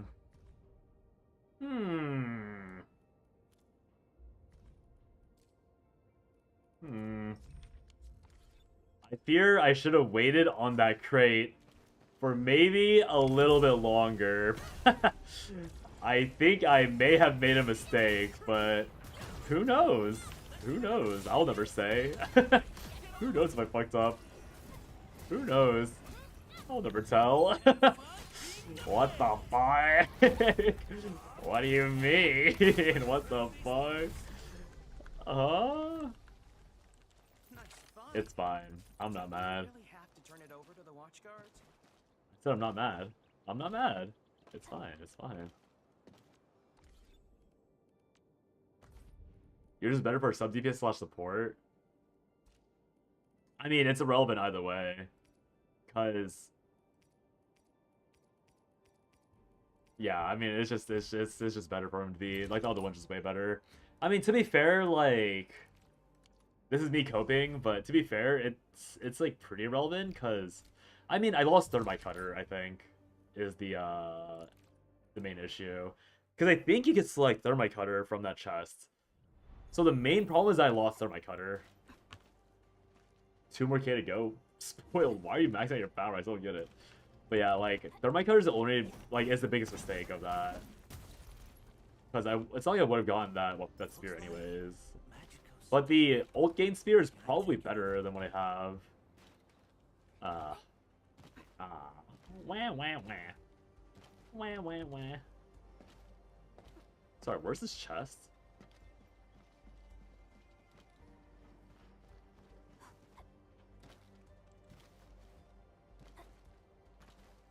Combo skill is only going off when the attack connects for you. The final attack. I feel like Li Fang's combo skill is like really ugly when you're main DPSing him because like with ENDMIN I can pop his skill and then have the I mean maybe that's what you have to do. You have to like do some like hot swapping thing where you start with someone else and then you use Li Fang's combo skill or battle skill, and then once you pop the combo skill you swap to him afterwards just to like up the efficiency, because that way you don't have to I guess you can just always start out with it and it doesn't really matter either way. But that's what I was thinking when I was playing Li Fang. It was like, oh, like I can like pre-fire Li Fang's combo skill and like have ENDMIN work it out for me. But yeah, the reason why this Swap Spear is bad, because you remember I showed you like my issue with like the lines, like when he applies True Vulnerable, he gets like 4 or 5 damage lines, but if he's using his like normal like generic combo skill or battle skill, it's like nothing. And so this weapon is like alright when he's ulting specifically, but if he's not ulting, it does nothing, like literally nothing for me whatsoever. It's literally just an ult spear, like an ult proc.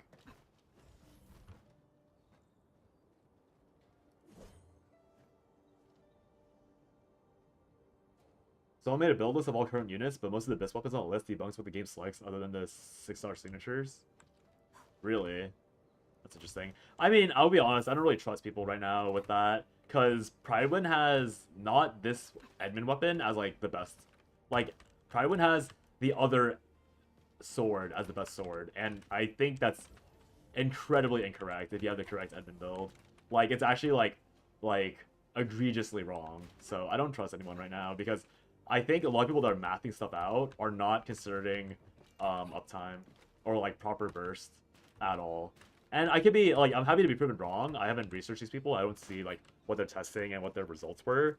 But I just generically, like, knowing that it took me watching a video, like, playing the map together, and also me watching, like, other people talk about the game and, like, playing the game, like, nobody but beta testers who, like, were very diligent testers seems to have, like, naturally understood how important it is to do uptime and burst rotations. Safe to assume everyone is wrong unless you know them. Yeah, exactly. So that's why it's like it's very much like I'm sure that they did testing, but the issue right now is not about whether they did testing. The issue is whether they did good testing, because right now good testing is, like, very, very hard to find. Like, that's, like, the entire reason why I messed up with my Li Fang weapon. It's the entire reason why, like, I messed up with my investments. Like, again, Alesh in generic content, Alesh in content where, like, the filler is important, where, like, the downtime actually matters, and all that, Alesh is totally fine. But the issue is that downtime is almost completely irrelevant, because all you need to learn for downtime is understand how to pop your stagger, like, at the correct timing, like, to build up that stagger and to, like, have everything line up properly. And Alesh is good for specific comps for that, but for my comp in particular, I don't need his solidification cryo or his, like very high proc count. I need more buffs for my burst phase. And so if someone were to tell me, like, Alesh is good for Edmund without solidification shatter memes, like, I would believe them, and then I would have gone to where I am now and gone, like, wait, they were just wrong, because Akakuri is likely, I mean, I haven't tested it, obviously, but I'm at the point where I need to test if Akakuri is actually better, because she provides another link, because she provides more consistent attack, and because Thermite Cutter Akakuri gives, like, more consistent attack and better attack than Alesh would. So probably would have numbers for stuff on their site, I think it's still there, and damage formula was empty with an in progress message. So I would like to know what their models are based on. Exactly. Like, I already gave you the thing I'm using, right? From the wiki. I'll just post it again if you haven't already bookmarked it. I'm pretty sure I've given this to you already, but this seemed pretty accurate just because of what I've seen from at least Breach. And obviously, oh no, they didn't fix it. The formula is still ugly as fuck, but they've at least split the categories, obviously, into being, like, the proper multiplicative groupings. So that's why, I mean, I'm pretty sure I'll leave this already for you, but that's when I was yapping about Gilberta. That entire Yap Fest was based on that thingy. And it's like, if this wiki has this, how does Pridewin not have this? So, like, it baffles me that Pridewin was confident in making a shitty tier list before they bothered, like, stealing someone else's damage calculation and saying, like, we haven't confirmed this, but for now this seems accurate. Because I think having a rough estimate of a damage calculation formula is a lot more important for, like, holistic testing than saying, oh yeah, Pog is tier 0.5, but everyone in physical outside of Pog is tier 1 at best. Like what is that? How can your support be tier 0.5 when all of the important aspects outside of the support aren't even the same tier? Like, how can you say that they're good when their support doesn't make them good enough, or they don't seem good enough? Like, I don't get it. It seems it's like such bad such bad evaluations. But I guess, like, again, as we've mentioned, it's like they didn't even explain the reasoning. They just slapped it out there. They said, oh yeah, like, we're basing on beta content that no one can verify unless you're a beta tester, and we don't even know if the guy for this Pridewin team is a beta tester, or we're just taking someone else's word for it. Classic Malin C tier, by the way. Such a joke. Classic Malin C tier moment. Like magical stuff. Can I take another look? Oh no, Mainland C tier was flares. I don't know if I've seen anything about flares recently for CZN as well, but I guess I never really followed that guy, especially not after the Mainland C tier rating. How do we get up here? Watch it. That one could rough you up real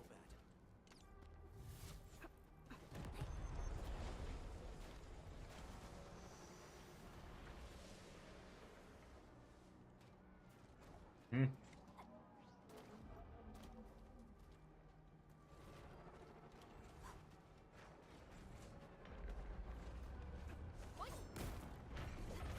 Oh my god, my auto attack went over here.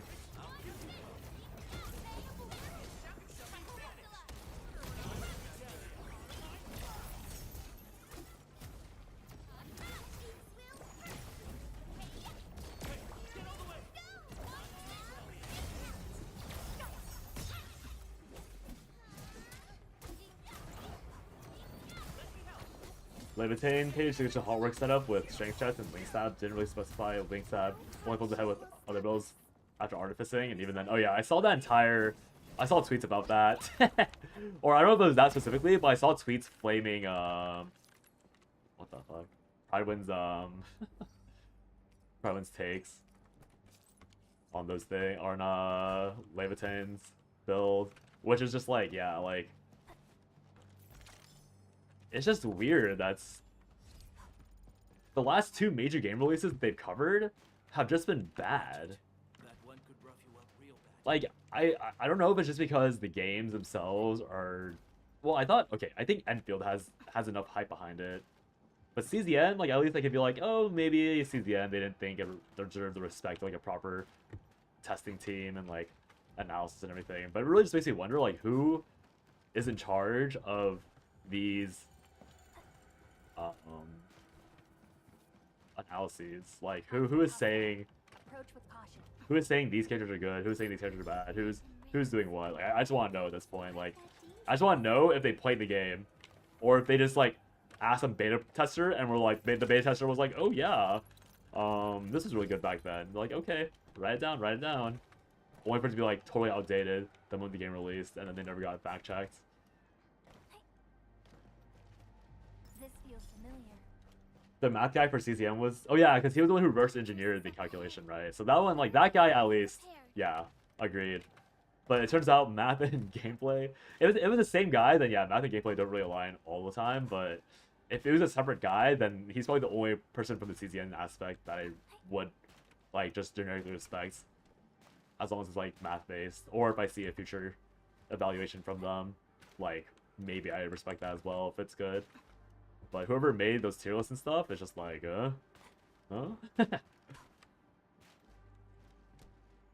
As much as it'd be fun, I can't do that type of content for games I play. I'm just like, yeah, actually, sometimes the number is high. I don't know why, but that'd be such funny, vibes-based gameplay, because you're also not the type of person to be like, oh yeah, I'm objectively correct. Like, I can tell you the math, the numbers, and you're wrong and I'm right. Like, you just tell them like, oh yeah, I mean, like, if you don't trust me, just do it yourself. Like, I can show you my stuff, but if you think I'm wrong, just do what I do. Like, it's like you wouldn't like die on a hill like that harshly unless they were like being really like obnoxious about proving you wrong. That's just not how you operate. But it would be funny, like seeing that interaction. Hey, wait, there's an Orlean over here? Was I so traumatized by the zone that I never looked over here for an Orlean? Dude, this puzzle area... Emu, I don't know if you've done this zone. This zone took me like 50 minutes and multiple hint usages. Like, this zone made me feel like a moron. I mean, I am a moron, but holy shit. I want to cry after the end of that hour. I'm feeling rage right now with how little Brand explored this map. This is the first I used to NC at this place. Maddening. Also, Chase, I hate this map with a burning fucking passion. This map specifically, I like refuse to explore because I still currently hate like the fact there's like a one TP zone in the entire like bottom left quadrant of the map. It's so obnoxious. Like, why am I walking 30 miles to this corner?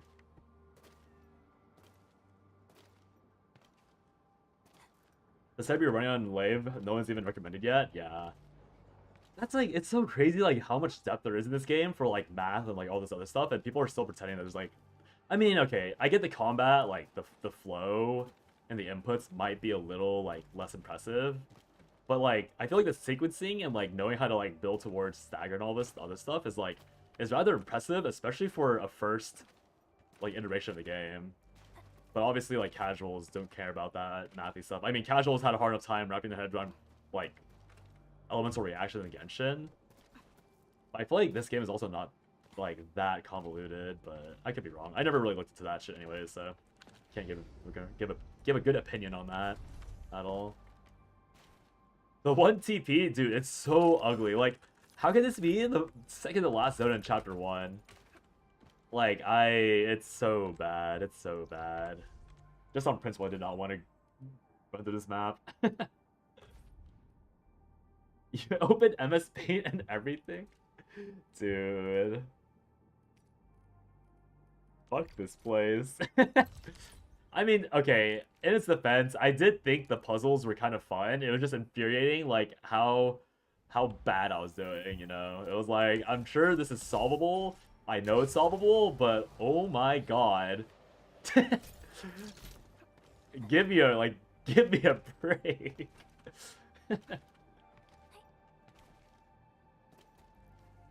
This map annoyed. The map after this. Oh fuck! That was a shortfall. Map after this annoyed me more, but I have a grudge after getting lost a couple times in the factory. Oh yeah, the factory was also obnoxious as hell. I think that explosion bit took me a long time too, when I did it like Saturday. Got frustrated and baited by some parts of this map because I couldn't figure out how to get places. I think there's still a place I need to figure out how to get to. There was oh I forgot where it was. I'll have to ask Hold. Oh. Right, the zone right here where like you have to lift the box, this place, where you lift the box and then you jump through. Somewhere down here, there's the blight blocking it, and instead of doing like the puzzle or like the crane lifting properly, I threw a bomb through a crevice in the blight and blew up the blight orb, and did it that way instead. Because I like did not remember how the stupid ass crane worked. And I was stuck on like trying to find this chest for like 20 minutes.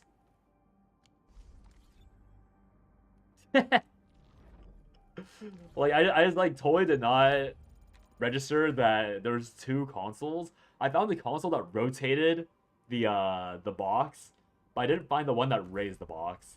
So I was interacting with the one that rotated it, and it was giving me like errors because it couldn't rotate. And yeah. Did a quest? Yeah, yeah. It's so silly. And then in what's it called? Valley Point or whatever this area is called.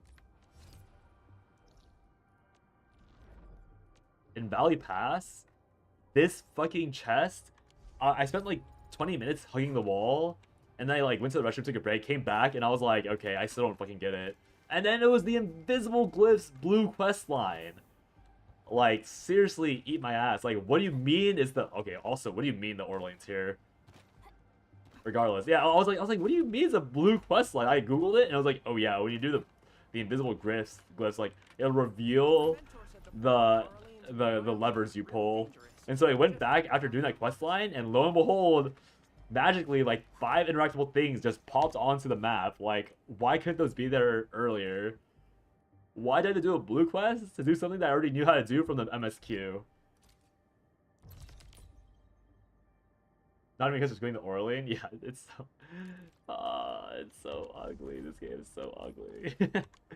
Like, it's cool, but it's infuriating. It's just like, I don't know how, like, I can't like properly like resolve my feelings around it, because it's nice that it is all solvable and like it somewhat makes sense, but oh my god, like, genuinely what is going on with like why? I get it's not a true open world game, but why? Why are the alternative solutions either obviously bugs or is not available? Period.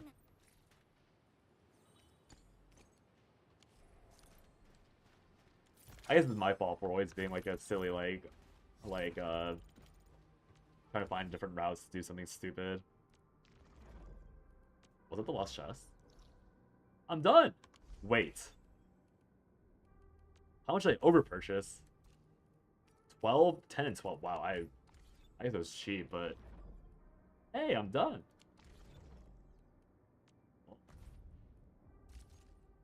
Time to wait.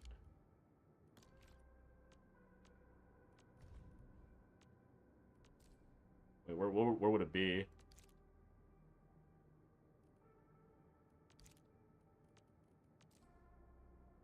I probably should have found where it lit. Is it one of these? Construction. Wait, am I stupid? Oh, here we go. Fuck this. I don't want this shame on here. I don't remember what this was.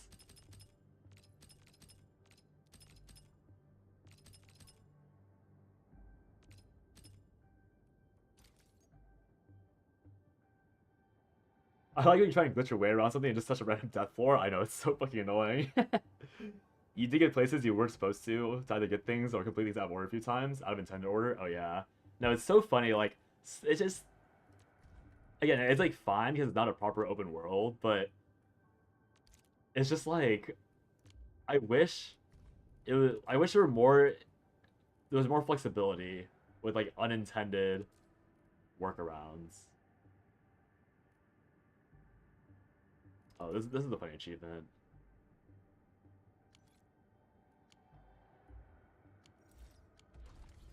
Like, I think in the end it's obviously not a big deal, but it was just like, oh man, why can I not jump? Like, why is Spence like blocking my entire existence? Why is this like corner of the map like randomly an invisible wall? Why can't I shimmy through that? Like, it's just a lot of those things.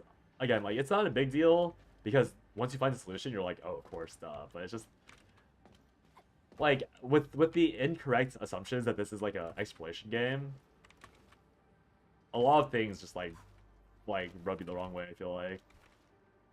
Mumbo, do this IRL. Mumbo, did you change your colors? I feel like you were not that color or chat color just 2 hours ago. Mumbo, wait. The entire reason why I did this, I almost forgot. Still waiting for something? Come on, let me do something for Wait, not this. Wait, yes, this. Oh, I didn't get any of this thing. Wait, I got none of this. Exploring and gathering at +0. This feels like stacking up credits. Just not the kind you get from class. Bruh.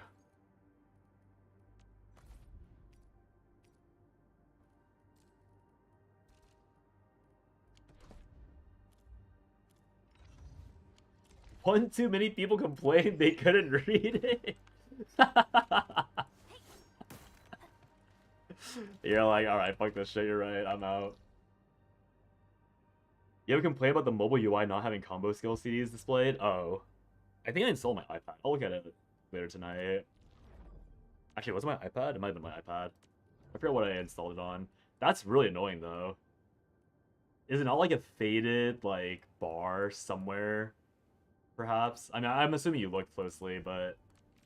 That sounds so ugly. Like, how are you supposed to do proper rotations? I mean, you just memorize the script? Like, that's kind of crazy, no? Memorize your entire flow, or else shit yourself. Like, what do they expect from mobile players? You, like, count yourself instead of, like, watching the bar fill up? I guess so. Excuse me. Well, I do not have the currency to buy the compasses for this area. But fear it may be cooked.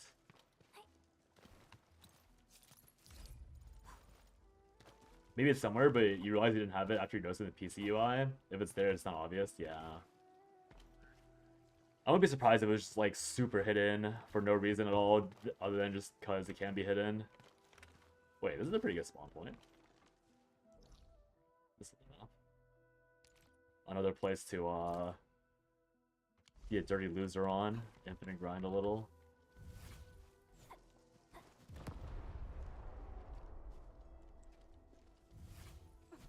Time to keep my eye peeled. They can't handle my lance. Time to keep my eye peeled. I don't even feel tired.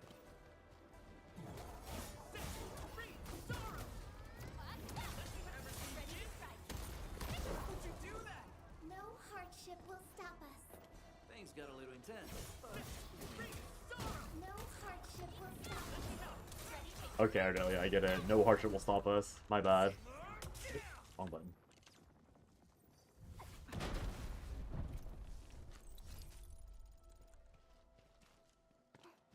In the end, it's not a big deal. You can always switch to a window emulator instead, I guess. Yeah.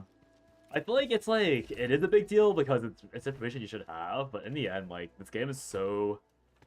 It's like the problem with like a lot of rating in MMORPGs where you end up not playing the game reactively. You always end up just planning like what the proper rotation should be, right? Like that was why people don't like, or why I know people didn't like the 2-minute rotation meta in WoW. And I think I remember it being like something that people didn't like as much in Final Fantasy 14 as well, where you're just supposed to like, you just memorize exactly what happens. And then you just follow that over and over again until it either works or doesn't work. And so, like, you would end up just doing that in this game, I feel like, where you would just do the math on, like find the sequencing of skills, and it will always line up if you do it properly. And so at that point, you don't actually need the combo skills, but it's just like, why would you not have that information? It's like, so, it's like, it's pretty important. And I feel like it's not hard to, like, just leave in somewhere as, like, a faded bar filling up or down. But who knows? Who knows? Lol gaming moment. Oh my god, lol. Sorry, how do I... Oh god! Oh god! Please, no! Seems like it would be important. Is there a reason that Angeloy? I don't know, man. That's what I want to know too. That's just been pissing me off. That's just been pissing me off. I don't know what to say. Like Angeloy, like where do we pull the G out from? Is it like the ether? Like is there like an invisible E that's like attached that we can't see because it's not the English language, it's some like Talos language that we can't possibly understand because we're mere mortals or something? Like like what's going on there? Oh god, not again. Wait, sorry, what was this chest I saw over here?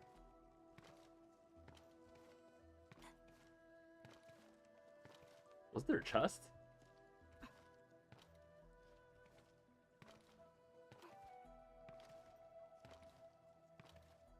I swear I saw a chest.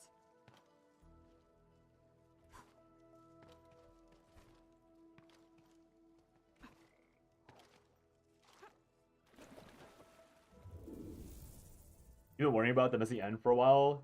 But they kept saying, yeah. Because it's like Anchor... Angeloid? I'm like, why? What, where? Why? What's going on? Why is it Angeloid? Someone explain. I can only imagine it's like it's some hidden accent. I don't know what other excuse you could have with that. Okay, where is this chest I saw? Did I not see a chest hiding back here? I did.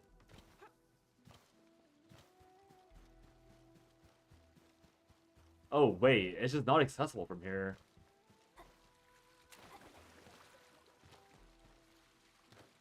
Or from that area, I think. It's, like, enclosed. What? Wait, how do you get back here? Oh. Check it out.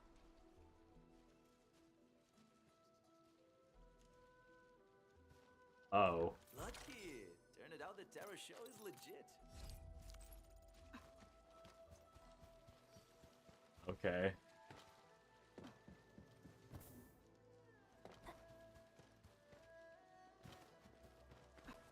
Won't say no to that, I guess. Interesting. I didn't realize I could kill the growth nymphs like that. Seems a bit anti-nature, but we ball, I suppose.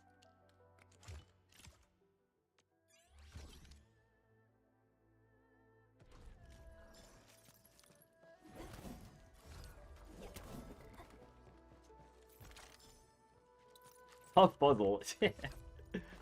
Super difficult.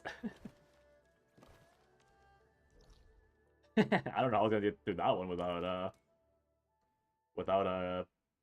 the hint. Some of these puzzles are like so laughably easy. It's like, wow, even I got this one. Crazy work.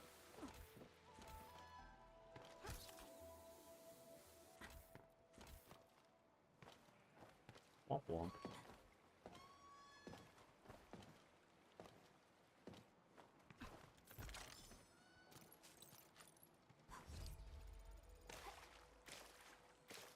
I still don't really get what these frogs are supposed to do.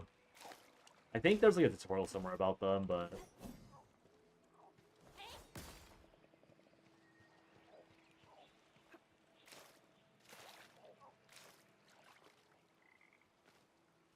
can I jump with this?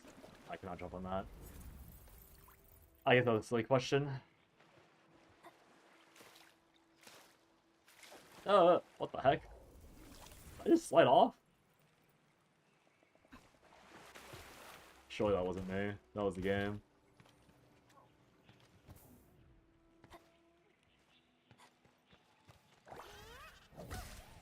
Uh-oh.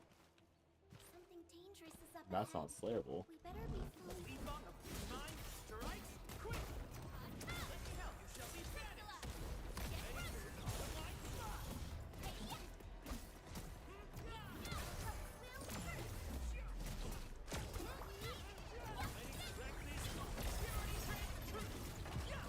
Everyone's chipping in.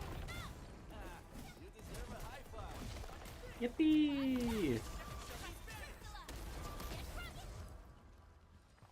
You figured red out so puzzle was supposed to be harder than yellow, but it seemed like yellow ones often have a bunch of more small pieces with less obvious solutions. Yeah, the difficulty doesn't really make sense, because like you said, like, usually the red ones are either like hella fucked up, or they're piss easy. And it doesn't, like, I can't really make two heads about it. Because, yeah, sometimes the yellow ones are like, I'm sitting there for like a minute, just going like, what? And then I'll accidentally like flick it into place. I think when the red ones are hard, they're like really hard. But it's not often that they're like super convoluted. It happens occasionally. Like you can tell when it's gonna give you a really good chest. The wilds aren't really And dangerous. Just don't go after them recklessly. they get really annoying. Oh, wait, this is where it was. Oh, uh-oh. Where am I trying to go? This direction.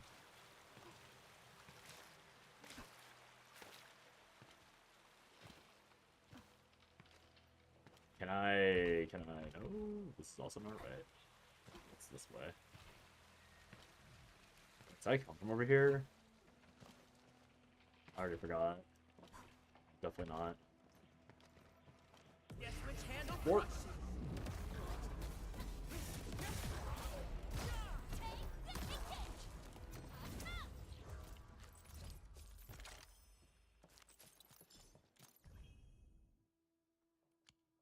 A blessing! Glory!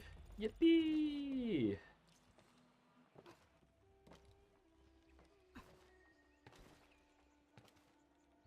Oh, hello there. Please. Oh, never mind.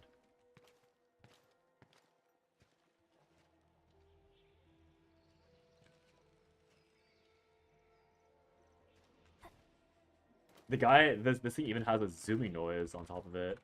Where do I stand? Here? Stand here.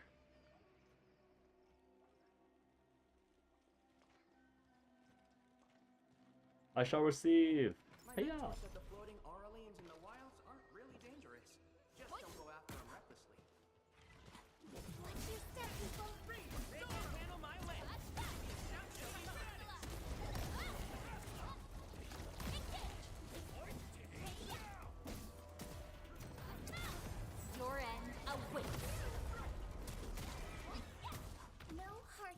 I do think one odd thing about this game is how low impact ults feel. I haven't even shown you my best moves.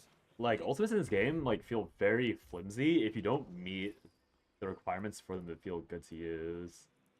Which is, I think, is fine. It's just not what you expect from a game like this, where, like, they give you, like, the full cutscene and everything for an ultimate. Because, like, obviously, ENDMIN's ult is, like, high-key giga worthless if you're not using it with iridium crystals. But it's, like, less damage than just, like, a crush, like a small crush. Like, I don't mind it now that I know how it works, but I think it definitely put me off the combat a little bit in the beginning. Because things I thought that were gonna, like, really slam did jack shit. And then, like, things I thought would do jack shit would, like, really slap. But now that I actually know why certain things slap and what certain things don't, it's like, okay. I do wish they, like, did better with, he's making it more obvious, like, what the intent was with each skill. Like, I wish that, like, when you had a Radiant Crystal on ENDMIN, like, it was way more obvious that your next hit was gonna be super empowered or, like, a bit empowered and, like, more impressive. But it's kind of impossible to tell right now that ENDMIN is, like, supposed to be all that. Also, another issue is the fact that people don't even know that ENDMIN's supposed to be a DPS character. I think that's the more egregious bit.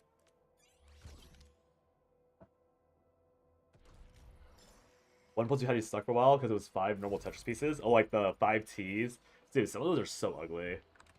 When it's like, you don't know what shape it's suggesting, and you're just like moving it around until it either works or you just give up and click the hint. Because at some point, it's like, oh, like, they're trying to make an arrow or, like, a block or something. Like, you can tell what the intent is, but, like, you just can't visualize how they're all supposed to slot together. You like better identifiers for buffs and debuffs? Oh, yeah, I agree. I think I want more knowledge on, like, if I have an attack buff versus a damage up buff versus... I think it is there a little bit, but I don't know. Having these, like, vague icons that are all the same icon is always really confusing. But I don't really know how you would better signify those. Like, I don't even have a suggestion for how they could improve that. All I know is that when I see, like, 5 swords of buffs, I'm like, okay. I have 5 swords. What does that mean for me? I know I have a lot of buffs, but what exactly do I use? What I do?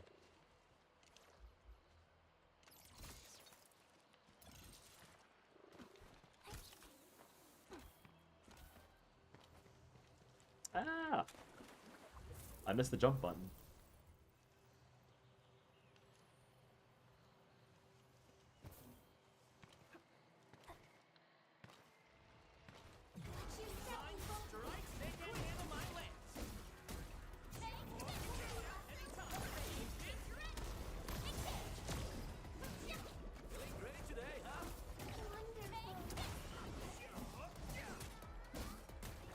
Also, whenever people complain about, like, combo attacks feeling filler, I do agree from a damage standpoint, but I feel like mechanically speaking, they're so important. Like, getting the stagger and SP from them is so important. At least for the characters I play. So I don't really get why people are, like, dissatisfied with the function of them. But yeah, I do kind of get it when they're like, oh yeah, they're really wimpy. Like, yeah, they are wimpy. I've never hit a combo or an auto combo and been like, damn, that slaps. Good work, everyone. Born to shit, forced to fart. Wouldn't you rather fart though, most of the time? Like, who wants to shit every time they feel some gas in their stomach?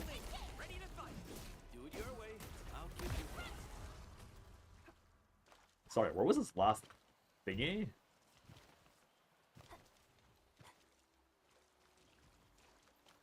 Huh?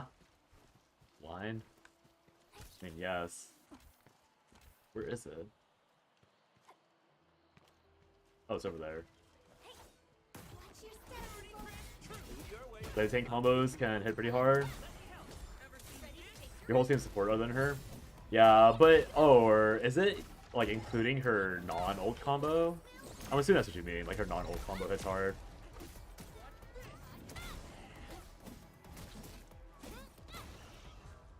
Because for me, hitting hard is like 5 digits. We've done minimum. Hope you're not tired. Like seeing like 2k crits or like 2k autos is like even 5k autos I'm like whatever about. The non-ult ones. Interesting. Maybe my team might just also be bad, like poorly set up. I think my team in particular is set up around like skill rotations, so that's probably more on why I feel that way. It's for 50 or so decently often. Oh, interesting. Yeah, let's see if I can improve my admin more then, because I don't know if that's like a build diff for me. Because yeah, I can see it being like a stat diff. And just me feeling unsatisfied because of stats. My stats are worse.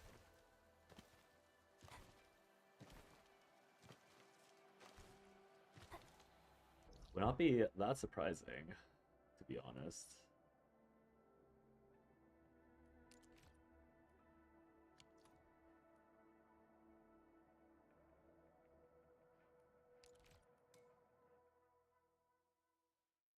Stats are definitely playing a role near the ceiling for what's possible, probably. Yeah. Especially again because of how all the multipliers work. Because a 30% increase in raw stat, I mean, CZN obviously like disfigures or disfigure a good amount of like interpretation for how stats work. But in this game, like even a 10% bump in raw stats is straight up a 10% increase in damage. Like no frills. Because it's like all like final multipliers and everything. Whereas like in CZN, I think in CZN it's about the same as well, but like sometimes the math gets a little funky. And then like if you have like good attack multipliers, if your sports have good multipliers, all this other junk, it's like we're starting to see like actual like having a 10% increase here and then 10% increase there ends up being like a 22% increase overall, which then like gets multiplied by everything else. Like not really what happens in CZN most of the time. If you derp and lose Ardell's debuff on the boss, it's a big difference. Yeah. Like the susceptibility multiplier, like if you don't have another one, because it is like 20%, right? I think like 25%. If you have it like at level 9, it's like so disgusting. And also having corrosion active, I don't know what the baseline resists are, but I know corrosion even level 1 takes like 10 resist off. And that's another multiplicative modifier, because I think base resistance is like separated or calculated separately than the rest of the multiplier group. Like there's so much going on. Like it's again, like I don't blame people for saying that like the combat feels weak, but truly the more I look into like certain things or like how some stuff flows together, I'm like, what is like why? Why am I sweating so hard? Like why do I have to actually optimize and link in like all my supports to happen at the same time? Just so I don't grief my like damage output. Because you miss like one line of multipliers and there goes like unironically like 15% of your damage. And that's gonna be the reason why you hit like 90 seconds versus like 100 seconds, depending on like the phase or like the timing of all your phasing. Because like for me right now, when I fuck up, or like I can tell that like the last 11 seconds of my medal are locked behind the fact that I'm not killing the boss halfway through the stagger bar of the second stagger. Instead, I'm like it's staying alive by like 5%, and that last 5% is adding so much time. It's so obscene. It's like I know exactly what's fucking me up, and it's making me very unhappy. Like, hello. What do you mean I'm like probably not timing my corrosion properly the last few like pixels out? What do you mean I'm not casting my skills fast enough because I'm phasing the boss too quickly on first phase? It's so disgusting. And then people have the nerve to say this game's combat depth is low when like you actually have to min-max and like align stuff.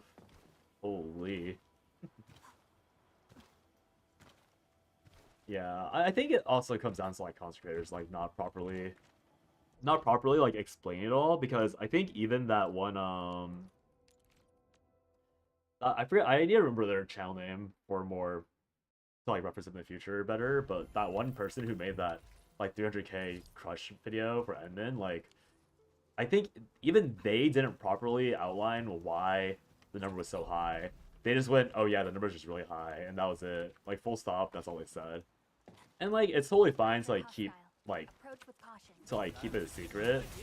But I think it would be so much more engaging for like discussion if they were outright like, oh yeah, by the way, the reason why it does so much damage is ENDMIN's signature skill has like 3 separate multiplicative groupings on top of it, and then I used another multiplicative grouping from Stagger, and then I used more multiplicative grouping from like my attack buff I gained from this armor set, and then I used susceptibility, which is another multiplicative grouping. Like that could have been so much more interesting of a discovery. Like I had to go look at it myself, but I feel like that should have just been in the video instead of me having to manually find it. And also like in addition, like Iridium Crystal also being another 20% multiplier with a fizz damage down debuff or fizz damage up debuff that you don't have anywhere else in the kits. So you have to like actively choose if you're buffing the ult or you're buffing the crush with ENDMIN. And I think I should be buffing the crush. But it's like also timing her finisher skill so that the Iridium Crystals are active, but you haven't popped them on the boss as an inter-stagger. Like there's so many layers that are so interesting for like theory crafting that again you don't really need to know for I feel like most of the competing games.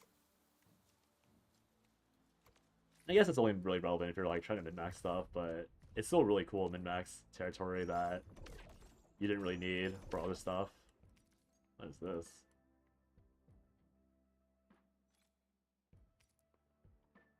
Should I be making this? Yatsen? Oh, it's Thorny Yatsen. Yeah, whatever. Fuck that then.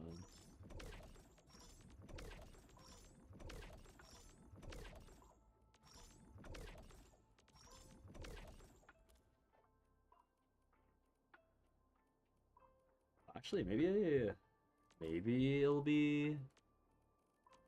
I should check just in case. Oh, it's Thorny Yatsen powder. Yeah, never mind then. Oh, it's Yatsen spray.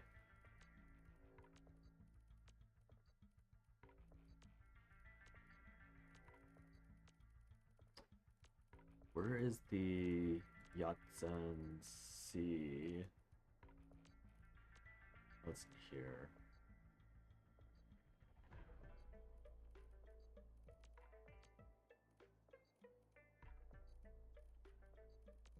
What was it called? Wait, what's it even called?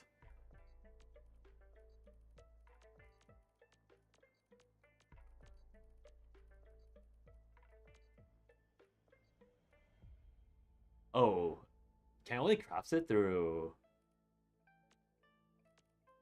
It's only craftable to the factory? Interesting. I actually didn't realize that the sellable was only through factory.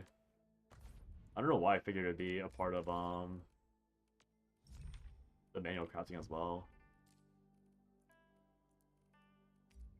Syringe. Part of me wonders if I should start like filling steel bottles up just so I can make the next tier faster. Although I figure it doesn't really matter at all. What's the point of filling steel bottles when there's no rush? Waiter, can I get some pulled slug meat? Yeah, you can. Actually, speaking of pulled slug meat, actually, that is not something I should be leading this with. I'm going to the restroom. I'll be back in 3 minutes. Running ads, BRB.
Oy.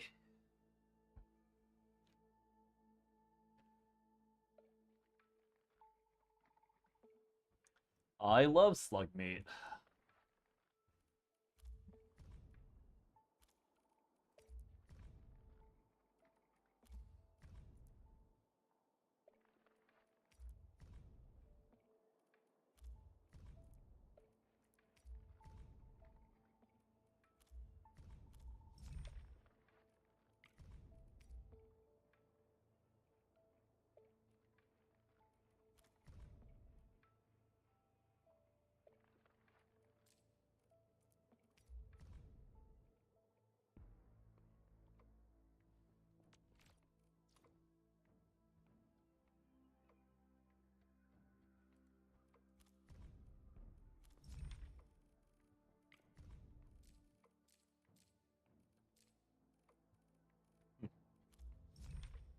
Alright, as are ever. Alright. Let's see if I can open up chests to get 4 of these things. Come on. I think I barely kept mental track, but I wasn't really being too diligent about it. Oh, nice. I did get it. Oh, I went 2 over. Like stacking up credits. Alright. What should I... Should I just swap them out now and test? Just see how it goes? For the sake of this science. Should I just craft them? Maybe I'll just craft them. Secondary... What's her stats again?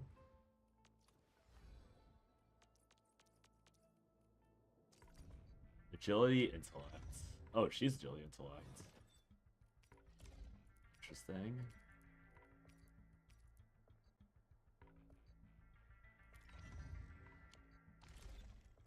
I guess that's fair. Makes sense that she'd be agility, intellect. I feel like a lot of these quote-unquote proper support characters are supposed to be agility, intellect.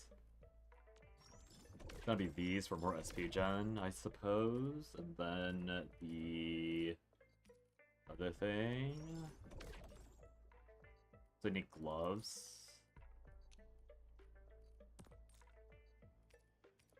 Gloves. Not new for ult gen. I think ult gen's probably pretty safe. Ask. Even if it is off statted. 20%. Yeah, 20% sounds good. Intellect strength, intellect will, no diff. Still waiting for something? Come on. Let me do something for Enfield. Then her ult's just gonna stay, Fits me just right. I'll be sure to send my feedback to the arsenal soon. Did I craft the wrong thing? Sorry. Slap the Yapton powder. Do we get anything else? Ult gain efficiency. Just take that, even though it's a little low. And actually, I guess leveling. I should probably swap the weapons. What a beautiful day. Whoop, whoop, whoop. Come on. Let me do something for Enfield. I guess in the end, I'm swapping their weapons whenever they New weapon. swap slots. Definitely feels unique. All right. I've got to come up with fresh tactics and strategies. I'll go with this one instead. 2-3. This one's actually really good. What the heck? This is new? I just picked this up? I just picked up a 2-3 for intellect ult gain?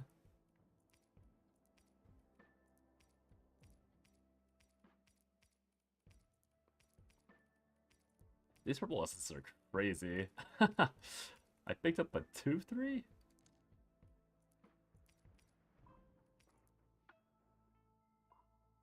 I don't need any more of these 3s. Probably need to get rid of them at some point. Or start clearing out the ones I have.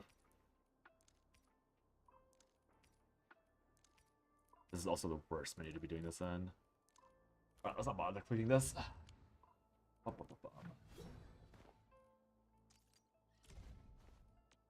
I'm down to level this for more SP. This feels like stacking up credits.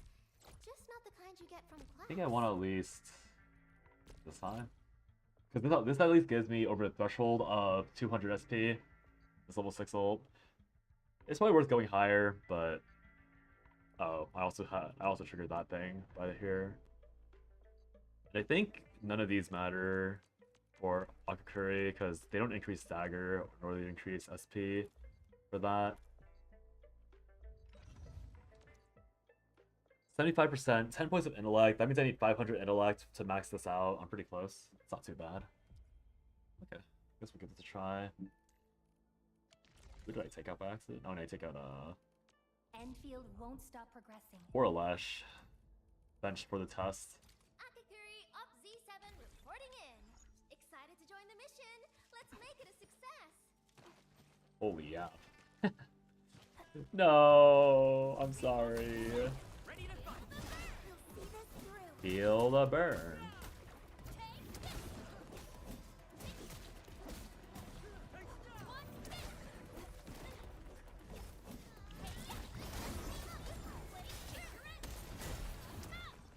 Is that enough charge? Stop us.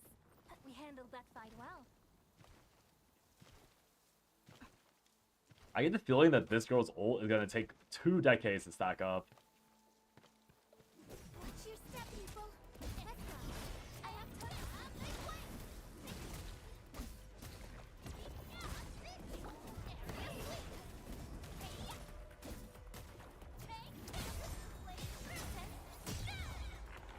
We've done it. Alright, good enough. You're not tired, Mr. Dolly.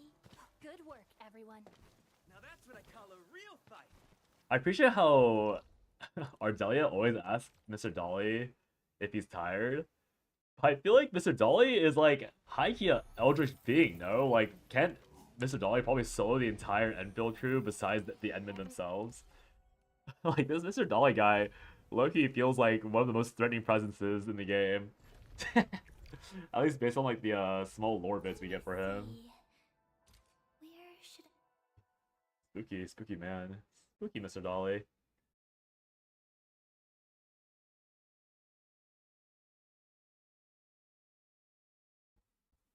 Alright, I've not done this in like 3 days or 2 days.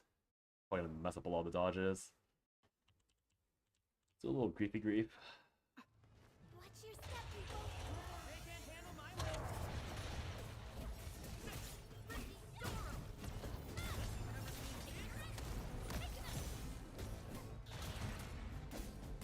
No Alesh makes us feel really empty.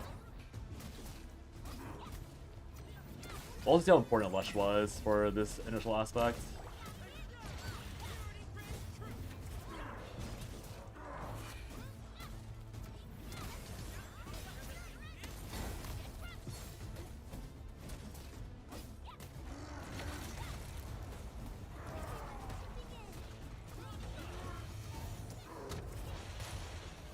Why did I enter this phase?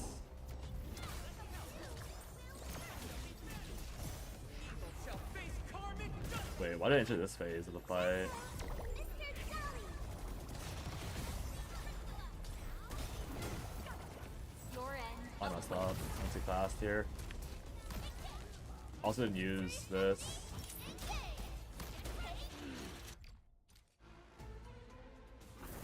How am I... How would I... Am I saving her ult then? No, I use it immediately. But I won't have it immediately before the fight starts. I need to use it. Ah, it's annoying. I don't know how I'm supposed to charge this up. I mean, turning it between rounds wouldn't be too hard. Actually, would it be too hard? I actually have to slap stuff and leave it alive. So I have to use Akakuri. He's like entering a different attack rotation because I'm not interrupting him.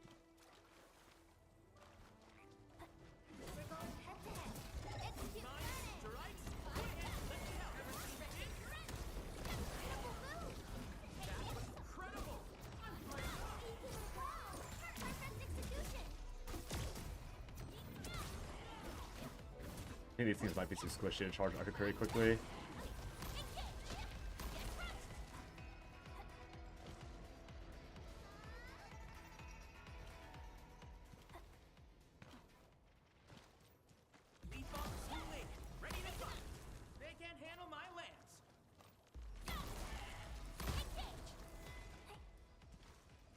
Edmund, you're too strong. They're dying too fast. Alright. Oh god, having to learn new sequencing is so annoying. So, I think Alesh did do something important. I just can't tell why it was important. Like, there's something about... Was it his stagger itself, or was it the timing of stagger? Because this guy's phasing into a leap jump when he didn't do that before. He just continues auto animations. But now he's introducing like a new laggier interaction that I didn't have to deal with before. So is it like I have to pop Li Fang's ult even sooner, maybe? But then I don't get access to Ardelia's stuff if I do that. So it might still be a Lush in the end. I do think he has a faster stagger mechanic. Because he would have broke there earlier instead of here.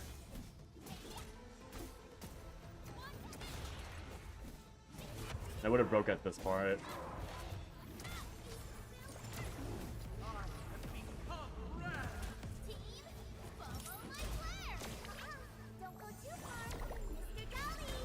I also didn't.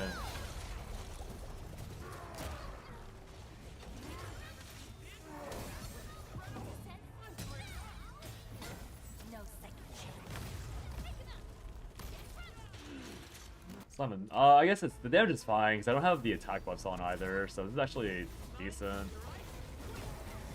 I won't get any ults up for this section. I did not. I wasn't paying attention. Oops. Also with the vulnerability up, so.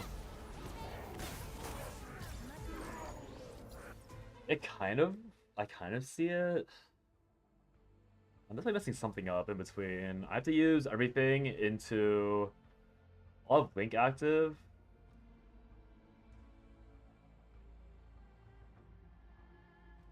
I'm messing up some timing for sure. Because I want to have Edmund's... No, but I can't have Ergame Crystals active before the... Or rather, I can't pop Iridium Crystals until after... We've walked so far. Everyone must be tired. Until after Li Fang's ult is over, because the crystals will auto-pop with bone stacking. We'll see this through. So what do I need to look out for then? Li Fang... I want to use... I need to have the Link buff active.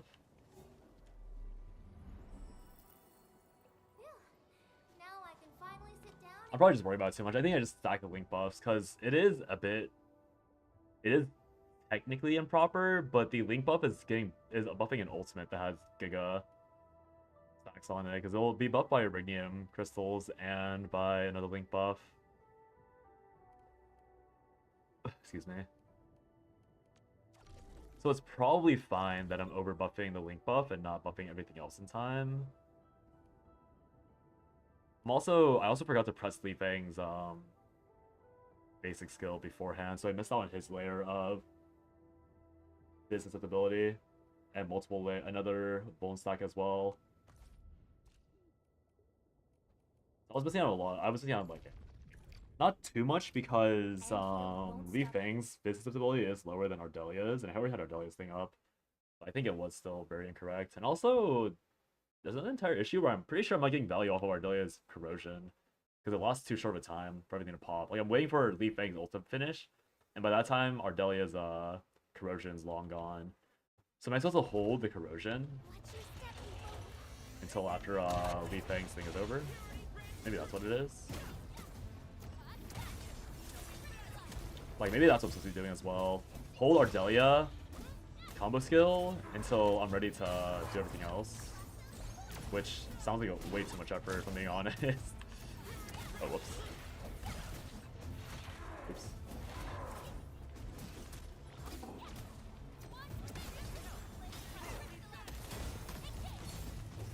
Maybe this Ardelia, there's a combo skill that I'm holding. It phased again. What am I doing that makes him phase randomly? Because I've never had that problem when I was playing. Like, I've literally never seen that phase. Do I need to press Leafing faster? Is that all it is? I got Ardelia's thing and I press Leafing immediately? How have I never seen that pattern on a Lash, but then on Akakuri I see it only 2 out of 3 times.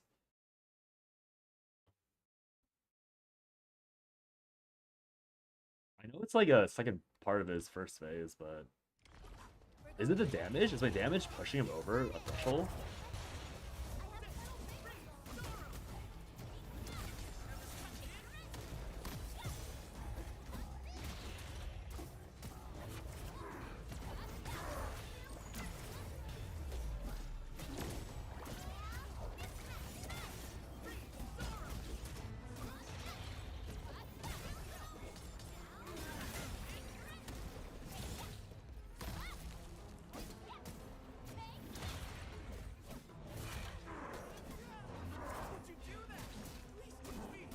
Here that the problems would happen. Also didn't press this again.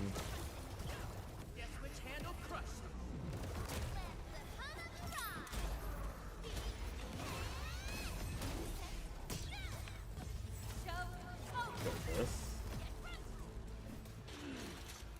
That seems very correct. I'm pretty sure that's right.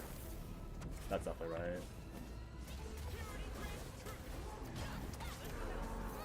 Missed.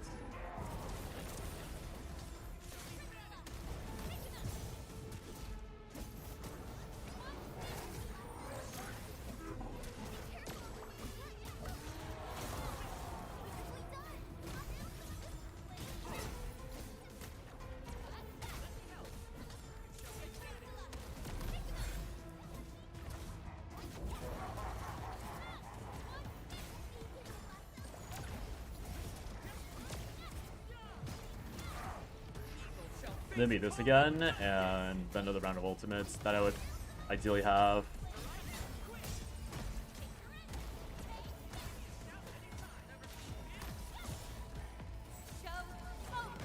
It's pretty close as is, actually. I'm pretty sure that's actually it. Wait, was it actually an Akakuri dip? Was it really an Akakuri dip this entire time?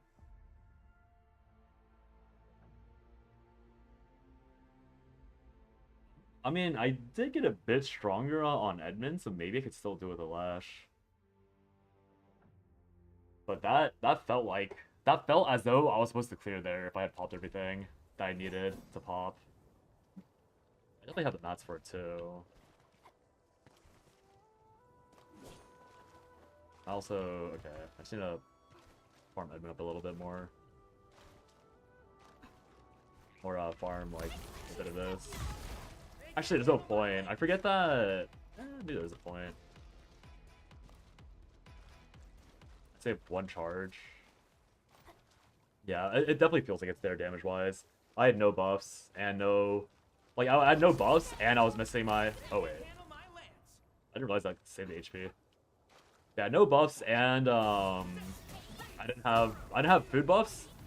And I didn't have the proper ult buffs either. I was missing a link buff. 10% layering from Akakuri ults. I was missing 16% damage buff from Ardelia ult, so I'm pretty sure it should be there. If it isn't, then I'll be kind of surprised. Like, unpleasantly surprised. Alright, might as well give it a try. If it really is this Akakuri girl, that's like the main difference maker. I mean, yeah, I'll just try it with a Lush afterwards. Or should I try with a Lush first? Because I think Akakuri makes a difference. I want the metal more. Sorry, Lush.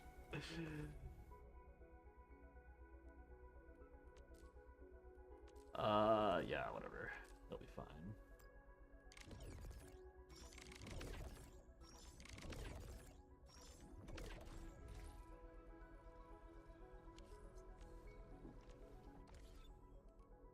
Do what you must, Professor. I'll I'll do everything I can to help. It is genuinely annoying that like I have to use all these ults because I feel like there is probably a world where my ENDMIN is strong enough that I don't need to use all this value on the first wave, and I can save it all for the second wave. I think if I were to fully level Li Fang and his weapon, and maybe get Ardelia's skills higher,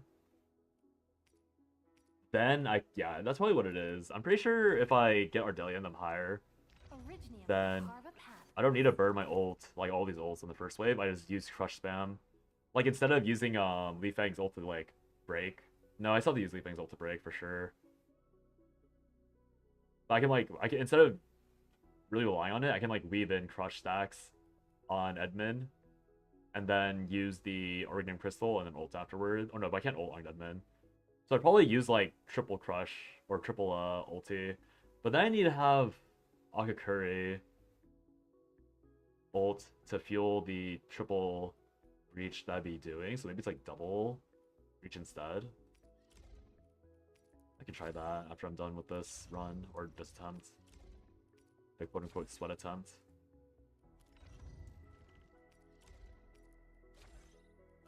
There has to be a way I don't have to burn all this like ult food and cheese for it. I mean, if I don't have to use all this, then what was the point? What was the point of going through all this effort in the first place with all this ult cheese? But it's fine. Put these people with some crap food just in case it matters. Tube, and here we go. 2 attempts.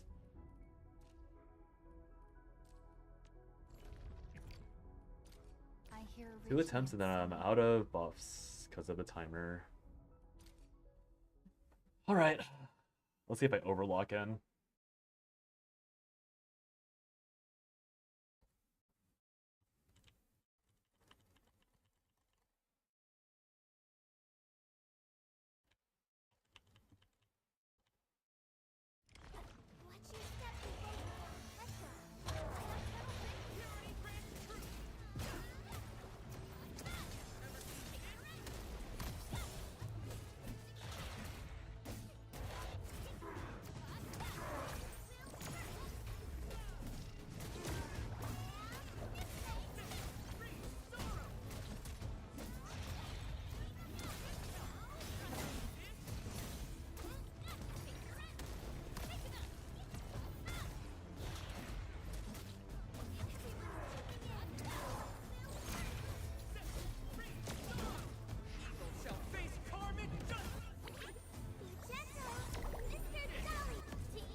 Right.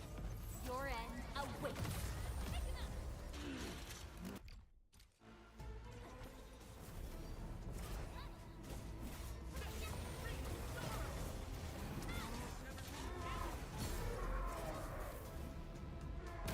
Oh.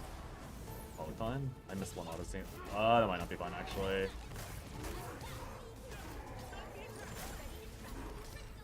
That was not fine actually.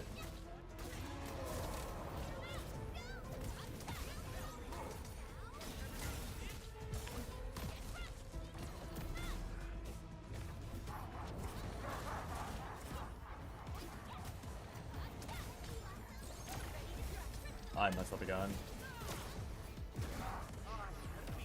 This is not the running for that. Don't go too far, Mr. Dolly.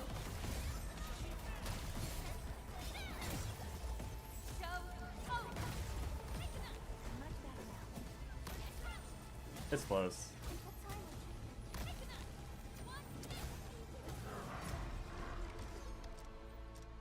My combo skill got desynced somehow. I don't know how it got desynced, but it got desynced, so I didn't have it up for the proper pop-off there. I think it's still like probably like 125, but something went wrong in that run. I can't really tell.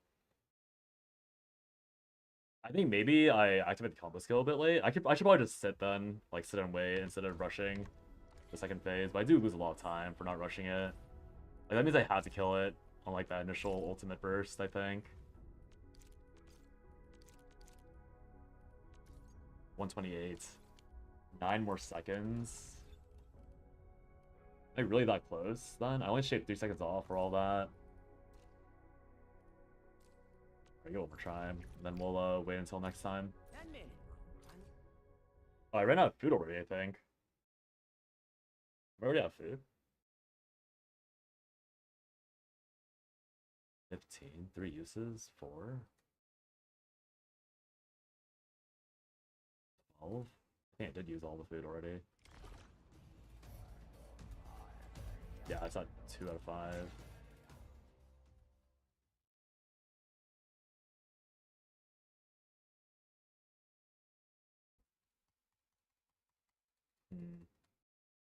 Yeah, missing the Origin Crystals pop means I miss out on 20% on my finisher and like half my damage on my ult. So it was 100% what caused me to not kill on time. I just don't know if it was 8 seconds worth of time loss.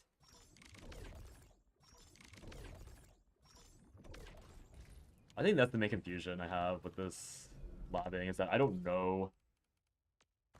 Like, it feels like it should be all the time, but I might still be like 3 seconds off at the end.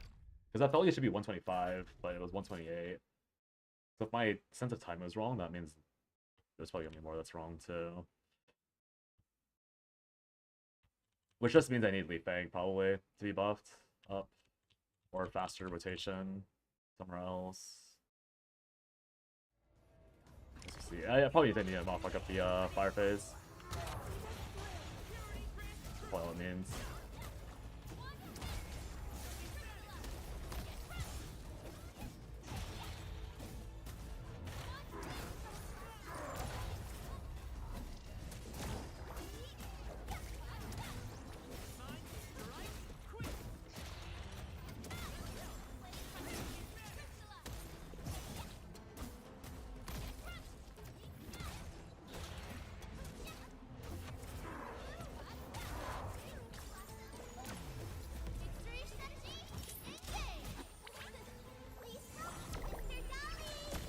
Do the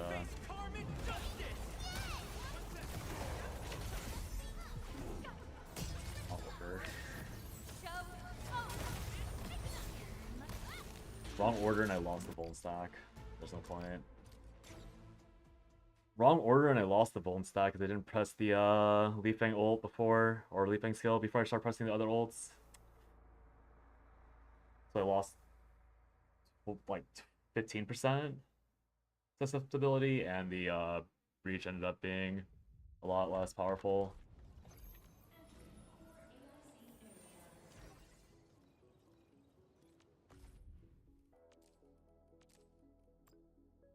I was gonna saw it fast, so I didn't have to waste the entire run on it.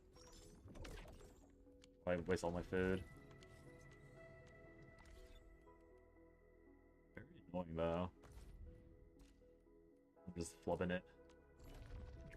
Flubbing it for like a 121 run instead of a 120 run. That's the worst part. I'm not convinced that if I do it all perfectly, that'll be properly like, or be well below 120. Pretty sure it's gonna be like 120 perfectly if I do it all perfectly. Oh well, just gotta do it perfectly then.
I don't know why. Oh my god, I fucked up that too. I don't know why my ENDMIN's combo skill is not up, like, anywhere close that phase. Because I think, yeah, the problem is literally that my ENDMIN combo is not close to coming back up by the time the phase is over. And I don't know why.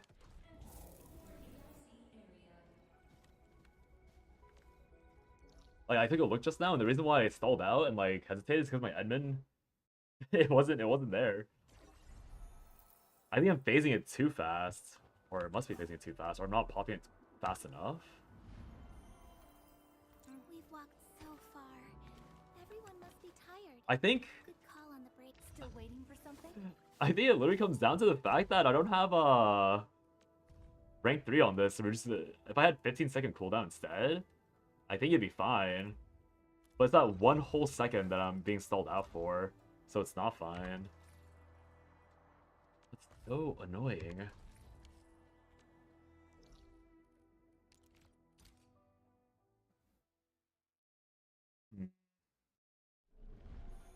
Because I need that time too.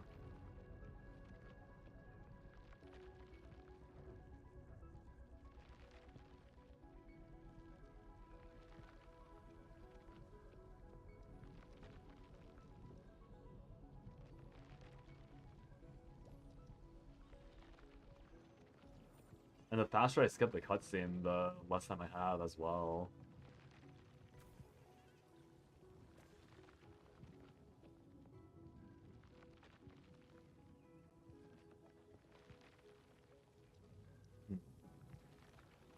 It's a cycling issue, so if I... There's always has to be Ardelia first. Or it has to always be Li Feng first, or else the...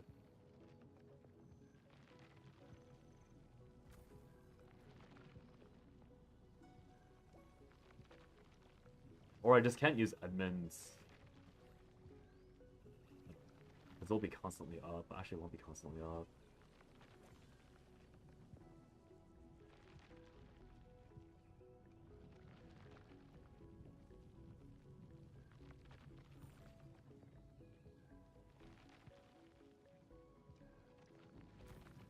Dude, it's straight up the fact that he gets kicked out of, like, I don't get the full value of the stagger bar.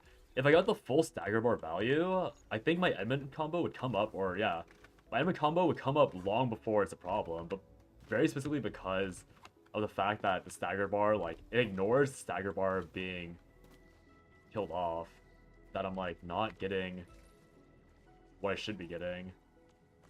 Like, I feel like I'm owed another, like, 10 seconds, but then... Is it like I shouldn't be... I don't have one more. I can just buy this from the shop. It doesn't really matter if I use it or not. These event packs are free. I'll give it one more try. I'm gonna try and just do it live on holding ENDMIN combo without practicing it. Because I think that's what it is in the end. I think I just need to hold ENDMIN's combo skill until the second round when I use Li Feng's skill. Like, not like I should ignore it. Like, if I don't get it up, then whatever. Like, I'll just press the battle skill anyways. And then I need to hold it when Ardelia's thing pops up. Like, it's like not mash E, and then I'll just use it after that second round. And hopefully I can break anyways. Because I think that's what it comes down to.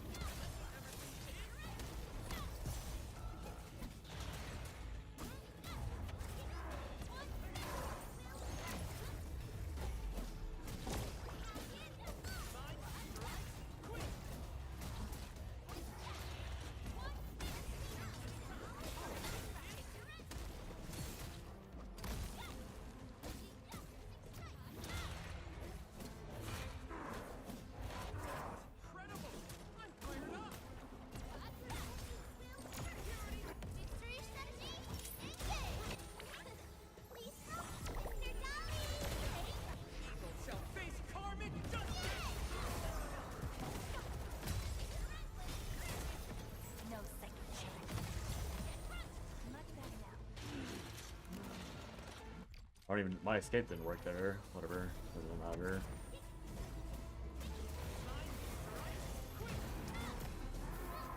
Missed.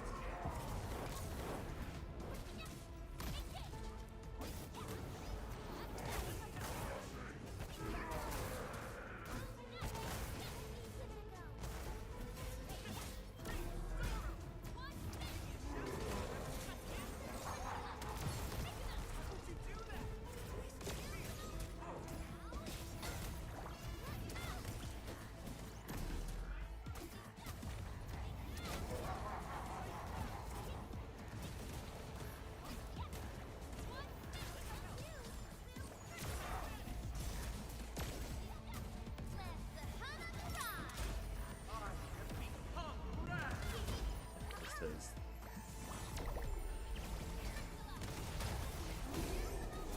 I also just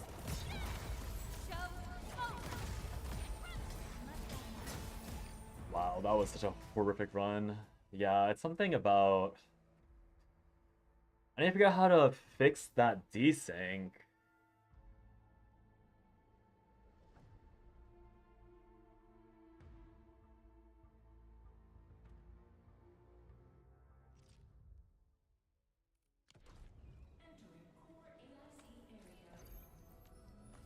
I might need to like redo my plan or rotations from the ground up because I think it might be in a less specific rotation I'm doing with like Ardelia and them not linking up. But I'm for sure not getting my ENDMIN combo back up. And I actually don't know why. Because I wasn't having problems all my previous runs, so I assume it's something about my damage being too high, ironically, for my current comp, or for like the thing to come back in time. Because I think I was triggering the phase 1 second slower, and that's why I didn't notice that it was coming up right on time in the past. Because I used to like literally, like I used to be able to mash everything at the exact last moment, like on all the previous attempts, and now on this attempt in particular, I'm suddenly having problems. Or like on these attempts in particular, I'm suddenly having problems with the ENDMIN's combo skill not being fast enough. No explanation, I think, is the fact that my damage is way higher.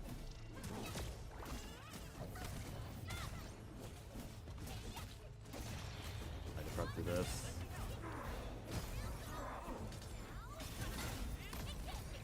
Bit wrong.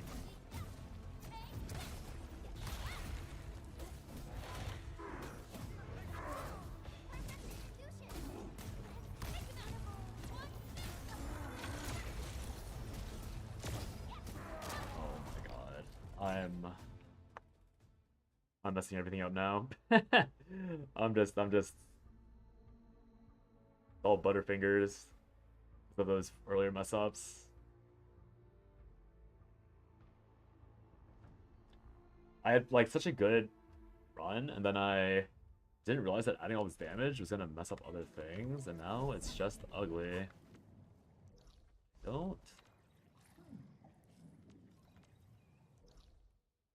I don't get it. It's like hard to understand how to slow it back down, because I don't think that's supposed to be something you worry about.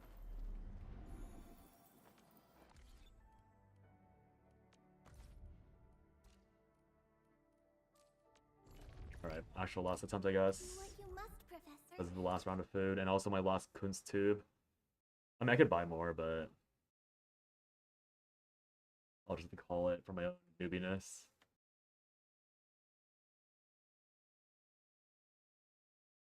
I can also just wait. Maybe I'll just wait out the fire phase, but then I lose all that time. I don't know. Look, there's no winning.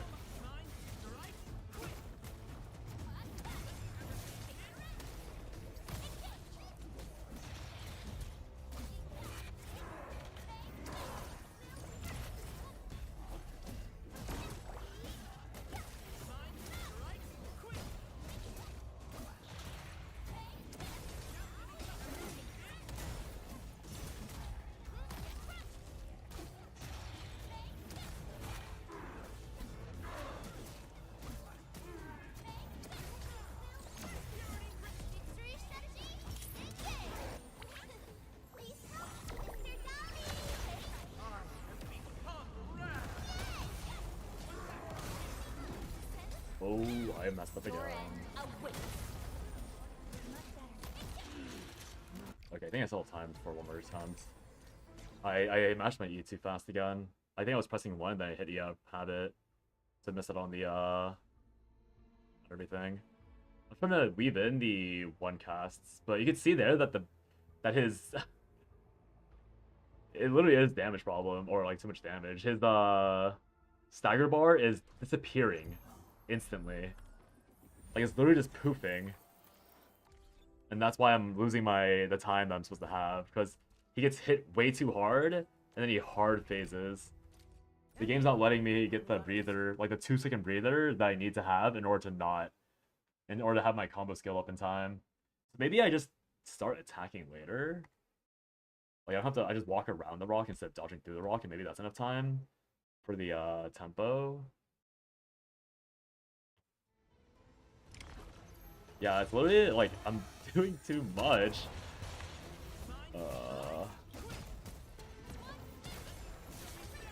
Such a stupid problem to have to work around.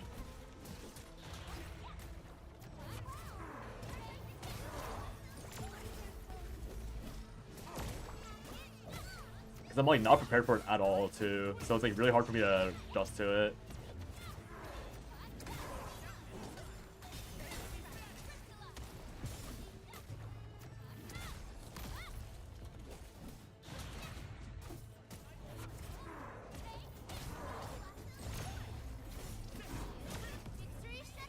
Oh my god. Okay, I canceled in time, thank god.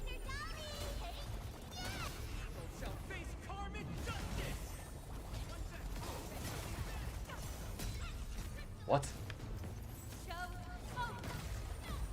Okay.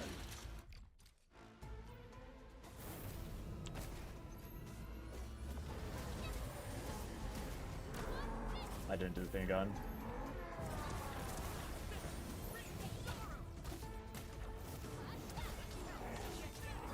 Obviously the time.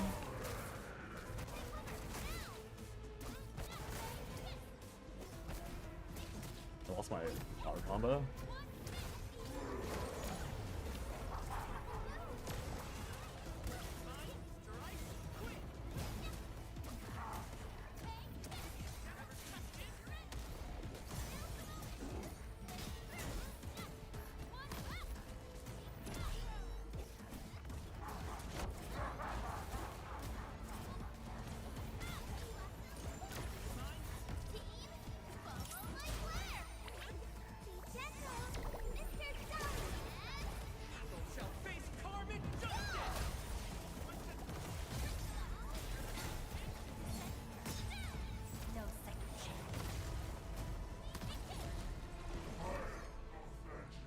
The medal.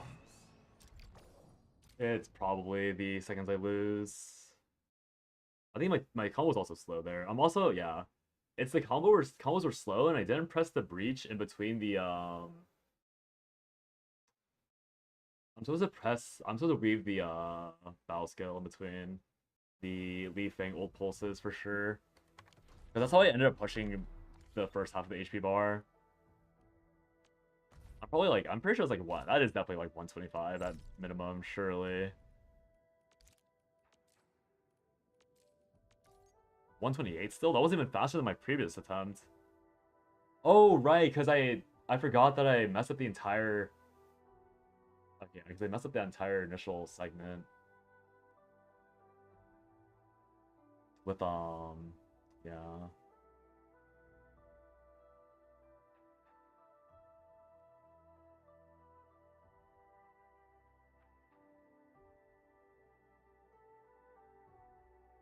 I like lost my auto combo at some point, so I lost like 4 seconds from that. Yeah, I definitely wasn't hitting this. Man, it's literally just down to the fact that my combo skill is not up. If my combo skill was up on time, like properly, then it wouldn't like all this wouldn't matter. Still waiting for something?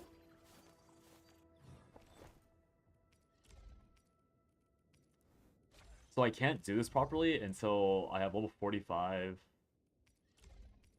That's also okay.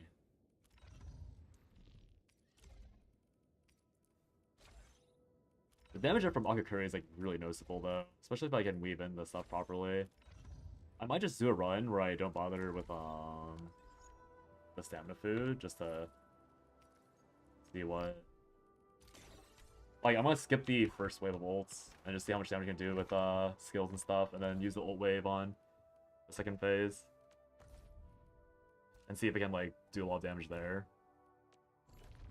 Because that also saves me the time loss from ult animations, because that's also an issue with this game, is that it doesn't freeze time when you're ulting, so I'm losing like however much, like the 2 seconds that Gilberta and not Gilberta, Ardelia and Agakuri are ulting, because Li Fang's gonna have to ult no matter what, but those two might not have to ult.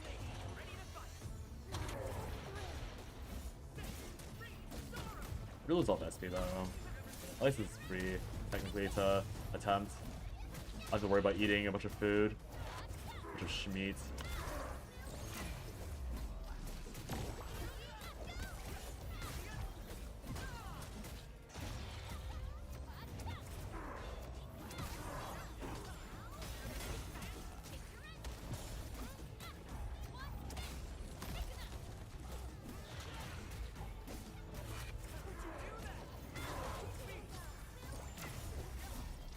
Oh, I messed up. Whatever, it's fine.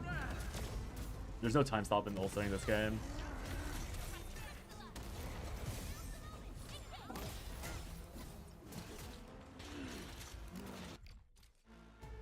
Yeah, I think it's probably just like, it's probably not malicious. They probably just didn't design properly. Wait, it happened again. Wait. Why? I literally never had a problem. Am I skipping too fast? Is it literally the fact that I'm skipping instantly? Like, I could maybe just like sacrifice 1 second in the cutscene timer. Or is it really Akakuri? Maybe it's fine, it feels weird. I mean, also, when you have hit stop during combo skills, is that it? No. Yeah, hit stop during combo skills also isn't counted. I've lost, when I was labbing like the really bad Proliga team, I literally lost the promotion mats battle because I ran out of time mid-ult. I mean, I wasn't close to winning anyways, but I was mid-ult, and then it was like, time over, and ult didn't go off.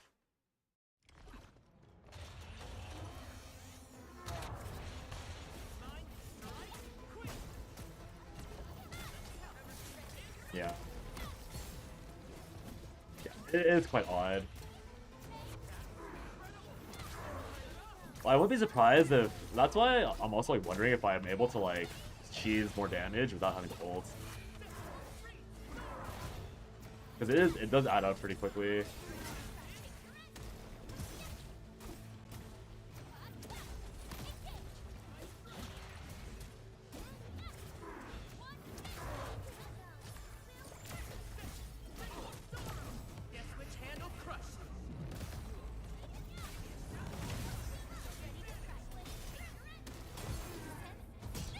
I didn't mean to press that. I did not mean to press that. I meant to press the fucking reach button instead. It's fine.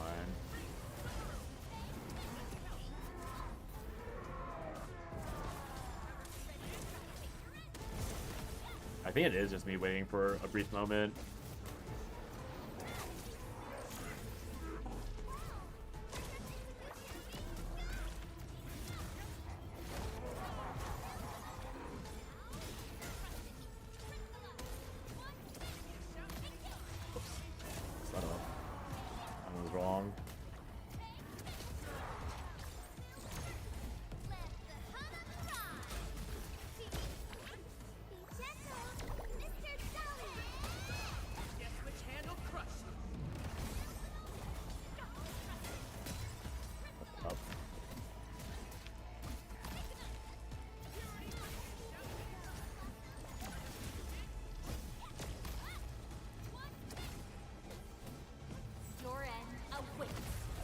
The stagger bar wore off. So it is just waiting a heartbeat on the cutscene. If I wait a little bit on the cutscene, I'll get enough time back.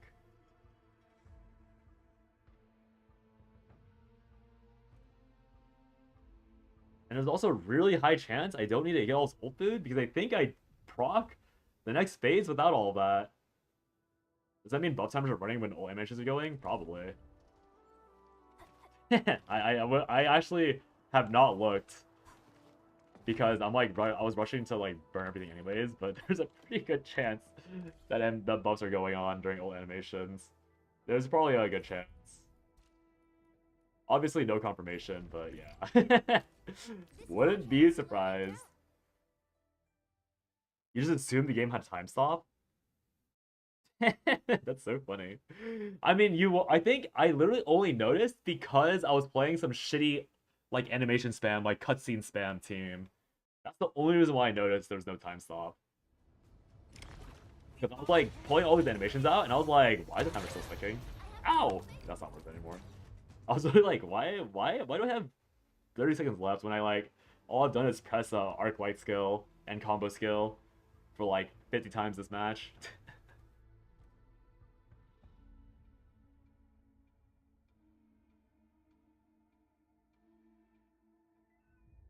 I guess there's like a small chance I saw it wrong because maybe like my adrenaline was going and I just assumed that the timer wasn't going, but I'm pretty sure the timer is not saying, like, I'm fairly certain it's not stopping. In fact, I can even just like check here. Just do some egregious shit like usual. Let me see. Play my cutscene team. Where should I be gathering my data this time? It'll be really easy to check if you want to like keep an eye on the timer while I do all my mashing.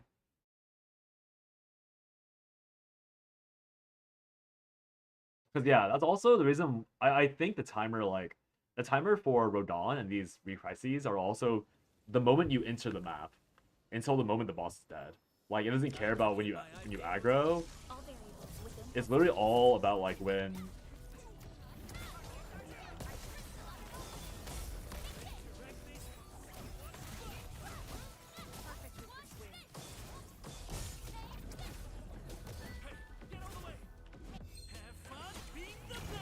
for the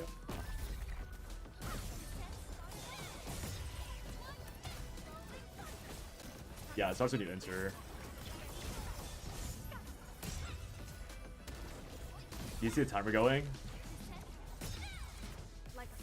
It's at 53. Now it's at 51. Yeah. It literally doesn't stop. I just stare at myself to confirm.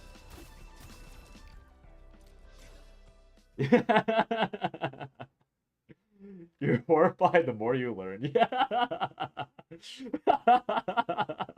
53 to 51 during the middle of Arknights. I didn't see the buffs, to be fair. I only looked at the timer, but yeah, it's pretty bad. It's pretty bad.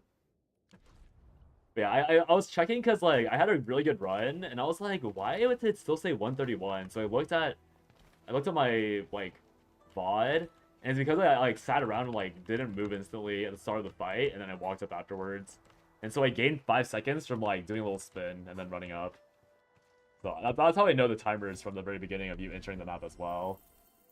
That's why you have to sprint the instant you load in. It's, yeah.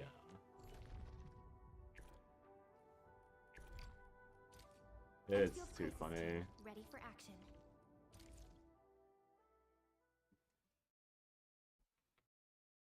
Who knew you even had to min-max the animation times? We're about to go into Grand Blue Fantasy territory and like min-max the fucking frame data of every ultimate. Every combo skill, frame analyzed. Every skill press better be relevant. Dude, that should be the real endgame for this game. That like horrendous like pixel perfect button presses. How bad of a filter would that be?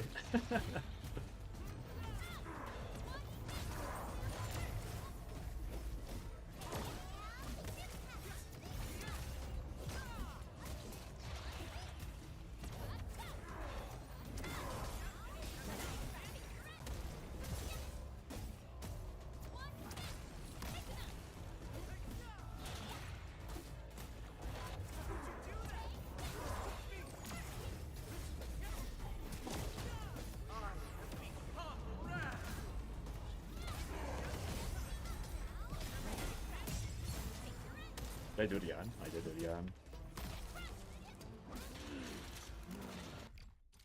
I keep mistiming the, oh, I did too fast, though.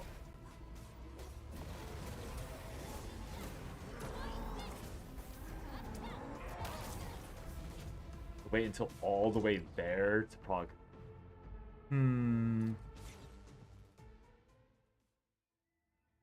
I need to realize that in the end, I need to hold Li Fang skill. So it's actually not about ENDMIN. I just need to have the self-control to hold Li Fang. So it's actually about making sure I cast Li Fang's combo skill as soon as possible, not ENDMIN's. Because I can hold ENDMIN for as long as I want. Or I can hold Li Fang's skill until ENDMIN's skill comes up, and then use Li Fang's combo skill, and that will naturally proc ENDMIN's skill. So yeah, I think it is skill dip in the end. Like, I need to make sure that Li Fang's link skill or combo skill on the previous round is matched as soon as possible, and then I just hold. That's all it is. That's all it is. I'm just bad.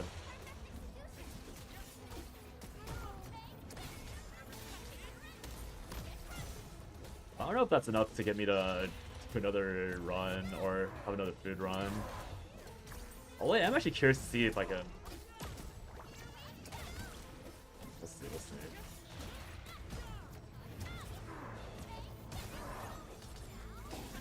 Because the more I'm running this, the more I'm really thinking that I do not need to get ult food in. I can use Zen stack at the bare minimum.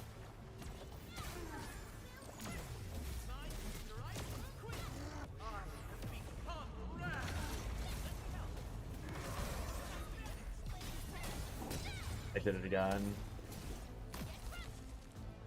Yeah, I think I straight up don't need the ult food. Because all the ults on this phase are just straight up overkill. If I properly do a link skill and I properly use Crush, he has a hard stop at half HP. And my ENDMIN's now strong enough to actually hit that hard stop at half HP. So I don't need to panic about the ult food, I just need to make sure I eat Den stacks, have an actually good run so I can see that I'm mechanically doing something properly, and then I just do the rest. And I guess Den stack might be good enough, just because let's Den stack Li Fang at least.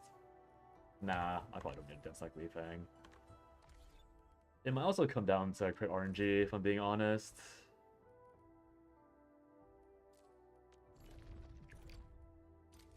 This is our chance to... Yeah.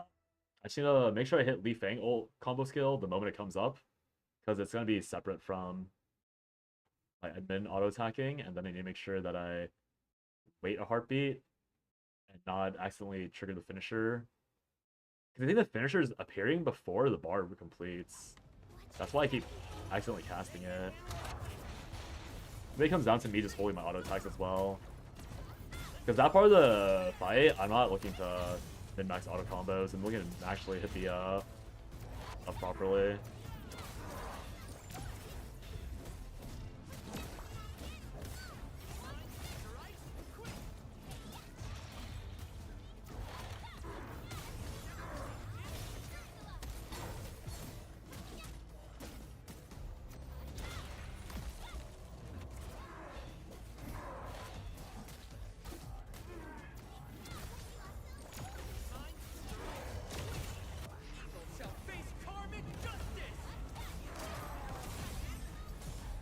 Hey.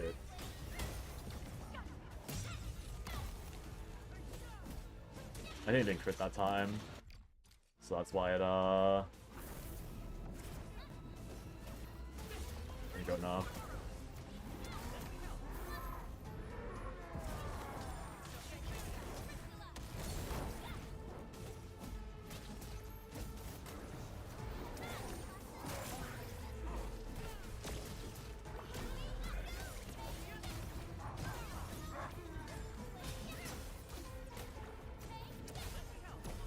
Didn't pop this in time? Fine. It's not fine. Why is there a bone stack constantly on him?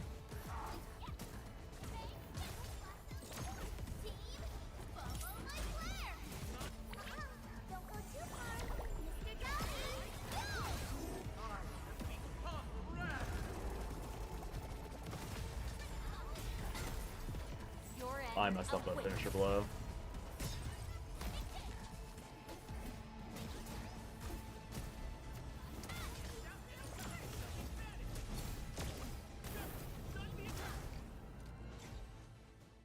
What happened on that fight? That fight felt wrong. I guess maybe it was a crit diff. Maybe I've been hitting crits on the test run, so that's why it felt good.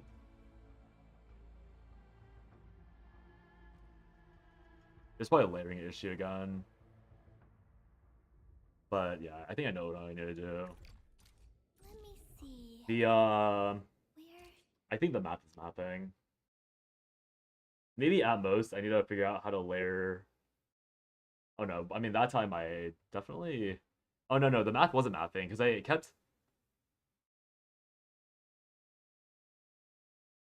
I was desyncing the Vuln stack somehow. Like I kept pressing Edmund's battle skill. Wasn't working. Both timers tick downward old animation. Actually horrified.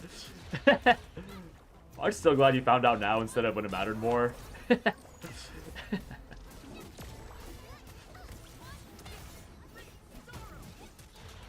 The Forbidden Knowledge stream, truly. All the stuff you didn't know you didn't want to know. Yes, but God, why?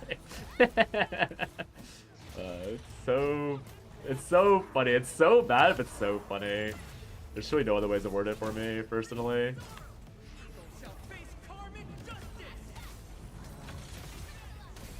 Oh, did I mess up there? I did it.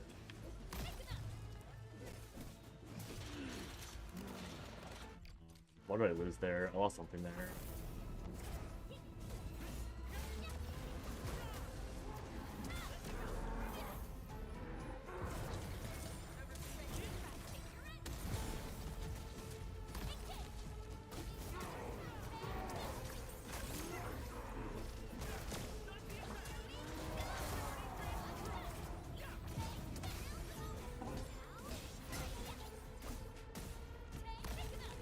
Oh, I messed up. Oh, that's what I was doing. I was mashing. I must have mashed the run before. I just did it again. Where I pressed the... I pressed Lee Fang's battle skill, and then I pressed Edmund's battle skill out of some random habit that I didn't know I picked up. And then I used the combo skills, and I used the battle skill again when I didn't need to. That's why that's happening. That makes so much more sense. And then yeah, I'm losing the crystal for Edmund's crush value, so I think that actually does make the last like 10% difference that I'm missing out on. Like the boss is like at 51% instead of near dead, and so that's why. So I can maybe afford to use one other ult. I'm wondering if Rocket Curry comes up fast enough. I don't think she should. Yeah, if... Nah, there's no way. Ardelia has lower ult gauge than her, and if she's not coming up, then there's no way that girl's coming up.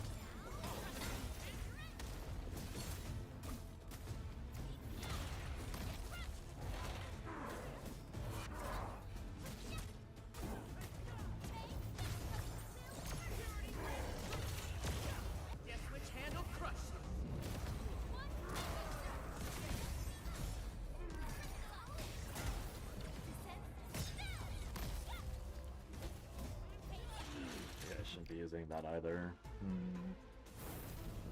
There's a more efficient use of SP at that exact moment.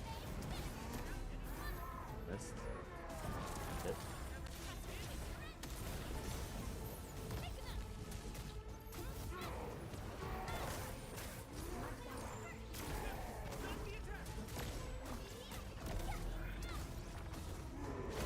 Do this too.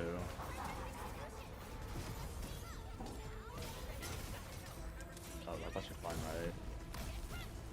Now it's the waiting for Ardelia's battle skill. Like this. To pump everything.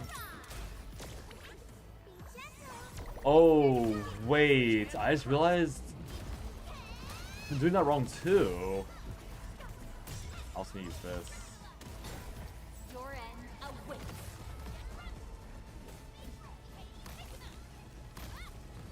Oh! Wait, what? Okay. Wait, that wasn't even a good run. Wait, that was a bad run. Okay, I mean, I'll take it. That... okay. That... The worst part is I picked my nose at the end of the run, so if I post this bot, it's gonna be me like reaching to my nose and like being scared by the metal jump scare. Wait, but that was a bad run. That was objectively a bad run. I realized at the end that because of my ordering, I have to use Li Feng's ult. Oh no, I have to use Ardelia's ult, and then Li Feng's ult, and then I use Agakuri's ult at the end. Because I'm missing out on the Link skill value, like the Link value. I've been using it on Li Feng by accident, I think, this entire time. Dude, there's so much to juggle in this game. But yeah, that did not feel like crazy. Well, well, well. There's no timer anymore though. Let me check the YouTube bot. Oh no, YouTube bot won't work. I need to check Twitch bot. Because Twitch actually gives me a timer that YouTube won't. You know what? I'll take it. It's nice to be free from this hell. I know that Epi was telling me that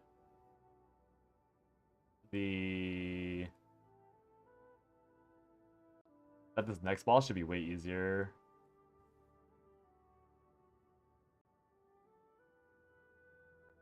I forgot his name. Traglios. He said that Traglios is way easier. If you clear Rodon, then it's free.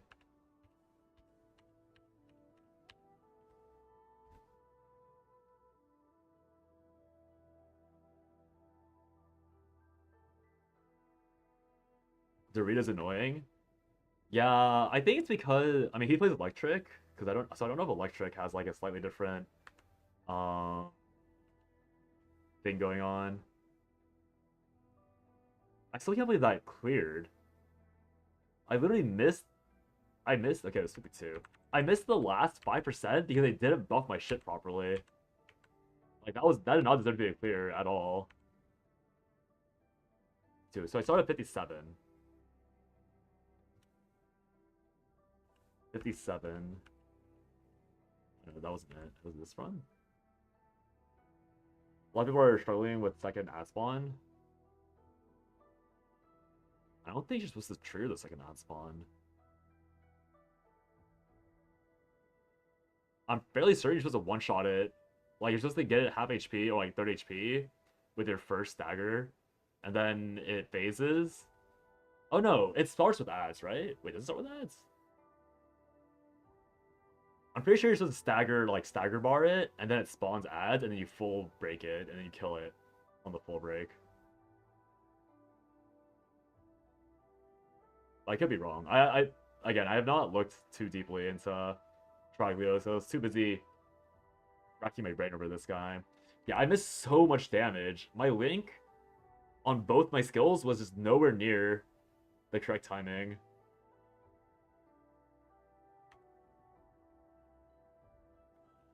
Such... I mean, if I had Thermite Cutter, this would have been no diff. Like, I would have also not needed the last bit. No Thermite Cutter, I'll take it. 57, I did it in 1:17, according to this timer. Because the fight loaded in on 57, or 56, early 56, and I killed the boss on... Well, I think it was actually down to the timer. No, 52. So I killed it in 1:15, actually. Wait, so it was the ult animation slowing me down. Wait, using the ult animations on the first phase were slowing me down. What the fuck? The ult animations were making me slower? I probably added like an extra like 2 seconds from that one, and then... Is that what it was? That's... Keck... Yeah, actually Keck Boom. You're the toughest. No, you, Zach. Bruh. This game has got to be studied. In fact, this game, like, I am actively studying the game, actually. I don't know why I say it as if I'm not wanting to murder myself at every given moment over this game's horrendous everything. To live is to suffer, deadass. But, okay, I'll give this guy a run. I hate this boss so much. I haven't done him since I progressed pretty far. Level 90 and everyone else is level 60. True. True.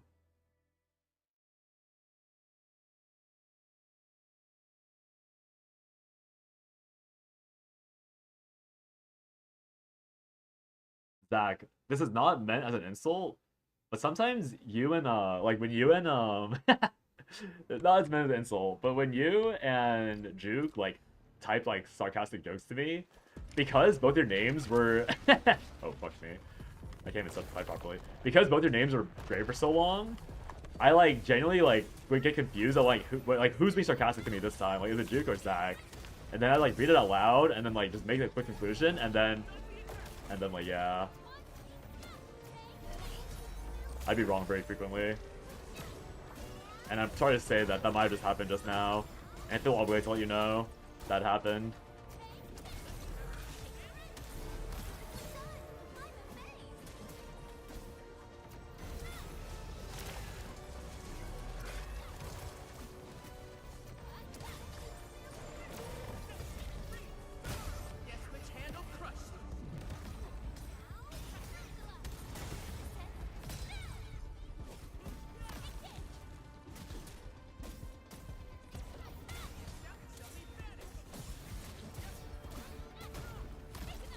Please!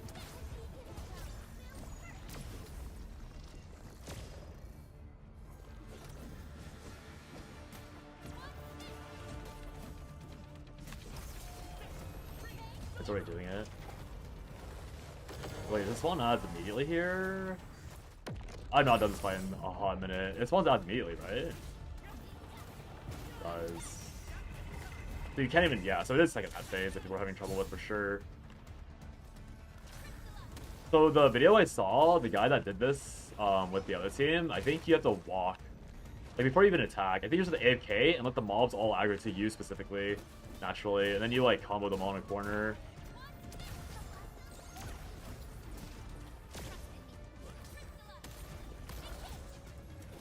I'm sarcastic 95%, Juke was like 94% of the time.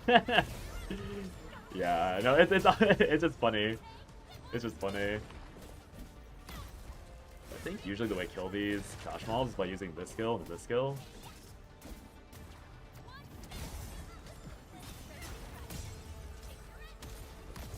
But then the issue, okay, I'm fairly certain you're supposed to one phase that emu.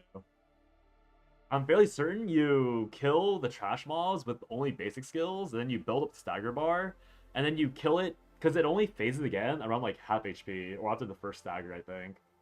Like it doesn't trigger that phase until it's at a certain HP level. So you literally just 100-0 it. And if you fail 100-0 it, you phase it and then it's over. And like you just have no time, essentially. So I could be wrong, but yeah.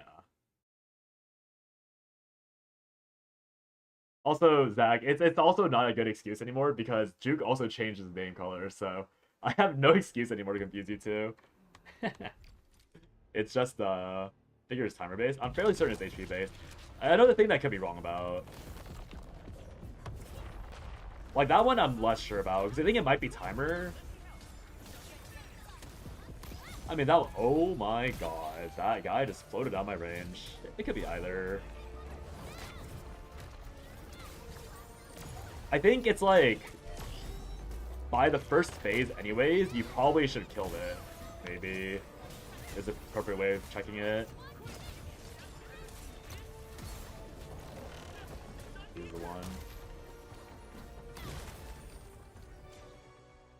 I did not use my battle skill. This guy moves too much. I don't know how to... I should probably just learn his timings and like walk to see where he goes and then use the finisher or the battle skill. Because that run was only great because I mashed battle skill too quickly.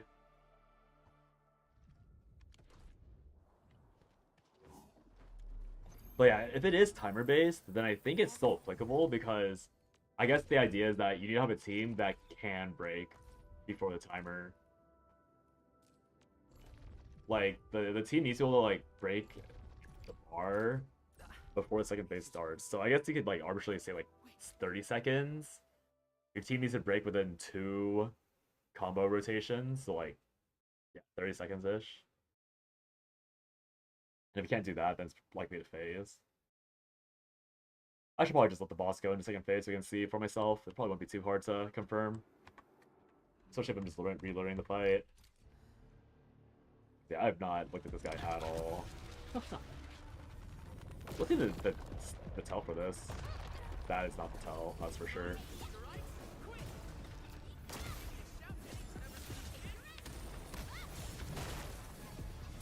HP bar. My HP bar.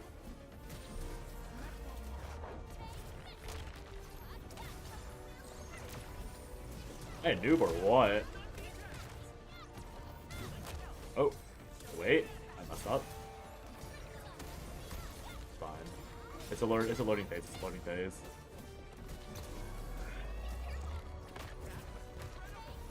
You just hate me? Okay, I didn't say all that, but the answer is yes. What? Who said that?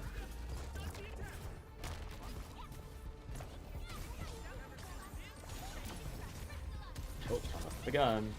This one's not worth going for.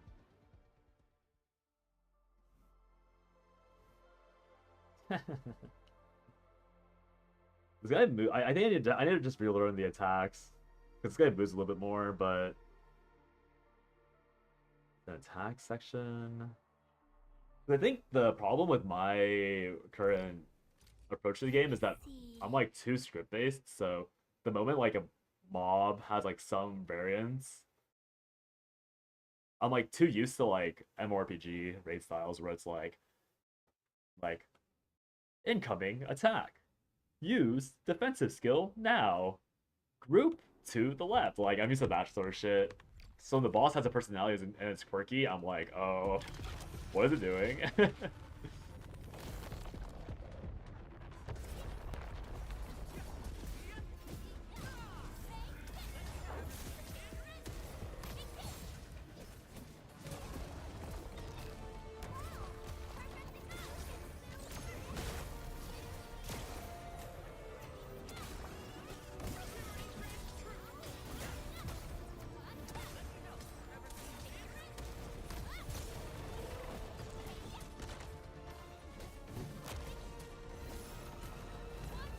What is that?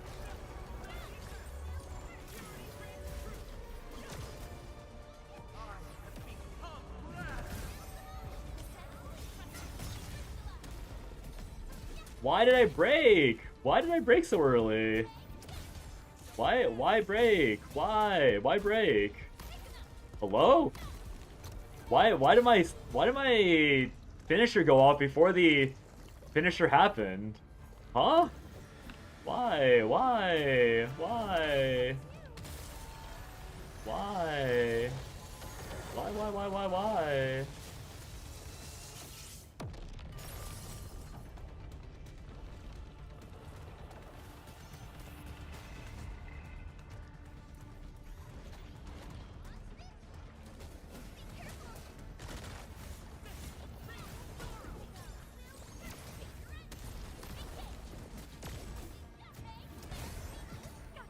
I don't know about Gilbert's, I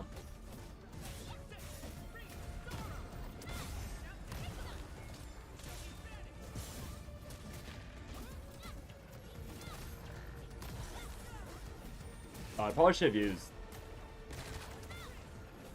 Okay, I can definitely use, the boy here. Should not have done that either. Yeah, so that was obviously too slow. It's double, so we'll just wait for the poop. What? What hit me there? Whatever, doesn't matter. And then here we break.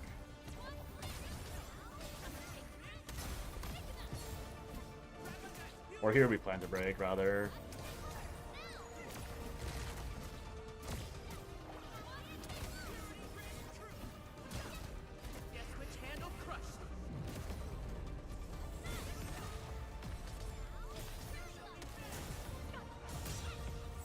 Son of how much damage.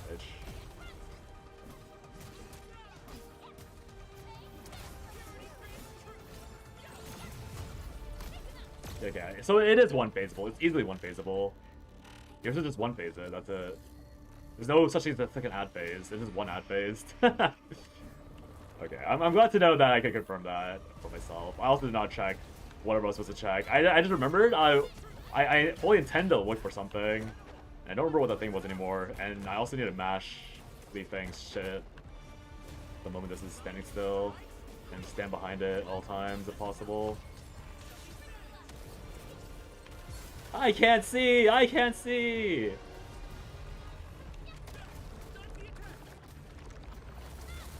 What is it doing? I don't get it. I don't get it.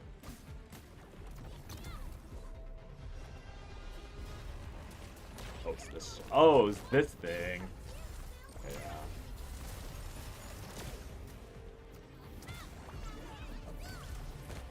Bro, this guy keeps dodging my attacks. Alright, buddy.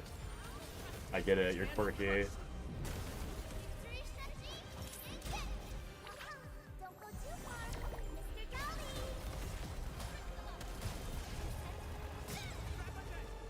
I don't have ult yet.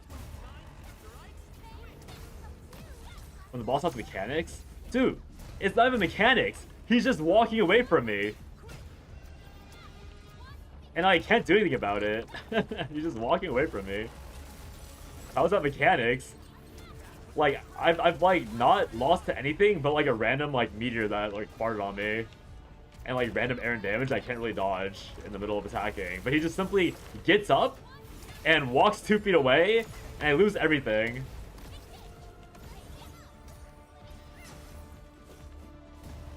I lost everything for that. Oh man, it's doing it again.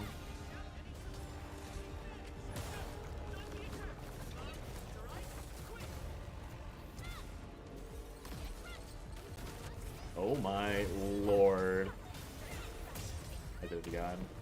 Whatever, it's fine. It's dead now. I can see the timer. Just predict him. True. True. Just predict where the fast-moving flying object is moving. Movement, not a mechanic. Dude, movement is not a mechanic. Not in games where it's like... Actually, it is kind of a mechanic, but it's not. I feel like it's not a mechanic when it's like... actually, is that true? No, it definitely is still a mechanic. I'm just bitching because I hate movement when I'm a melee. Because I could just wait. I could just not swing my entire auto combo until it stops moving, and then not use my skill until it's moved. Because these mobs don't like twitch move randomly. They have like a set attack. Like he'll move once or twice, and then he'll do something for like 10 seconds. And that should be more than enough time to do stuff, but it's easier to bitch. So you're wrong. You're wrong. How far off was I? 310. I'm a whole 70 seconds off. Dear God. Wow. Rage bait. Real. I can't believe you rage bait me. This is probably a fight where Lush is better. Actually, is that true?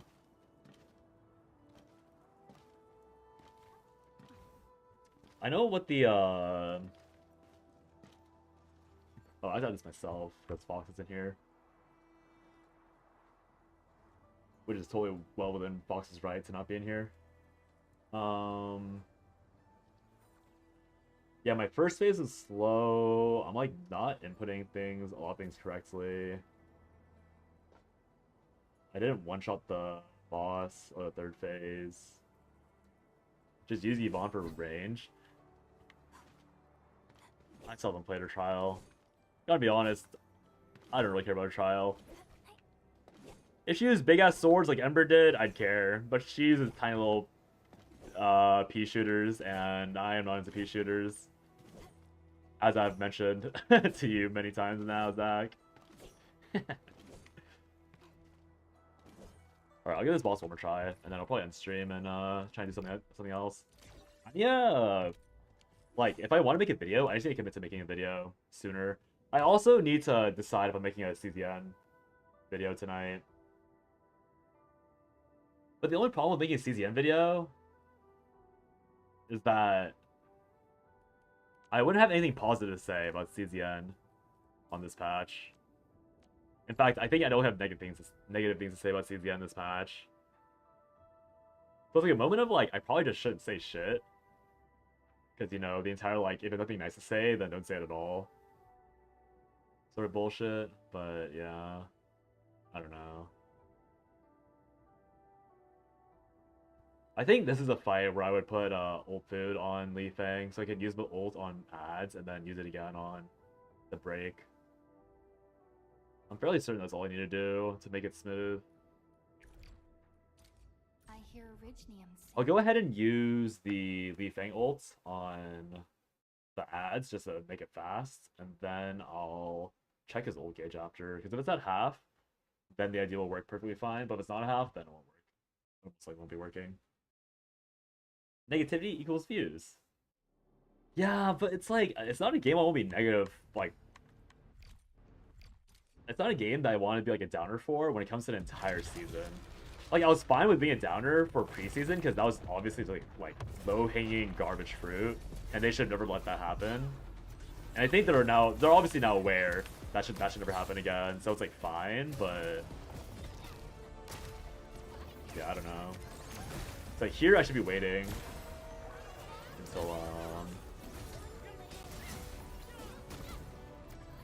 there I just wait until they move, and here I can do it again.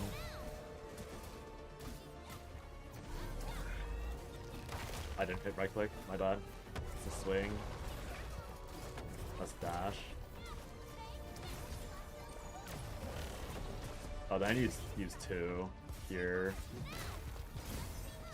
And use this as well. Right.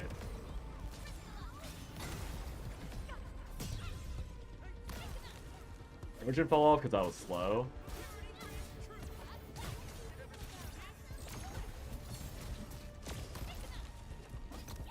I need to kill here somehow. How do I kill there? It's just, I have food active too. What did I do wrong there? The boss needs to die there, but I don't want to overcommit because it's going to be ad phase right afterwards. So, what did I do wrong that led to me not killing?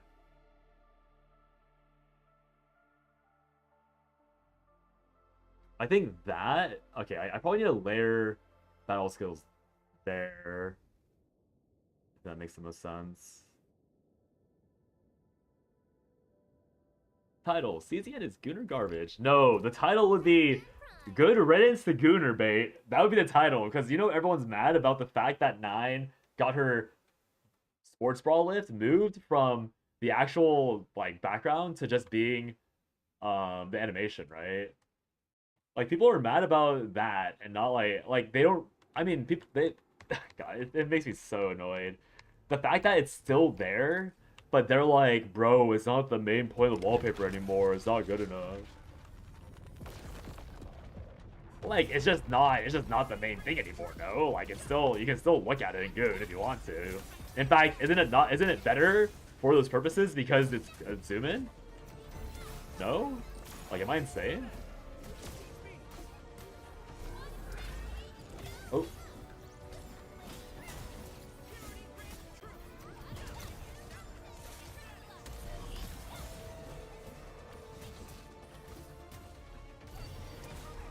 I need to wait until Mars, wait until this, right?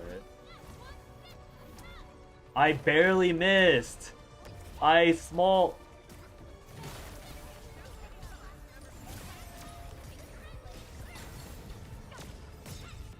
PP'd it.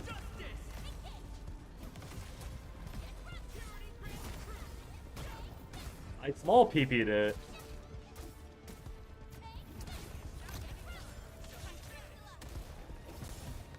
I also messed up the... Whoa, that was terrible! What the fuck was that run? Good thing I'm practicing and not going for real. What was that? I was doing so well until I wasn't. What the fuck? I guess that wasn't really. I mean, okay, that was just the boss like slightly outranging me, and I don't know the range that well. But that was crazy. I like small dick the finisher, and then everything fell apart instantly. You never understood Gooner games? Like, make sure a character design is suggestive.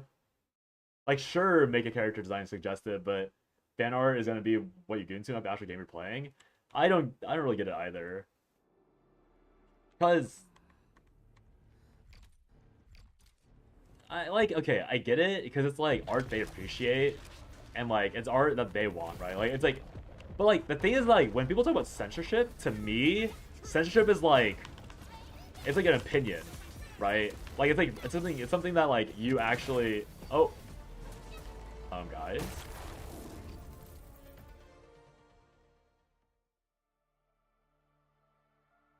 Like censorship to me is like an opinion that you censor.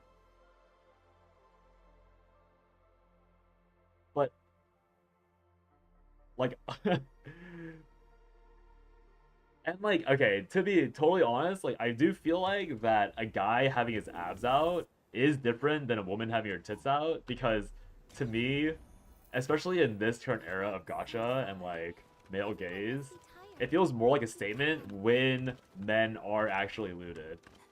And I think there's some like obvious double standards with that. But for me personally, like I don't mind as much when I see like a man shirtless and like muscles bulging and like sweat dripping down his like whatever they're into. Well, like I'm just like superimposing what I'm into on a woman onto like what I assume women would be into men or gay guys would be into men, right? Like I don't I feel like that's a statement, but it's like you already have so much art out there of like of gacha games, like games dedicated to your preferences as like a woman loving man. So like what statement, what opinion, what actual what's the word?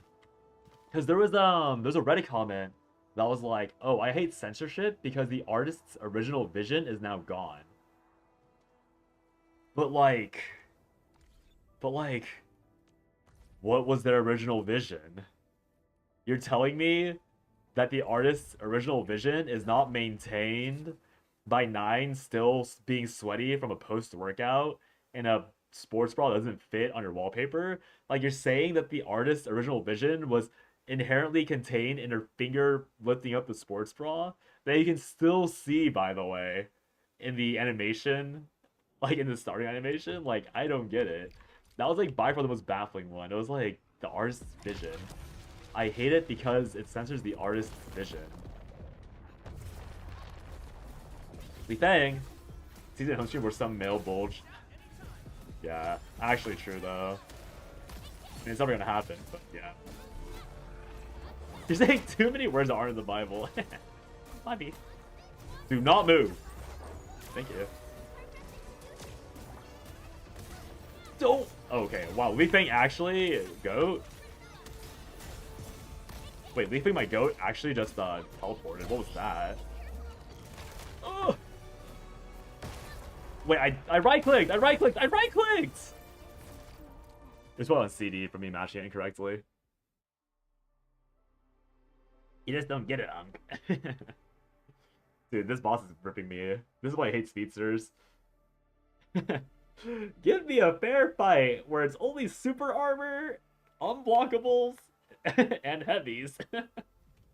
I hate jabs. Fuck.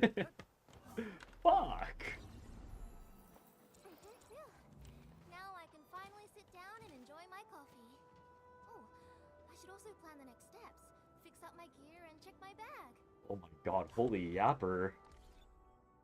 I don't think I've ever seen like a quote dialogue go off the screen like that. I'm curry yapping. For real, for real. Let me see. Okay, there's probably a significantly easier way for me to handle this my basic rotations, because I think how do I get all three active at the same time on the first rotation? It's not possible, right? I don't think it's possible.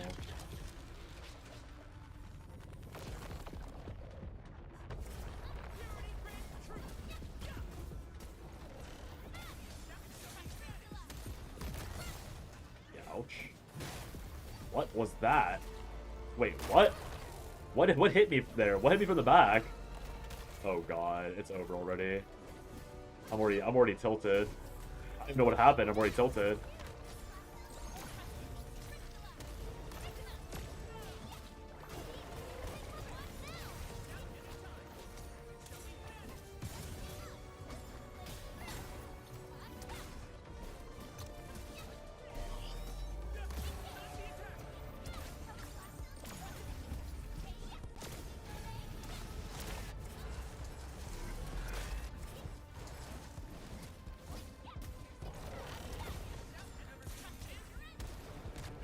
Wait, I just...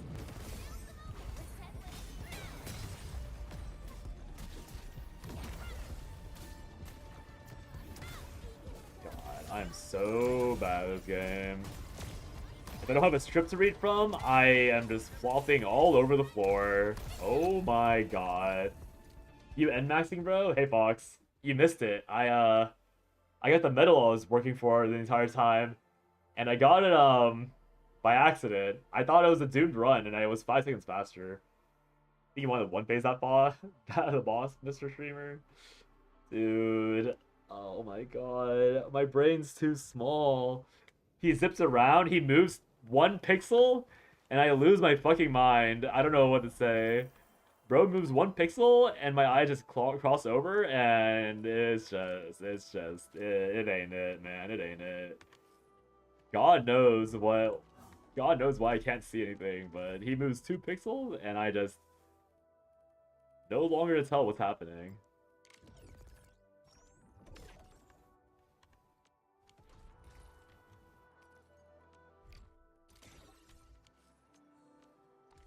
It's so bad. Yeah, thanks for dropping by, Fox. I hear originiums. This feels like I'm about to go to bed in like 30 minutes, sort of drop in, drop out, which is obviously fine. Your brief presence is much appreciated.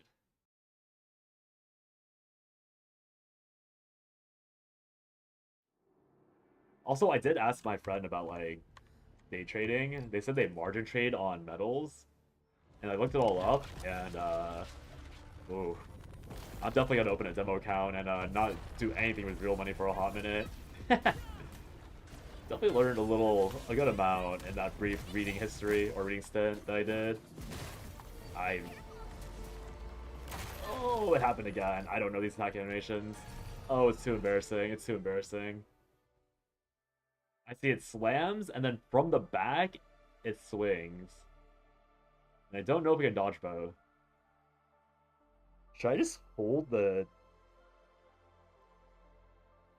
I can hold the seal. I hear I can hold the seal. You'll make money with stocks. I was like, I had a passing curiosity with day trading. Because, you know, job market's been bad, and... obviously, day trading isn't easy, and stocks aren't easy at all. But it's like the least committal thing, like outside getting a real job. I mean, no, it's like the least committal way to make money if you're actually capable of doing so. But obviously, like, I'm not delusional to think it's like really like cheap, easy money. It was just something that like I would eventually want to practice doing. Oh, it doesn't care.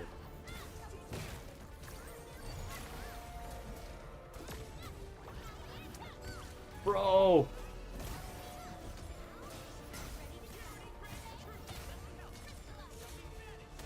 I didn't do the waiting thing like I said I would. I lost that SP, it's over. Visit WSB, really easy, TBH.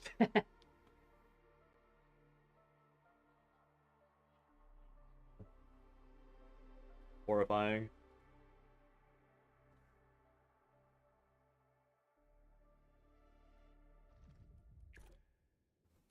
But yeah, it seems impossible to even like get into real day trading because of the like, what was it? Because like margin trading requires you to have 25,000, which yeah, don't got that. And even if I did have that, would not do that. And then like good faith stuff, like whatever. It's just too much. Any new news in CZN? I'm not impressed by the new update. It is coming out soon. Comes out tonight. Patch is hitting soon. I'm not particularly impressed, to say the least.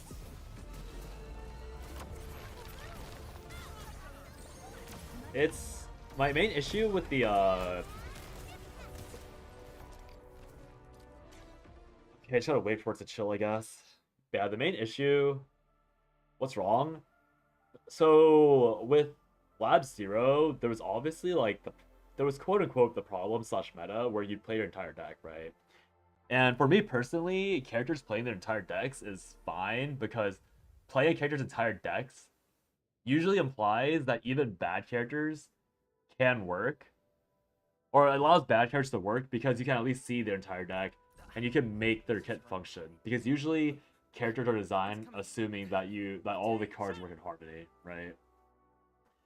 You appreciate the music for these bosses is nice. Oh yeah, if I'm gonna go insane, at least it's going insane to nice music. Or like the hype music. Yeah, so the issue with this patch is that we lose all the draw. No more confiscation, nor an equivalent. We lose access to portrait. We lose we have like a bunch of stuff that we lose.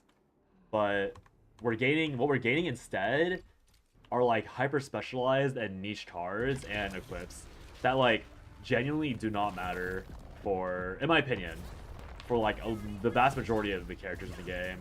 And obviously like some characters will be fine with it. Like obviously not Narja, but dear god, I hate this boss so much. I'm so bad at this initial throwing phase. I need to break him so he doesn't do this charging thing. Yeah, we lose a lot, and the replacements are not conducive to letting every character shine. They're very clearly meant to make the push character shine. And the currently push character is not on a Great Rift, so therefore it means she's shit and boring. Like there's barely any sauce you can have with 9. Phase 1 save SP only for interrupts? No. I don't think so. I will be I will be learning the mechanics and the boss patterns so I can use SP whenever I want. The charging doesn't happen if I dodge all the first attacks perfectly. It's that easy. Mine looks boring AF. Yeah, and it's so sad. Like, okay, I get they don't want to go. I get they want characters going infinite. I get that like we have to have some sort of like balance and like that you can't go like silly crazy with like card generation because I mean, first of all, yes we can. We have fucking Serenial.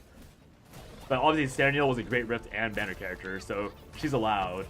Is the entire point of why they even let her, right? So like Serenial is allowed to do all this stuff because she's a banner character. Sure, fine. Whatever. I can live with that. But it's like everyone else is like so cooked. In my opinion. For what?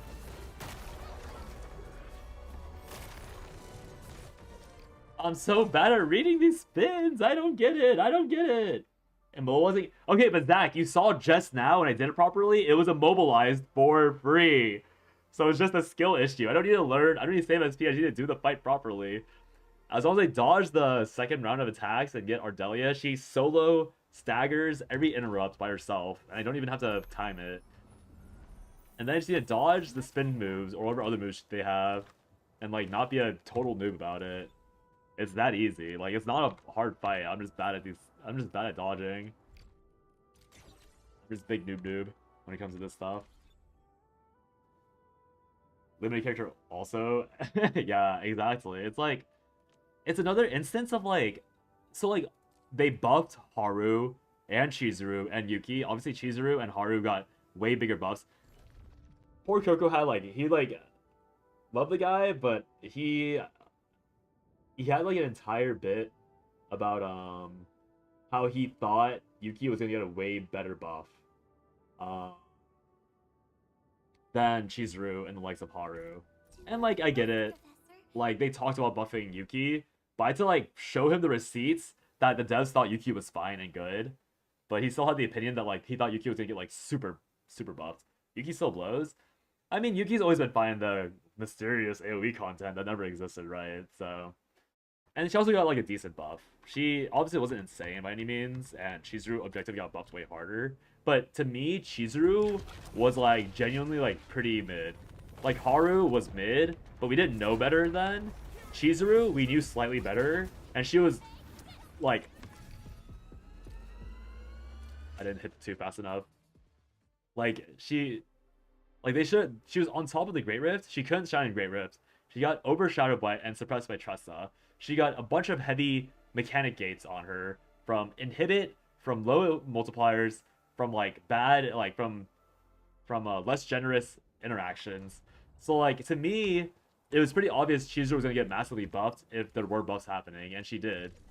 So like, the issue is that 9 is now going through that exact same pattern. Like they, like Smilegate or Supergiant or whoever the fuck the developers are for that game, they learned nothing from season 1, and they're making like a mid-ass, heavily suppressed, heavily nerfed character before she has a chance to prove that she's good. Coped hard with that take. Oh, you're watching too? Yeah. That's funny, yeah. Me yapping away. Bob, viewers, skip to. I mean, I'm like focusing so little on this boss right now, because I'm like I got my medal, so I'm like barely paying attention to what's happening. I should be like leaning in, like actually looking at the animations, but I'm not. Has been established, yeah, exactly. And the worst part is generally the fact that like, let's see, I don't get this on here. I don't get the timing for that part. I need the timing for the I need to move my camera upwards. Love Slimegate. Yeah, because like the worst part is that like obviously I'm gonna roll for 9. I think she's like I like her design personally because she has a big ass sword and she looks like a competent woman. But it sucks rolling for her knowing that Teferia is gonna be like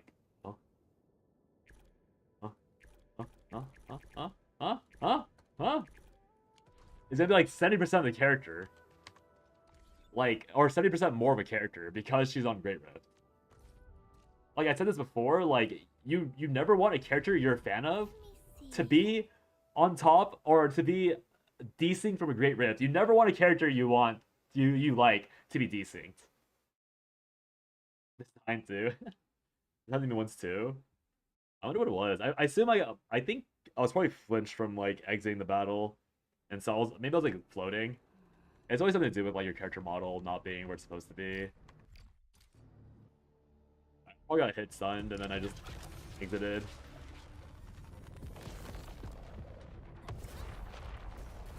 Lee Fang! There we go. Thank you. Oh, this time he's spinning. Okay. So the timing is the moment the arm flies. I have to hit right click. I have to react to the arm flying. What the fuck? My prediction is they'll buff character, but next patch they'll release will overflow said buffs if they follow E7 pattern. Yeah, exactly. I mean that's what's gonna happen. What's your take on? Oh, it's that the character will be shit. Like I said this with Narja before, Zach. Like Narja, I think Narja... No, Narja is worse, because 9 at least can cope with the current season. If a character you like is on preseason, it's super over. If a character you like is on season, but not a part of Great Rift, it's very over. Your character has to be aligned with Great Rift in order to be a competent character that isn't randomly nerfed for no reason. And even then, they still might be nerfed for no reason, is my take. Because... yeah. Fuck up.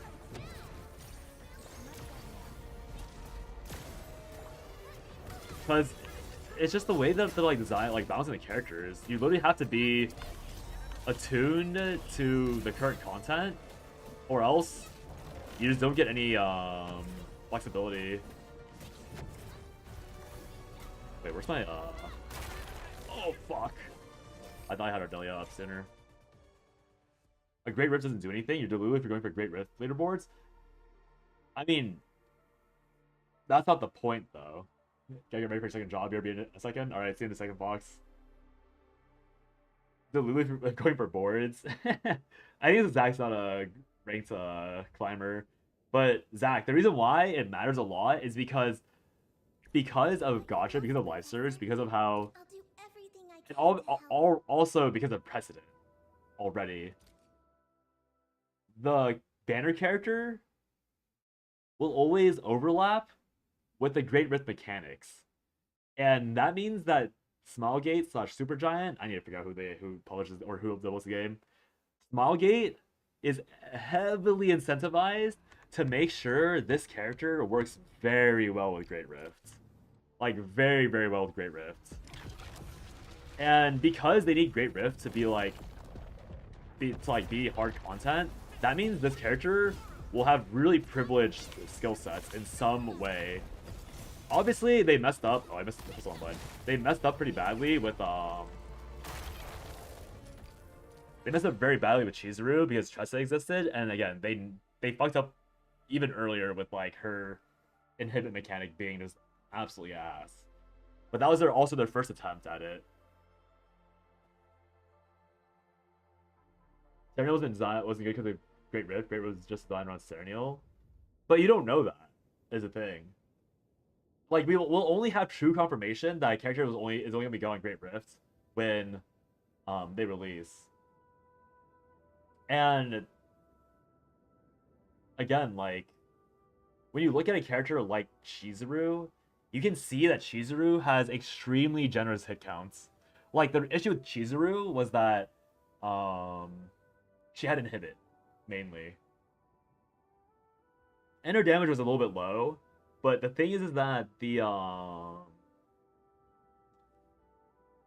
like Great Rift was gonna buff her damage. Like there's gonna be a massive flat damage modifier inside Great Rift, so they made sure that she had hella multi hits. So Chizuru was already given really good advantages to being good. The main problem is that Rin existed and Rin did it better because Rin is overtuned as fuck and then buffing for some reason. But like you can tell that Chizuru was designed to be a much easier to pilot Rin, where you can generate her auto attacks, which are gonna be 4 hits overall with one spell. You're gonna be able to like generate these free cards that will hit 3 times and heal you. They're supposed to do good damage, but they didn't because again, inhibit was inhibiting your ability to cast a lot. So then like obviously Serenial, like boss was designed around being broken, but that meant Serenial herself had to be good at breaking.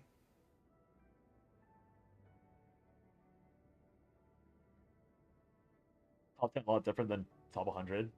Oh yeah, I think top 100 was nowhere near 12 hours, Zach. I think only top 10 was 12-hour runs. Great Rift mechanics catered Serenial for obvious reasons. Believe Serenial was glazed, she was limited, and clearly one of the more proud character designs they made. She's simple, straightforward, and strong. Again, like that's I'm not saying there's no precedent either way, but to me, like when I look at Chizuru, when I look at Yuki, Chizuru, Serenial, you can see there's clear power creep progression where they designed Yuki to be very good in AoE, and Great Rift was never gonna be AoE based, so they could let Yuki be quote unquote strong for AoE, but they didn't care about making her strong for single target because there was no Great Rift for her to be catered towards. And then Chizuru, I think they made the mistake of being too quirky, or like limiting her quirkiness with the inhibit mechanic. But if you took out the inhibit mechanic, Chizuru like unironically is would be quite strong, and they're now taking it away. And because like you're obviously down an entire card like Bound at Dusk for running her, and so that sucks. But now they're fixing it. And then we go to Serenial. Obviously Serenial is limited, and she's on Great Rift, and Great Rift caters towards her. And she wasn't really the one that was overpowering Great Rift. It was Cassius, whatever. But the reason why I'm saying it's an obvious pattern is because Narja was very mid. She's like not a great buffer. She has no card draw. She has like good healing. She's good for Chaos, but being good for Chaos is irrelevant for the most part until Chaos Assault is proven to be more important. And now 9 is released, and 9 is also not really like she has no clear benefit of anything. So Narja at least has like the haha like I'm the first support character. But if you look at 9 has nothing. Like straight up nothing. Let me see if I still have ice salts pulled up. I think the streams are a bit fucky because I modified it too much. Like, if you look at Nine's base kit, she has no real, like, broken aspect that really justifies her like, I guess, like, existence. Like, she does have a niche. Like, she has a niche. She has, like, different playstyle, but it's not really that good. Where's this? I can never find these things. Oh, here we go. You haven't looked into her kit at all? She has unique features, but the unique features are heavily suppressed. So, like, the way Nine works is that she revolves around this card called Hue. Now, once again, if this was a Great Rich character where, like, having a really powerful signature card was a huge deal, Hue would be different. Like, I 100% believe that Hue would be more like Anchor Shot than it is right now. Can you even see it? You can. So let me show you the better version. Oh no, this infographics is really trash. But basically, the way Hue works is that okay, it's a unique initiation exhaust ephemeral, which obviously means that it exhausts on end of turn due to ephemeral. It's exhaust, so it burns away. And so the unique mechanic she has is called Incinerate. Incinerate means that when it gets exhausted, it does something. So we can see that it says Incinerate, create level 1 something, right? So basically, this is like basically you get like levels of these cards, but, and this is a major but, the only way that she can cheese more hits and more damage with them is with her mythic card, and this being a mythic card naturally means that you can't epiphany it, which immediately means that her utility and ceiling are extremely limited. Because if this mythic card could be epiphanied, like if it had like a better version of itself, like it could say like activate 2 extra highest cards. If it said buff your exhaust cards, do something. Like if it had epiphanies where you could at least divine epiphany it or generic epiphany it or do anything, it could be like a draw 2 with draw 1 generic epiphany and draw 1 divine epiphany. Like it could be so many things, but because it isn't, she's just bad. The rest of her kit, like this Hue card, again, when you incinerate it, it simply creates an upgraded card. And then at max incineration or max Hue level, you can see here, it says incinerate. I don't know if you can see it actually. On the right side, yeah, you can't see it. Let me move this thing over. It says, at the start of turn, create 1 Hue, which means that you can't even loop it if you tried. So she is limited to obviously a very strong hit, but the issue is that this is a 2 mana card, so already you're working with like very high mana costs. She comes with no cheap draw, no draw at all, so that means you need to have a character that can draw into her stuff, and she has like no really genuinely, like her other cards are cheap, but again, there's no draw. So you have 1 upgrade, which is a deck thinner, technically, and you have a bunch of these cards that you're obliged to play to buff her Hue. So, generically speaking, if you make the thinnest deck possible, and you don't take any dupes, and not being able to take a dupe means the character is being, like, their power level is reduced because their ceiling is not good enough to justify having dupes. She requires 4 AP by herself. You ideally play this card every turn leveled up. No, when it ephemerals, because ephemeral is an exhaust effect, it creates the next level. So if you were to hold, if I held like level 1 Hue Extreme and I didn't play it, then it exhausts, and then the next turn it becomes, like it burns itself, and then it creates the next one, the Hue level 2, as far as I'm aware. No, you don't hold it 5 turns. She has 1 card here, this Fatal Strike card. This is the one you can see on the left is the buffed version of the base card, so it's like 50% better. This lets you exhaust the card. Or it forcibly exhausts your card, buffs itself for a decent amount. So like in my opinion, the only really like not even really good play, but the only dupe efficient method right now is getting her base version of Fail Strike, getting a generic Epiphany for draw 1, and then getting a Divine Epiphany for draw 1. So that becomes a 1-mana draw 2, and it accelerates your hue. And then you dupe it twice because the first 2 dupes are free. Or you dupe it once. And then you dupe something else after that. I don't know. Like, the character doesn't have anything, so like I don't even know what else you dupe. But then this Fail Strike would level up your hue. Maybe you do dupe it 3 times, because I think you get the base hue. Like, level 0 hue. So I think you dupe it 3 times. So then you play Fail Strike, draw 2, Fail Strike, draw 2, Fail Strike, draw 2. You have a level 3 hue, and then you play the hue, which is 5 mana. It's until level 3. Again, this infographic is shit. So the infographic, for some reason, has the only hue variant that has level 5. Every other hue casts at level 3, but because the person who designed this infographic is a big dum-dum, they decide to highlight the singular hue that breaks the norm and goes to level 5. Like, I don't know why. They not only chose the most unique hue leveling, they also didn't show the other hues. So, like, if you didn't know, or you didn't look up the live stream and everything, then, yeah. Like, you just wouldn't know that there's only a 3-level hue, or only 3 levels of hue, or 4 if you include the base version. Which, again, I'm not really sure. I'm not sure if you do. Because if you see this leftmost one, this is the original one, it says incinerate, create hue, 1 hue level 1. And if I go all the way to the right, you can see it says create 1 hue extreme, but not extreme level 1. I'm confused. Oh, this is the is this the live stream? ENDMIN's incredible. Oh. Is this what I'm doing? No, it's Pog and Chen. Yeah, fuck these people abusing Pog Chen. Wait a second. Is this 90 seconds? No, it's 108 second clear.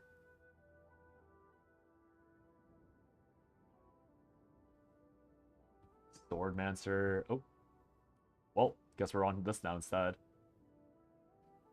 Gee, what the fuck? Did I see that right? This guy went for +6? They went 4-6-2? Are they okay? You exhaust the heal level 4, then get a level 5 and use it? Yes. You have to get level 5 and use it. So, okay, just ignore extreme. Ignore extreme. Q.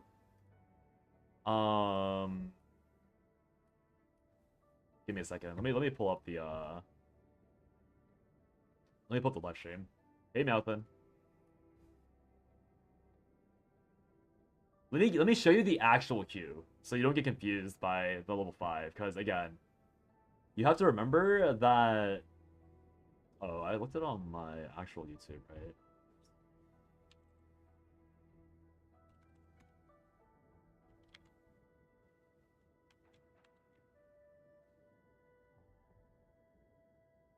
Yeah, it's this.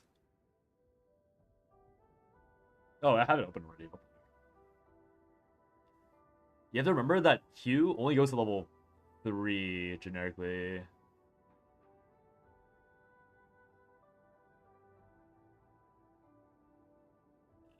Yeah, here. Can you see this? Ambush.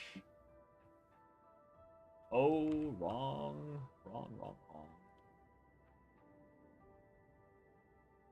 So this is what generic Q looks like, or like what a more generic Q looks like. You're forced to play level 5 Q on the turn you acquire it. If you don't exhaust and you lose it, it's 2 costs or it eats your all. Yeah, exactly. Yeah, the epiphanies for Qs are different modes, right? So yeah. It epiphanies and you have 5 options. Now, you might realize that it says you thought Q didn't have epiphany because it's unique. I mean, unique cards can have epiphanies. It's not Shadow of the Moon Plus. However, you can't see me because of the screen. However, you have to realize that Hue is... It doesn't? Okay, fair enough. Hue is basically Shadow of the Moon Plus. Because if you Divine Epiphany this card, it goes away.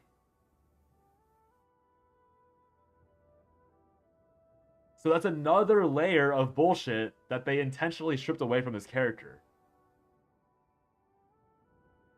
Like, obviously, it's probably beyond their coding skills to, like, make a evolving card, keep like a layer of Divine Epiphany on it, but that's what they did.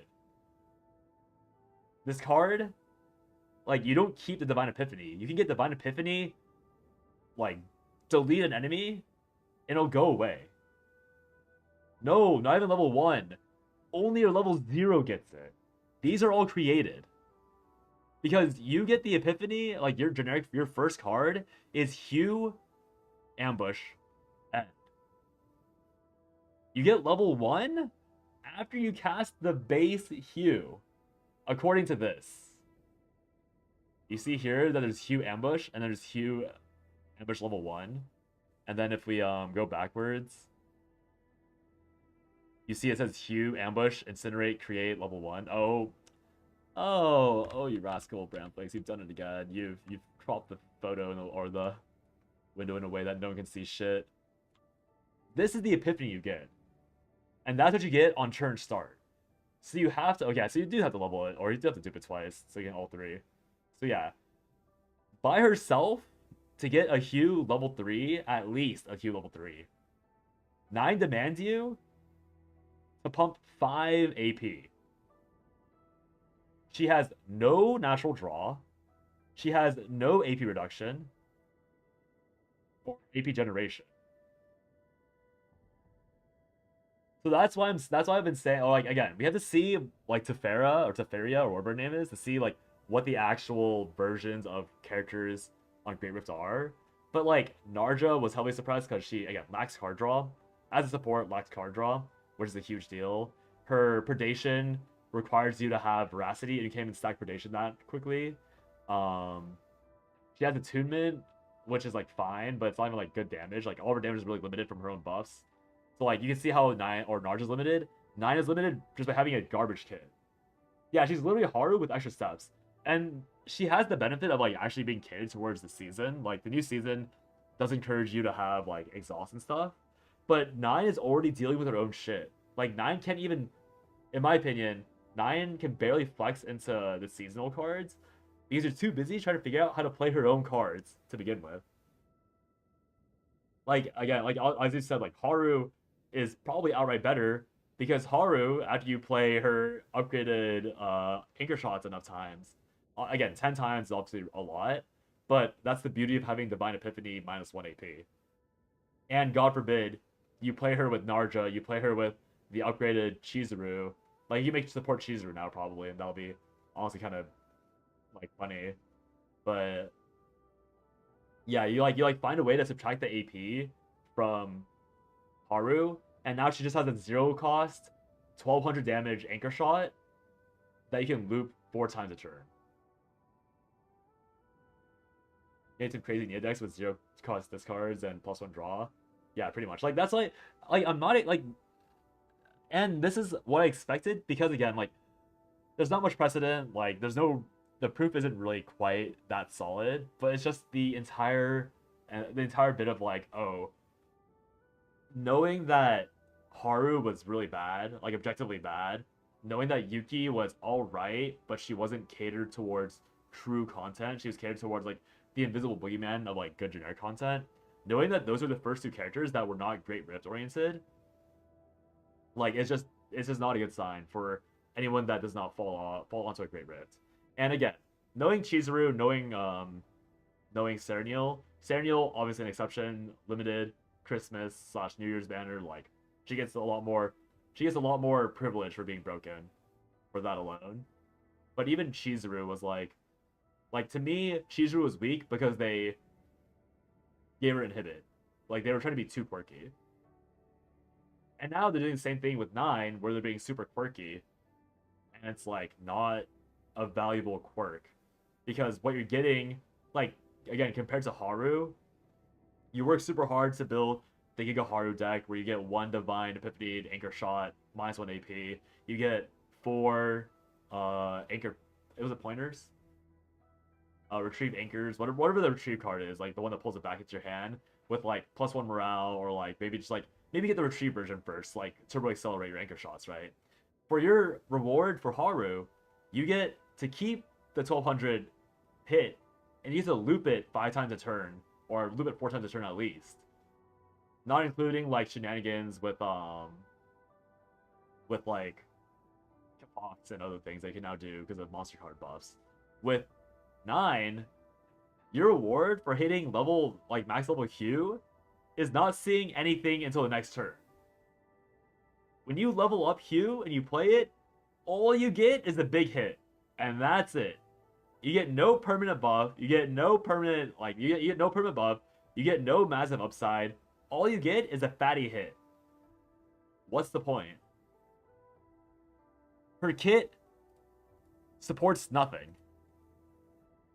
Her kit is extremely selfish, which is obviously fine. But when you look at other characters' kits that are extremely selfish, we're talking like Serenial, who's selfish, but Serenial is obviously broken. We're talking, who else is selfish even? Like that might be it. Like it's just no character is as selfish. Like, oh yeah, Haru's selfish. I guess she got giga buffs, and she's probably better than 9 if you build the peak. Mei Lin is selfish to a degree, but Mei Lin is Mei Lin. Like we all know what Mei Lin does. Like no character is as uniquely selfish as this one for such mid reward, in my opinion.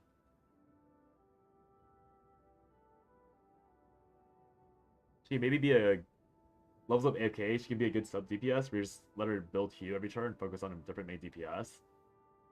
Yeah, and then you remember that Veronica exists. And she's a good sub DPS while being the best draw engine now in the game. I think they want you to level up Q to max and play her Q every turn, but that's the issue. They might have not wanted that, but the fact that they limit you is really bad. Like that's literally what they did to Chizuru. We already have characters that aren't limited like that. Like Serenial, for example. Like, you have support to make her go infinite. You have, like, with bosses respawning to go infinite, they have to literally print debuffs for her. Which is obviously fine, but that's still a character that they designed.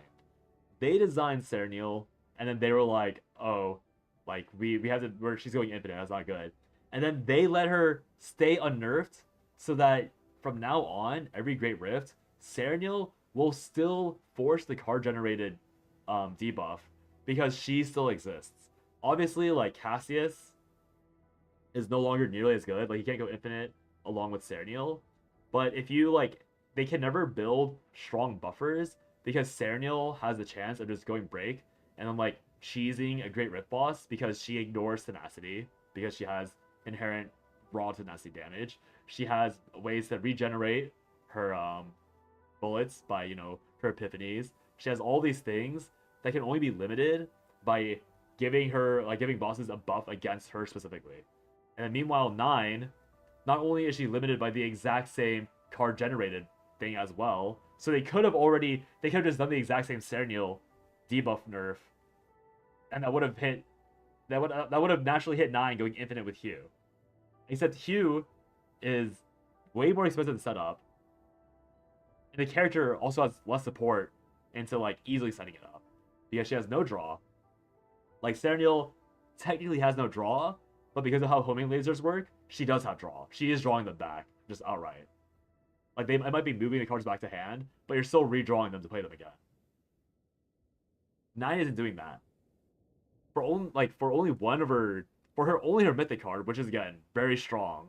Like if her mythic card had an epiphany, she would be totally fine. Like, I wouldn't be complaining like this. But because her only card that is objectively unfair is a mythic, she doesn't get that bullshit. This one is the only one that where you can evolve Hugh and play at the same time. And so if you're able to get like 4 copies of this, then yeah, we're cooking, right? Because if we play 4 of these, you get like thousands of damage. But again, you have to find a way to like loop this, and it's limited. You don't think characters should be able to build like Serenial? Character be able to do it all by themselves is bad lazy design. I mean, my issue is that it's like, for example, like Mei Lin can't do it all by herself. But when you prop her up and support her, she goes giga insane. Right? Like, that's the reason why Veronica with her is so crazy. That's why, like, giving her more AP to let her play more cards is crazy. Because when you prop them up, then they become crazy. I agree that Serenial should not be doing all that. But I use Serenial as an example because they've already, like, it is bad design. It is, like, a little too overtuned. But I'm using her as an example of, like, they are capable of carrying characters without limiters. And so 9 having so many natural limiters, just like Chizuru did, is a bad sign because it is, to me, very lazy and has a bad look for characters that are both not limited and also not on top of a Great Rift. Because, again, like, the main point is that Great Rift plus limited equals giga fucking broken. That's my current theory. No Great Rift, no season equals bad, which is currently being proven. And being Great Rift and Great Rift and non-limited means that you have a good chance of being alright. But now that they keep showing these characters that have, like, very harsh restrictions placed on them, the more it feels like that they're going to go down the route of, like, oh, no character is worth building or playing or being invested in unless they're limited. 9 can go insane, but she can never go insane because she's damage capped. And, like, of course, maybe the damage cap, like, it might be fine, right? Like, I won't deny the fact that if you go 4 Fighting Spirits, like, let's go her current peak build, right? You have 4 Fighting Spirits. With 4 Fighting Spirits and 1 generic Epiphany or 1 Epiphany of that other card, this one Fatal Strike. With that, you can fully cycle through Hue Extreme. Sure. So with Hue Extreme, that would mean you're getting. So that requires you to have 5 mana for 9 alone.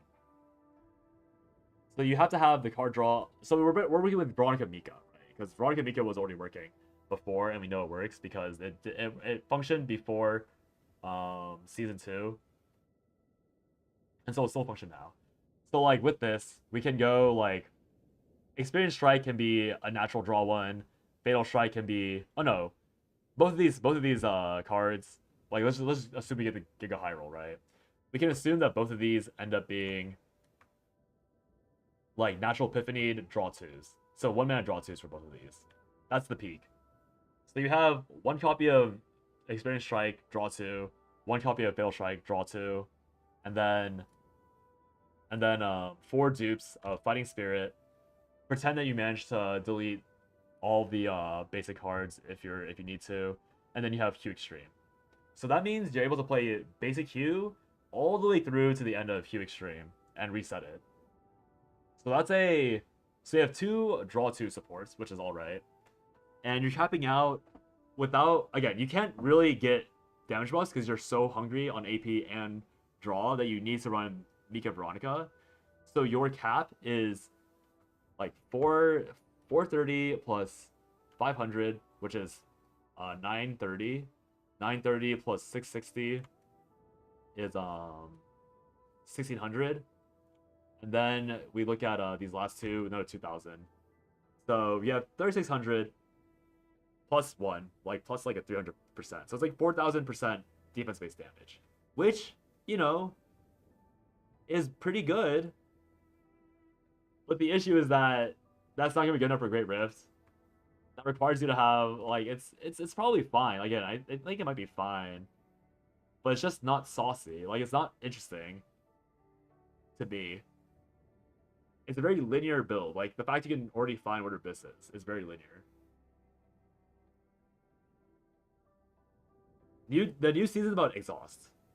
The new season is all about exhausting and, like, retaining something. It's like I don't really have the thing pulled up, but people have found, like, this thing. This is one of the season cards, Contaminated Spore. When you burn it, you create 2 Contaminated Spores, and then that's like a % damage increase. So you have to run these on your supports somehow. What's a legendary common card? I think it's just a neutral card, so you could probably Divine Epiphany this into, like, +1 draw with, like, morale or something. I don't know. It's a Incinerate anyway, so it doesn't matter.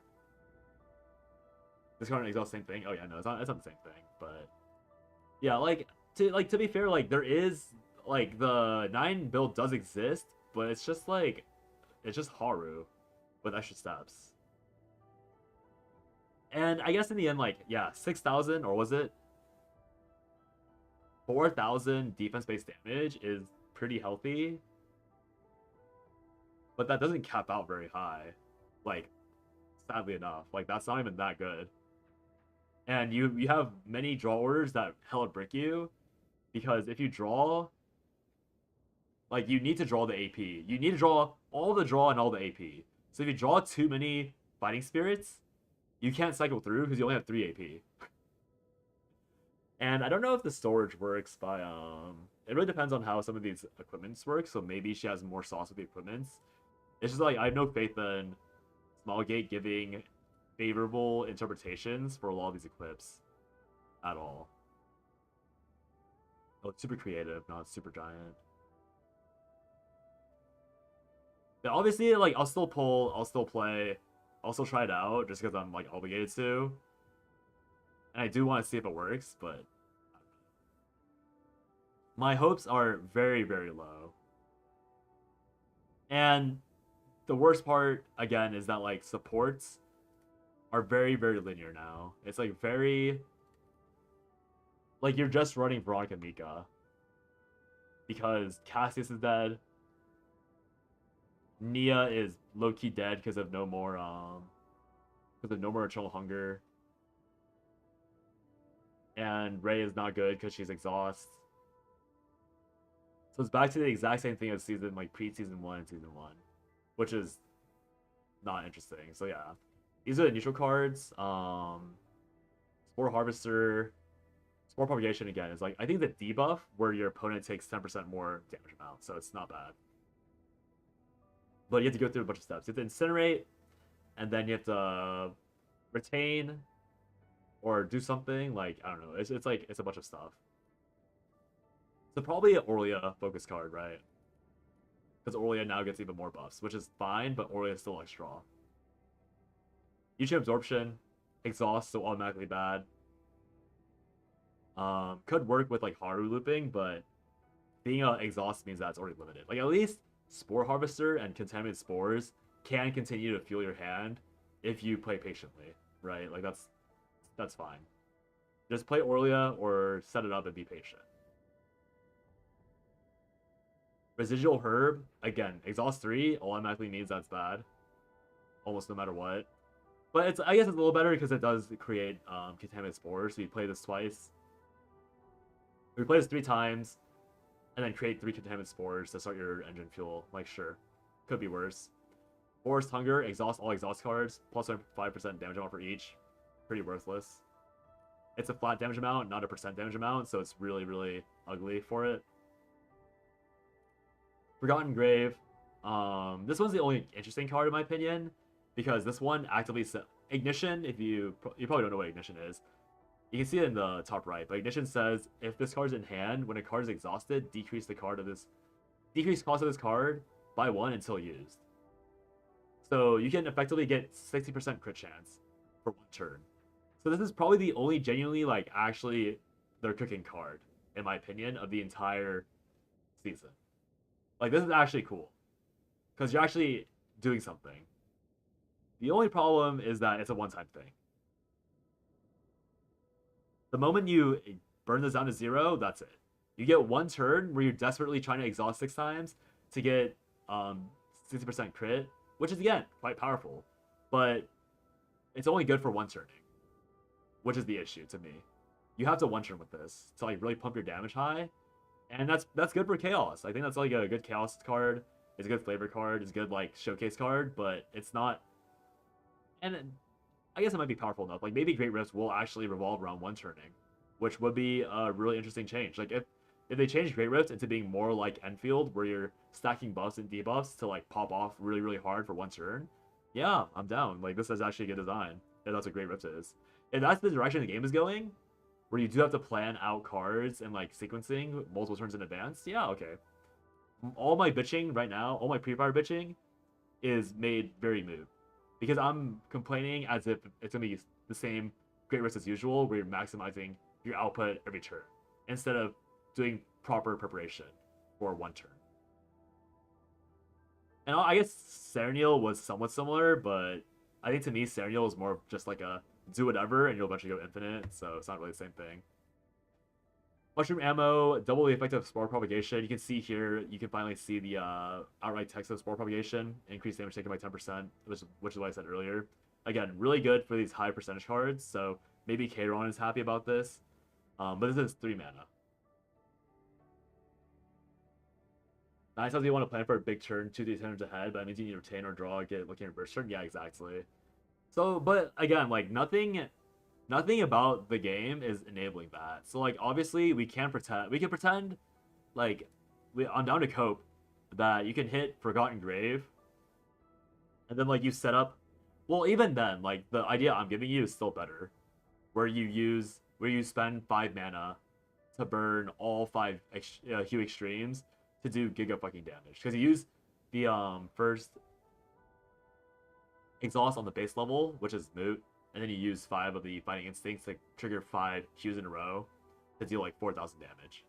And so if you're able to do that, like you're able to plan around that and do all that, Forgotten Grave with a lot of contaminated spores, let's say that you're able to plan properly, you have like a few Veronica reposes, for example, you get really, really lucky. Divine Epiphany, Veronica repos with +1 AP. Divine Epiphany, Kowalski to continue to be cheap. Miko with Divine Epiphany on Source of Water to draw 1 and get your AP back as well.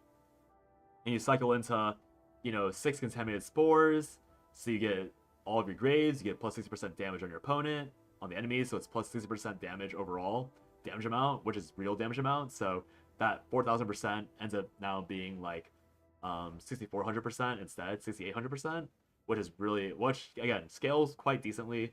It's defense-based damage, so it is quite high. And then you also have plus 10% crit chance, so now you have guaranteed crit, because I think a lot of characters cap out around 40% crit naturally if they're doing well, which lets you build up your crit damage. So you probably have like, let's just like be generous and say you have like 200% crit, so that 6,800 is now going to be realistically like 13,600, right? So like we're doing all this math, we're doing all this setup just for it to be similar to like our season 1 character in the end. Because I can do that on Melee. I can do that on not Haru. I can do that on Melee. You can do it on Melee, Rin, Luke,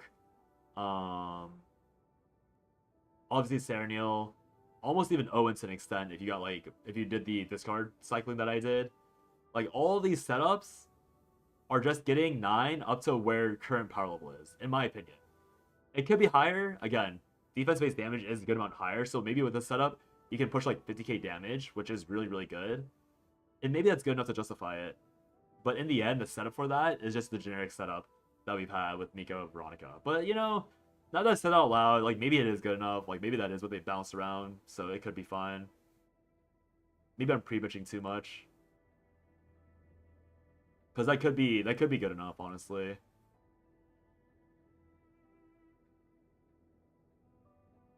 Spore propagation? Oh, you might have missed it. I showed you earlier. It's this thing. Increased damage. It's a debuff to your enemy, I believe, that makes them take 10% more damage. That's why I said earlier with this other card. If you manage to cast 6 spore propagations or 6 contaminated spores, you're also increasing their damage taken by 60%, which would solve the naturally low buff value for Veronica and for Mika. But that assumes a lot is going right. That assumes that you have, like, Residual Herb, for example. Like, Divine Epiphany, Residual Herb, draw 1 to, like with 2 copies to, like, draw, like, on Mika or something, to, like, draw a bunch and, like, do all of these shenanigans that would be required to hit 6 Contaminated Spore with Forgotten Grave in hand while selling the AP and selling the draw to pull off the 9 combo. And I think the 9 combo does work, by the way. It's just, like, such a niche combo, and that requires so many resets. Again, just to do something that you could have done last season with, like, some confiscations and Portrait of Furies.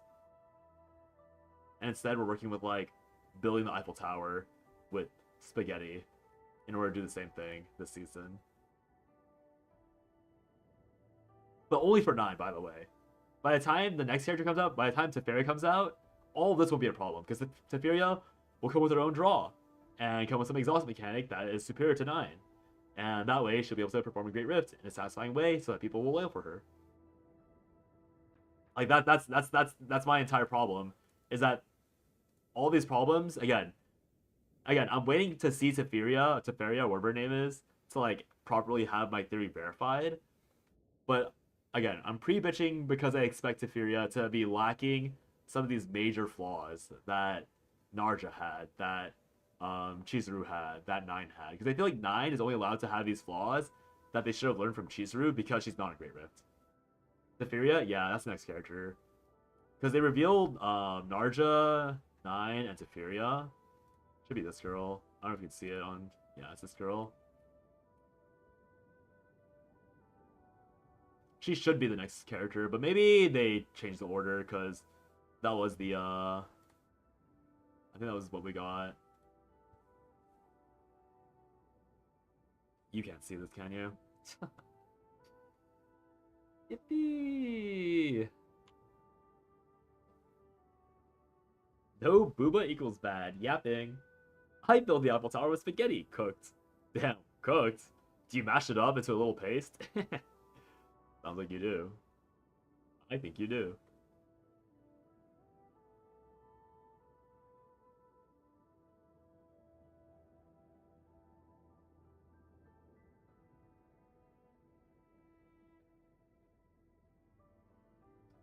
Oh, they're not teasing the next character at all. Creators wanted. You know, I worked so hard on that lore video, and I think they didn't accept it for the creator program. Kind of blows, but it is what it is. Never doing a lore video for this game again. Yeah, they don't have any teasers. But I think on the last one they had would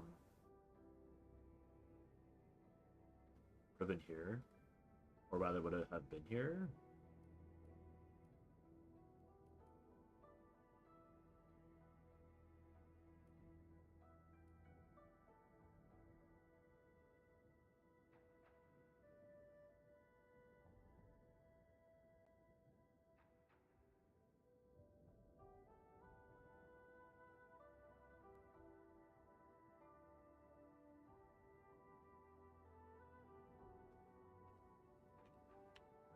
Ah, here we go.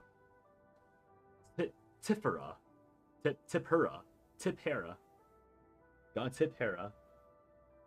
She seems kind of cool. Don't think there's anything hard at all in CZN. True. She'll probably alright. Love the big numbers.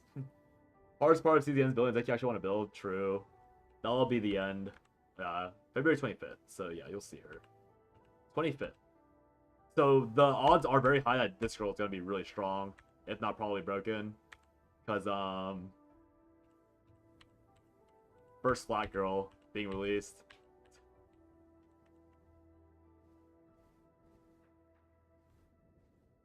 What else do you need to see, potentially? Last thing will probably be the equips.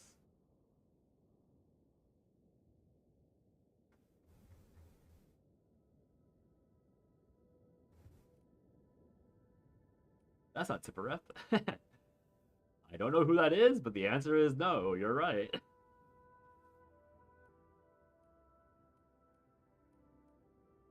Oh wait, I just realized I can just do this again. I don't need to do the zoomy zoom.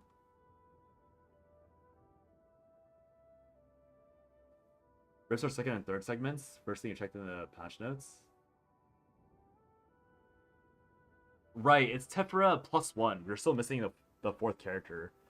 So I think the fourth character is probably going to be the broken one, but they're not going to be limited. We'll see. I figure if they're going to power creep super hard, it's always going to be the character the last character of the season. You just want Hela to come out, then you'll come back? Hela? Who is that? I don't remember Hela. Oh, from the Bible. Yeah, I'm not going to pretend I know who that is. Yeah, like, I don't like these weapons either. Veiled Thorn is kind of cool. Like, this one's probably the best one for the 9 idea. If you manage to shield yourself, but I don't know.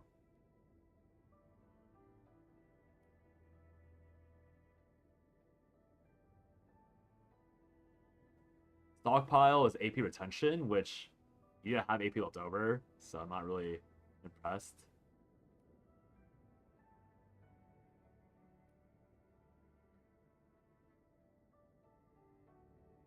They said it in the Korean stream, Emu. That's what I saw on Reddit. They didn't say it on the actual thing. They said it in the Korean one, which automatically makes it very sus to me. Yandere bleed character. Oh, I see. I see you. Okay. Oh, Liberate Essence. No, that's not. If you have 3 of them, maybe that's okay. That one's like the only really good cheesy one.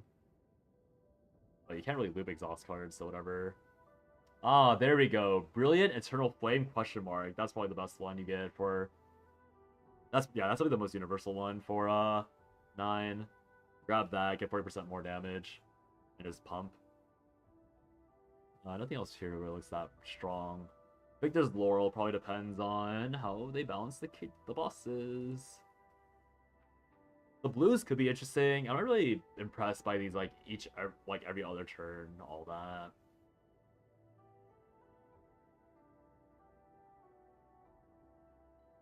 Charge Strike. Whatever. I don't care. I think Charge Strike is like a 0 mana card that doubles vulnerability damage, so maybe that one's okay. Charger of Weathered Glory. That one's probably good for Chaos, unless for actual hard content. We have 3 of them, so maybe that's worth it. Slapping all 3.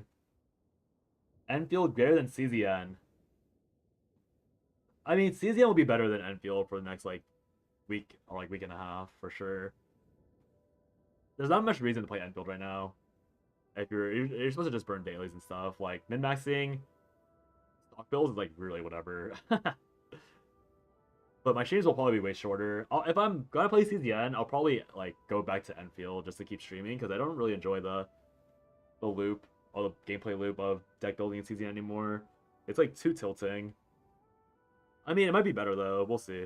The issue is that it's either too tilting or it's too fast. Ironically enough, like I'll have a project and I'll either not hit it and be really annoyed and end stream, or I'll hit it too fast and I'm like, what the fuck do I do now? And end stream.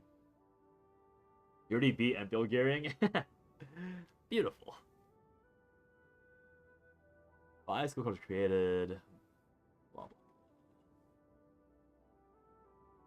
Arc of Conflict is probably not too bad.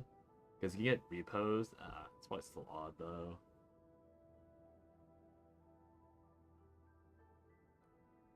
Dude, this Sword of Judgment, this like graphic is so funny to me. Like I don't know what they were smoking when they made this.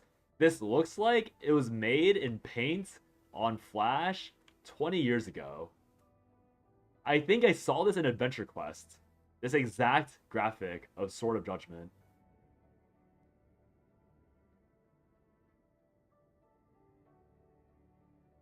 Like who greenlighted this ugly ass weapon?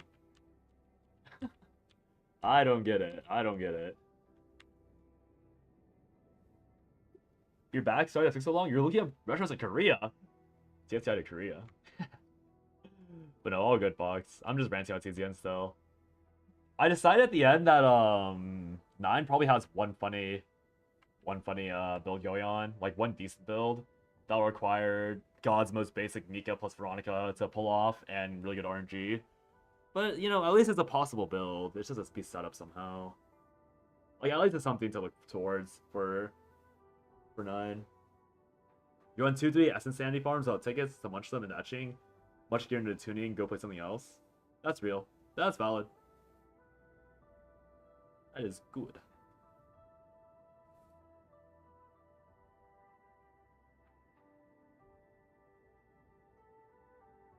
This is a really funny Reddit comment. Obsidian Sword is better than Sword of Judgment. So disgusting. I can only imagine that Sword of Judgment is a team buffing card, but if it's not, then yeah, it's worthless. Something is better than nothing in these content dry times. True. But it's not even content dry. It's more like a content flood, but the flood's the exact same thing. You're like drowning from being overwhelmed by like Enfield. So funny. Oh, wait. Legendary 27-hour stream is real. True.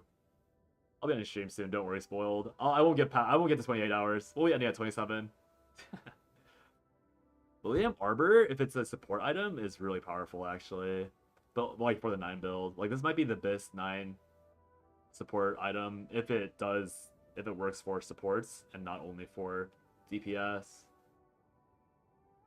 Actually, even then, I think this still might be BIS for damage 9 because it's a final multiplier on vulnerable. It's not a.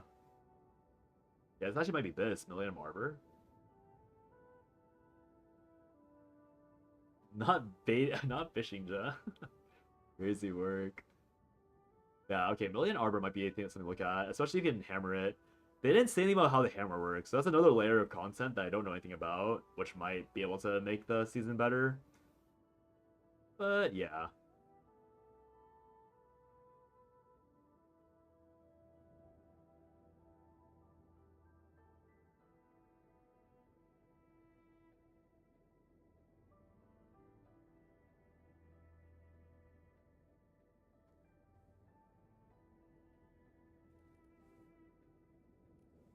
Okay, let me see this ENDMIN video. I've been stalling this for too long. I got so stunlocked by a 4-6-2 that I didn't bother watching the entire thing. I just went straight to fucking... Yeah.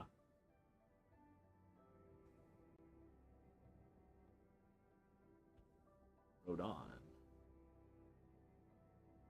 So they break at 30. Oh, it's because it's a break base 1 cycle?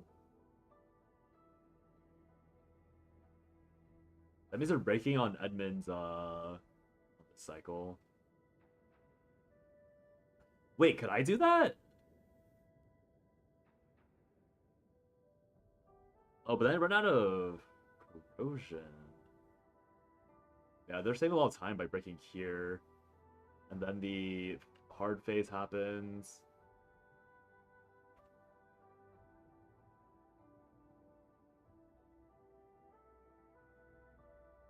The hard phase happens and they have...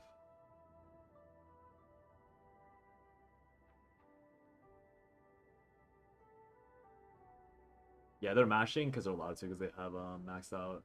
Oh, do they have maxed out ENDMIN? Maybe they don't. Okay, but yeah, they're one cycling the stagger. No, this is still one cycle.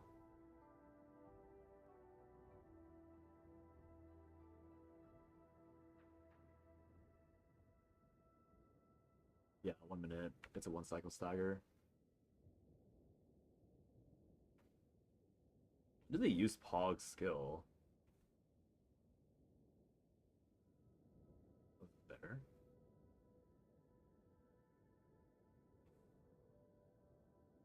Can't really tell when Pog's being used.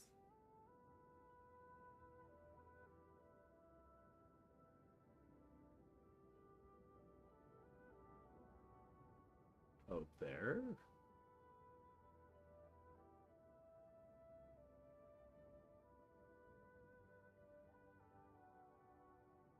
Pog, look, he did nothing there. Hard to say. Yep, you got it right. Having used tickets to double the sanity pisses you off. I think it makes it you still double the sanity boards anyways. You have so many sanity boosters, you're not looking forward to using them.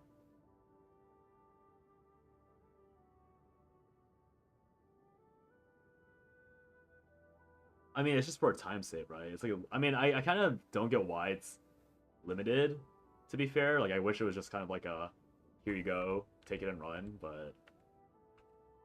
Yeah. Oh, the rushing stagger with this as well. They're moving so fast. Yeah, stagger with this makes sense.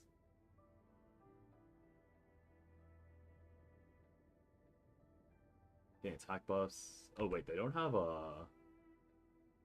That's not thermite cutter. Interesting. Oh, because Pog has thermite cutter.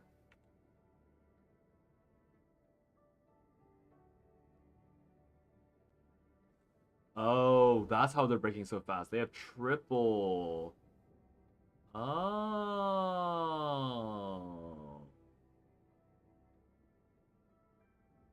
Delia is bait.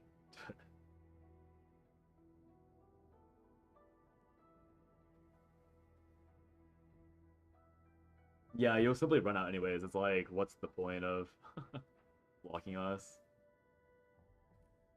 Interesting. Yeah, I don't think you can mimic that. I mean, maybe I could. Still waiting for something? Did I really use Chen?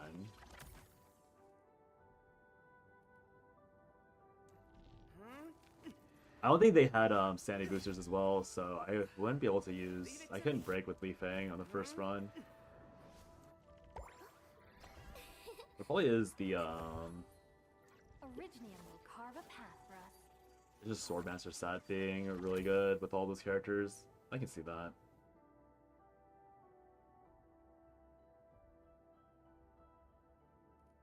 I don't think I can rush break much faster.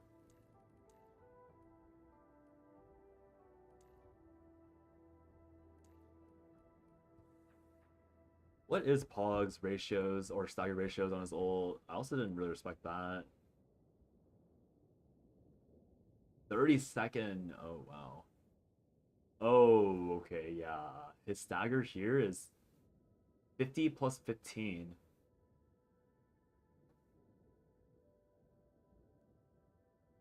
Okay, it's purely for his ultimate. Like, yeah, the guy's not using his other SVA generations. Like, he's doing some mild breach at some point. It lasts for a long time, too, so it's probably fine. That's why you're allowed to not run, Li Fang.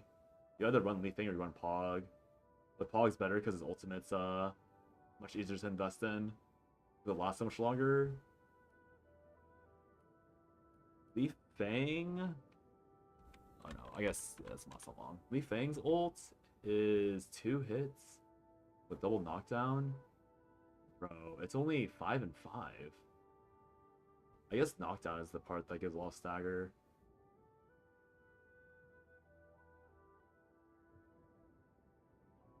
It's only 5 plus 5 because it has knockdown. Meanwhile, Pog is 10, 10, 10, 10, 10, 15. What the fuck?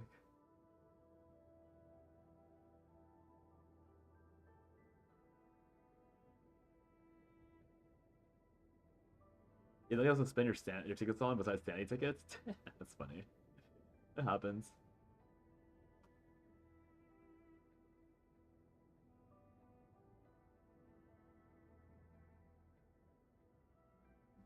Then you just proc Living Banner with Fervent with his ultimate stuff.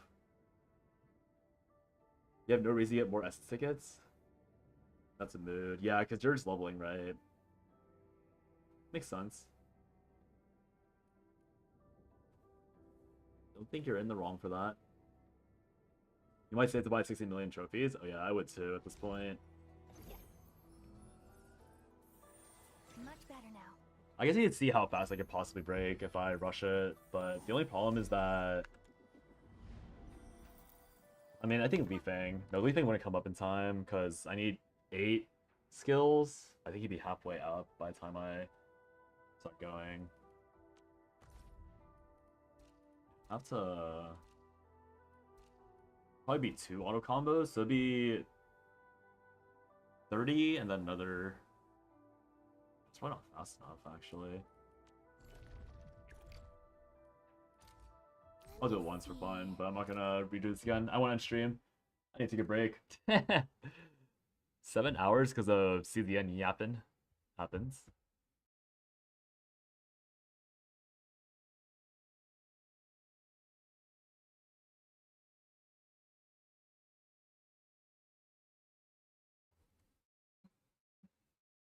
Yeah, in the end, it's all about maximizing the stagger stuff. Not surprised that Fizz is able to do that so fast. Oh, I already messed up because I did the thing where I focus on. Yeah, so I can't be doing this if I want to maximize the break. I'd have to. Actually, it'd still be a 2 cycle no matter what. I think. Yeah, because my last hits, yeah, I had to take out Gilberta probably. If I want to one phase, or my bad, not Gilberta, I have to take out Ardelia. Did I realize to put Chen in just for the double lift? Sunny for this day as well, Professor. I don't know if there's another character I can use. I don't want to use Chen, but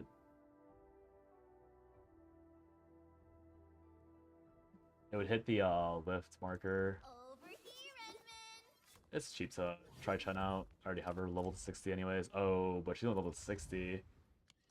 I need to pump her to... I need to send her... Over here, Edmund. And I can. Smack Chen back in. At this hour. Okay, her bonus is not that bad. I don't have enough prototypes to actually unlock it.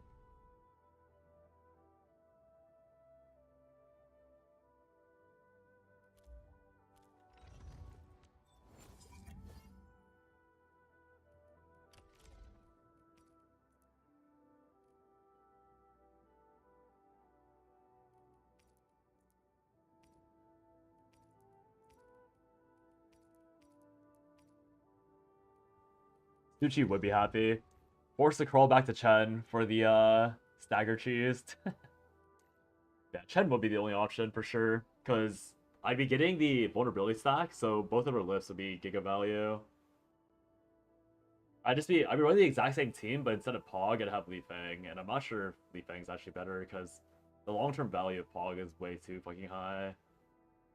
It just comes down to whether or not I can charge Li Feng, but if I'm going for 2 cycles, I don't think it's possible.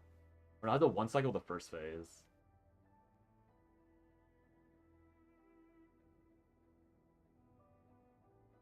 But I could get some charge back in the interim.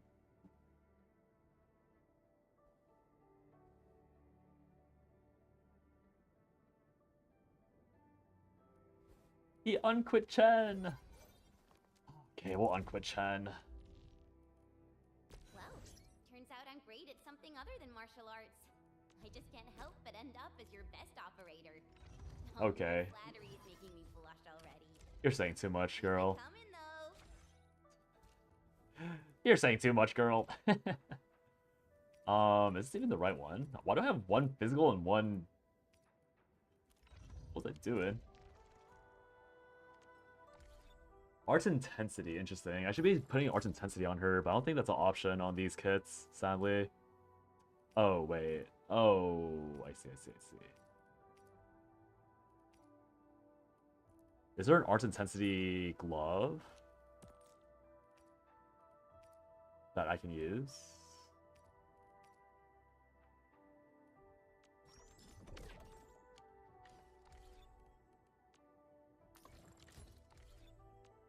Still waiting for something?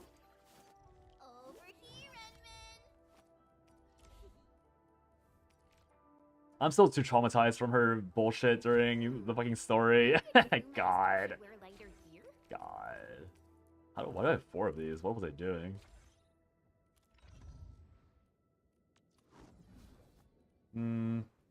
What else we got? Heirloom, useless. Probably useful, but probably won't matter. Hey, Epi. Not like this? What would you not like this? What'd I do? Laces are untied. Wait, Edmund's coming.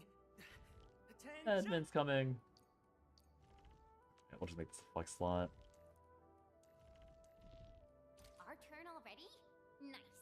One should strike when the timing is right.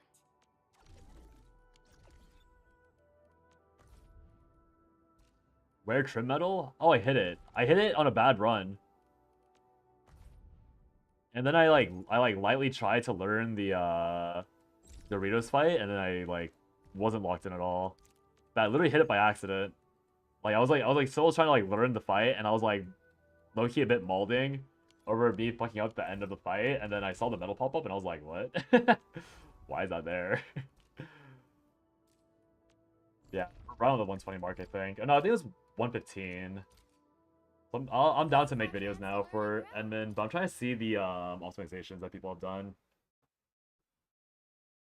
You're pulling 9? I mean, I'm pulling 9 because I have to, and I did end up pinning down a build that wasn't really mine to begin with, but I pinned down a build that could be okay. With no Divine Epiphanies, because, with potentially 2 Divine Epiphanies, if I'm possibly able to get them. But yeah.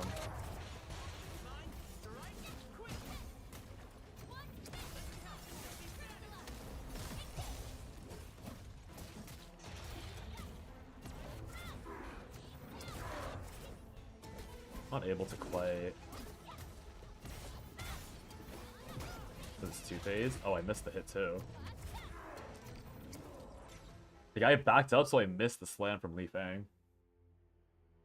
I get time limited rewards for CZN. Tragic. Oh, boo-hoo. Boo-hoo, Emperor. You'll never make it out alive. It's all over for you. Just uninstall the game, etc., etc. Count bricked. Get ready. I'm getting nowhere near the guy's value because I don't have the... I don't have Swordmancer. But Swordmancer, Fizz status... I don't think... Li Fang isn't proccing it. Bro.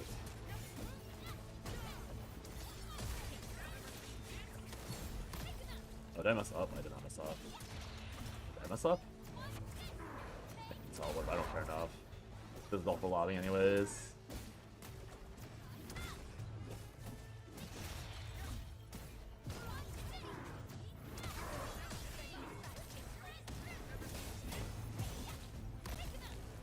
So I saw the 3-phase it.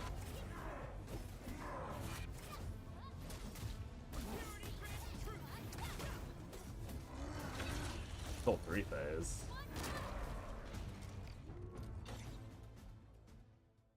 I guess it's not necessarily faster because I'm not. Should I be mashing Chen's skill? Is that what it is? Not the exclusive Narja sealed. Oh no, oh no. Actually, did I claim that? I don't think I claimed that either. I didn't do all of Narja's side quests. Yeah, I don't fucking care. Narja's not my waifu. I don't care. Her story might have been good, but it wasn't that good. Pre-final strike before jump. Why did you move to YouTube? Hey, Bass, 120 seconds. Emperor. Pre-final strike. Oh, you're right. I'm allowed to with this comp.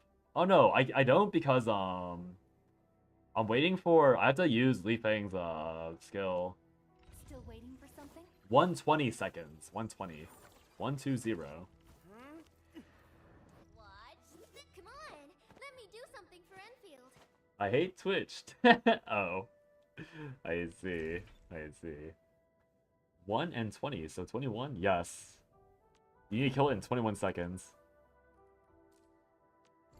I know, crazy, right? Enfield won't stop progressing.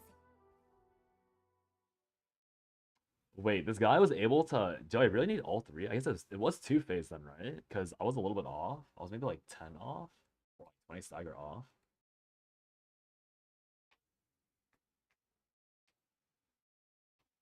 I guess if I pre-fire... No, it wouldn't matter.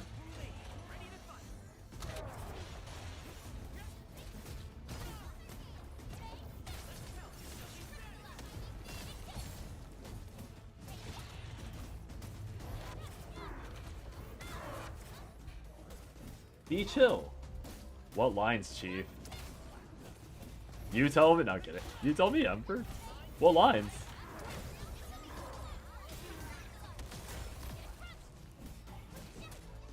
I didn't. I missed the Li Fang's thing.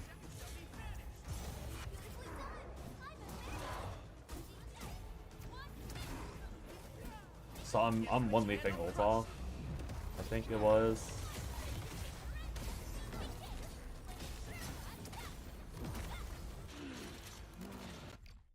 I use Leaf Fang ult, and then I have to see if I can pre-charge Leaf Fang's ult in time.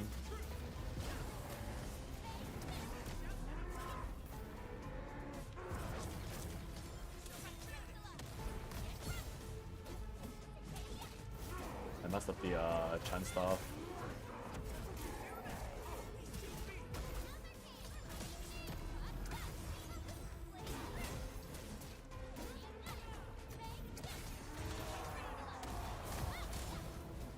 Oh, I can't. Oh, it's not even difficult.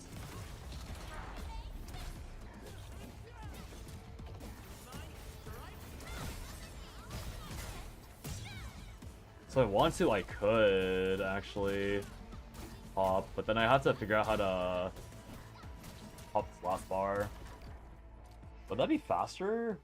I'm still two-phasing. Or am I two-phasing it? 1 too many D's no stroke, yeah. It will be 1 too many D's no strokes. What were you using? I used a shitty den stack food when I cleared. I'm not using any food right now because I was just doing the math on the stuff. But yeah, I was using this. I probably just crit, luckily, but that's like my my budget food if I'm just labbing something out. Oh god, now I'm gonna be here for like another hour just trying to see if this works. Okay, I'll do it one more time and then I'll call it. I need to stop making excuses to keep streaming. I need to go make food. I need to go like sit up, touch some grass, do anything but be sitting in this chair playing Enfield. Smoking that dead stack kush. Be hotboxing this place too. I mean, this Bone Crusher guy is probably like canonically like hotboxing himself, no?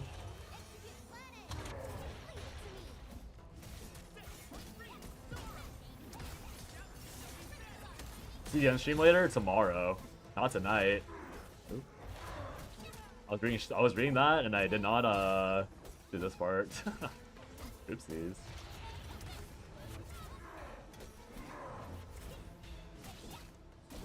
Oh.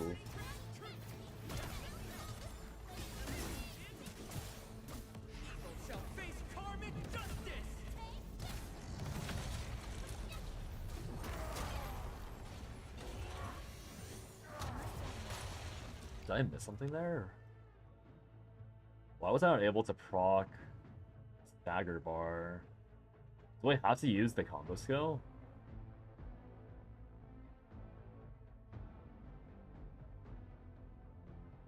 Or should I just consume the breach? It might be a breach diff. I have plenty of SP, so maybe I should be using ENDMIN's breach to...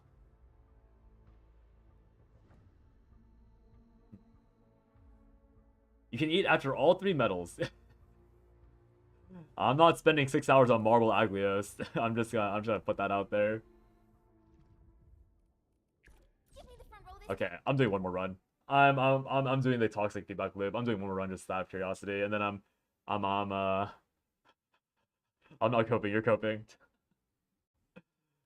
Oh please, just one more. Just one more. Just one more. There's just one more. I said that for 5 hours. Yeah. Classic gamers.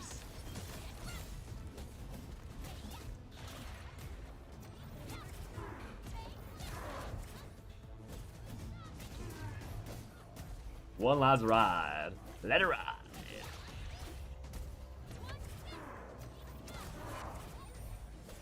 Oh, oops. Try to do this again.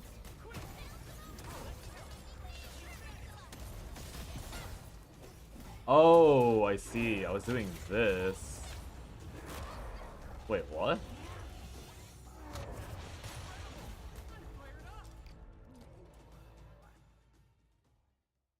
I had to press Leaf Fang again at some point. Did I?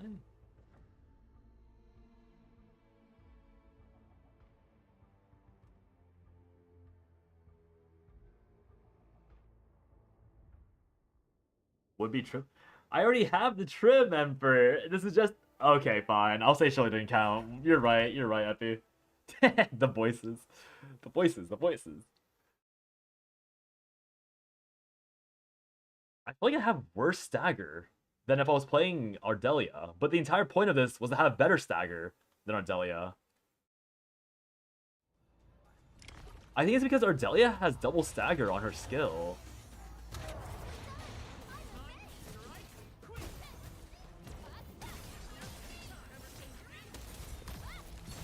Alright, I'm supposed to... I already messed up again. Oh, I messed up again.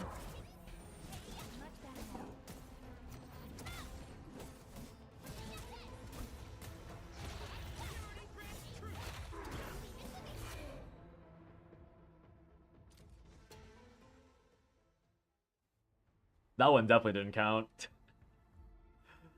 Okay, this is how I know I'm going insane. I really need to stop. I'm gonna get no progress on this labbing. But like trying to focus and I still get hit by the most obvious swings ever. BD2 stream win. Maybe if you promise personally to donate me $200,000 in American dollar dues. And just you, no one else.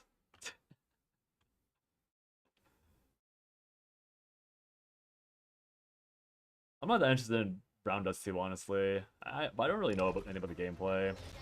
Like, maybe the gameplay would unironically be my style. I just wouldn't know.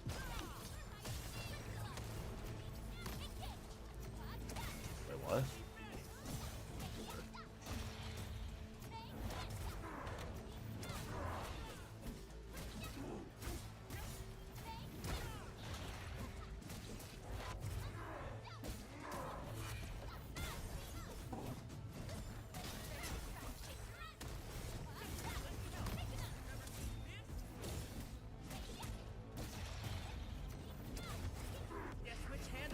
I messed up again. Whatever.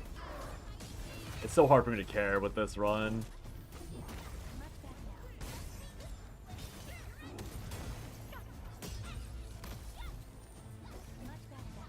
Yeah, I missed the entire Fizz accessibility buff, which is obviously not good.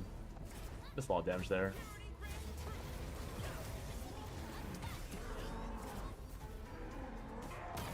Whoopsies.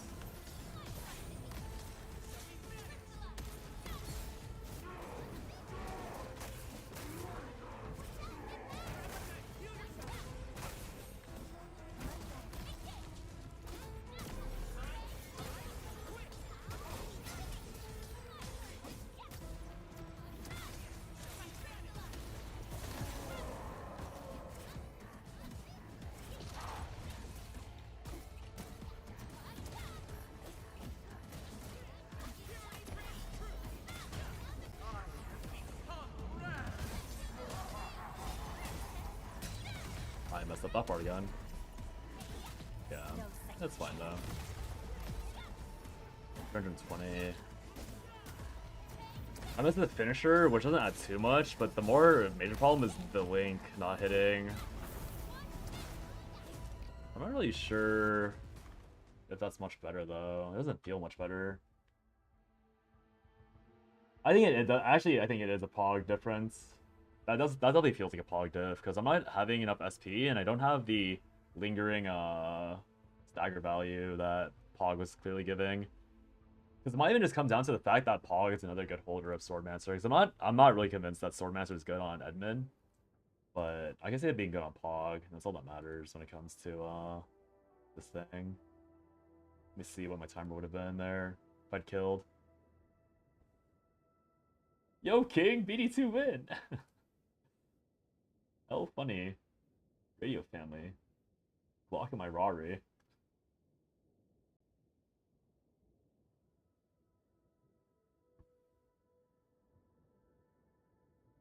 I've never seen this. 6-minute billiards.